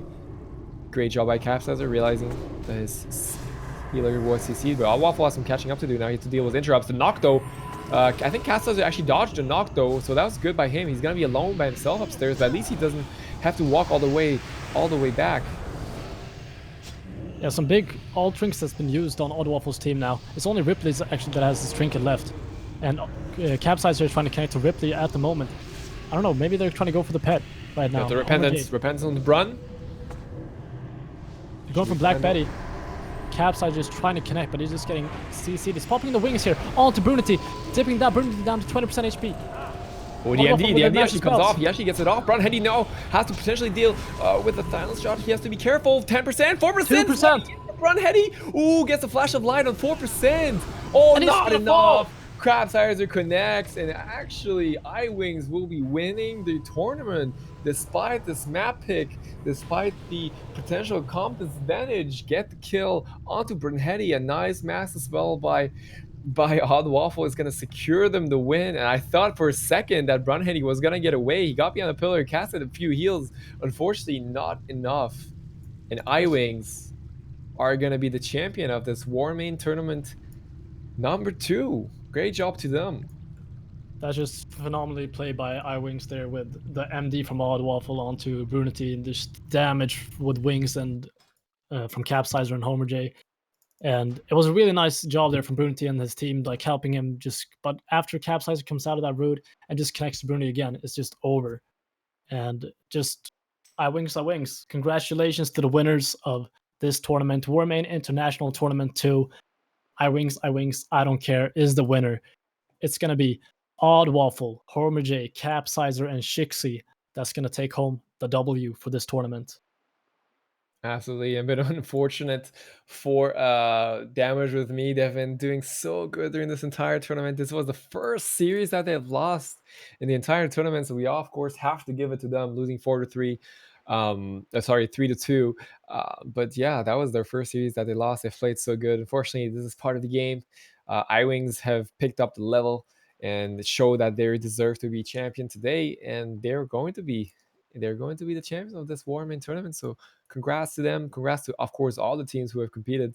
It was definitely super fast paced and fun to watch. So I hope you guys liked it as well. And yeah.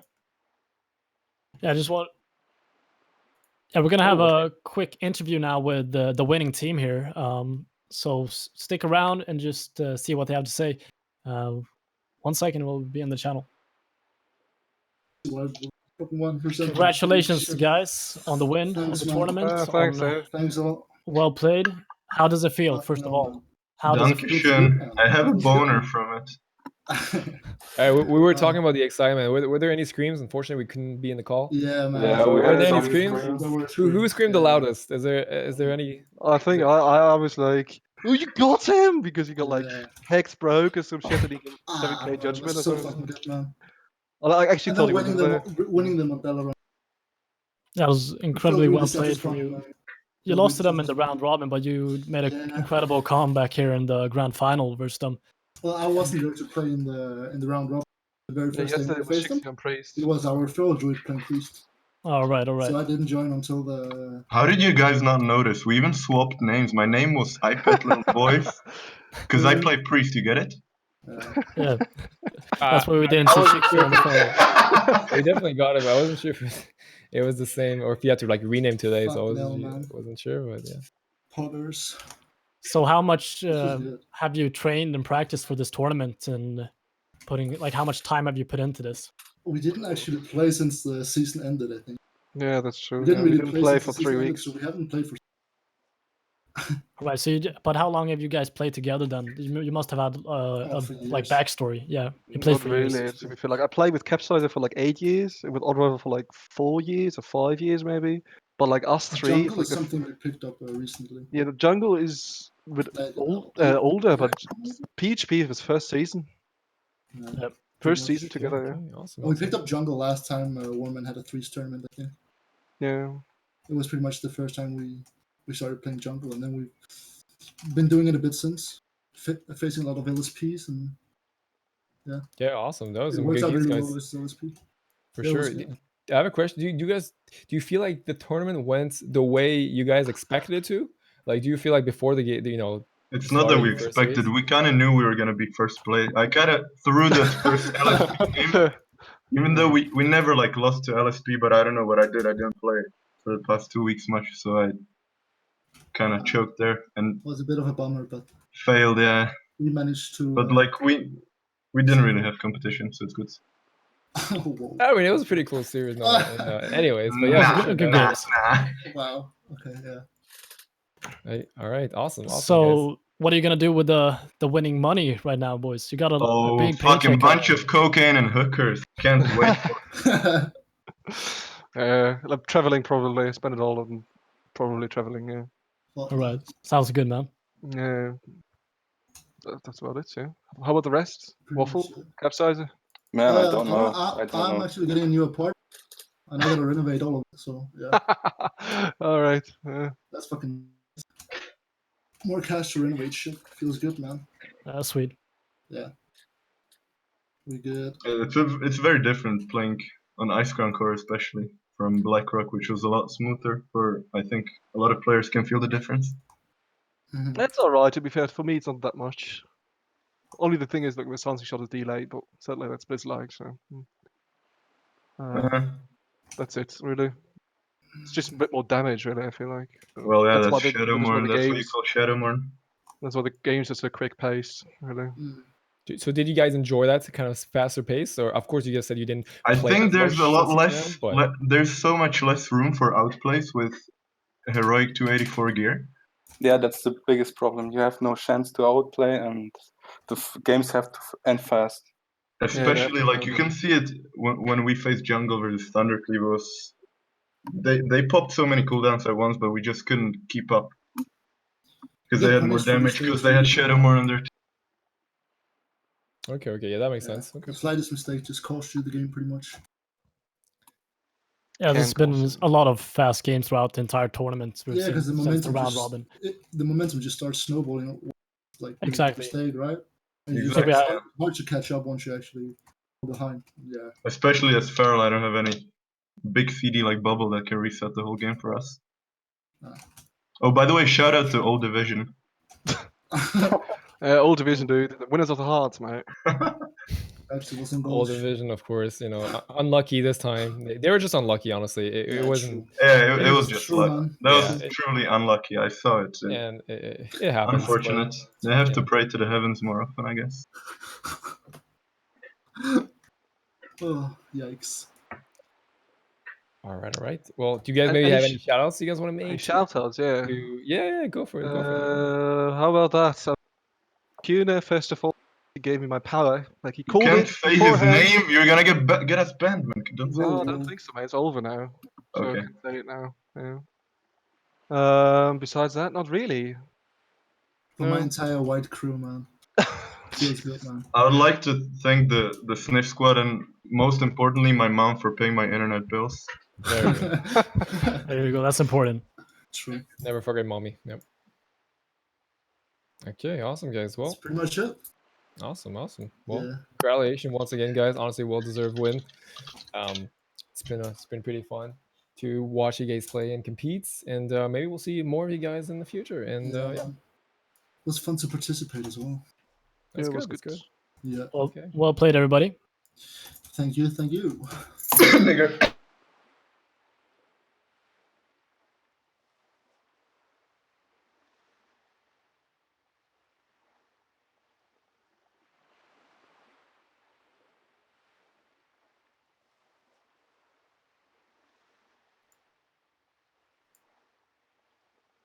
Oh, we think we're back. Hello. All right, guys. So, fun times unfortunately over. All good things come to an end, but ultimately this will be it. Thank you for. Will be your great champions. Hopefully, we'll see more tournaments in the future. Of course, if you want to interested in participating and stuff, you can. All the links are below about the Warmane tournaments or the Warmane servers and all that good stuff. You can check it out. And yeah.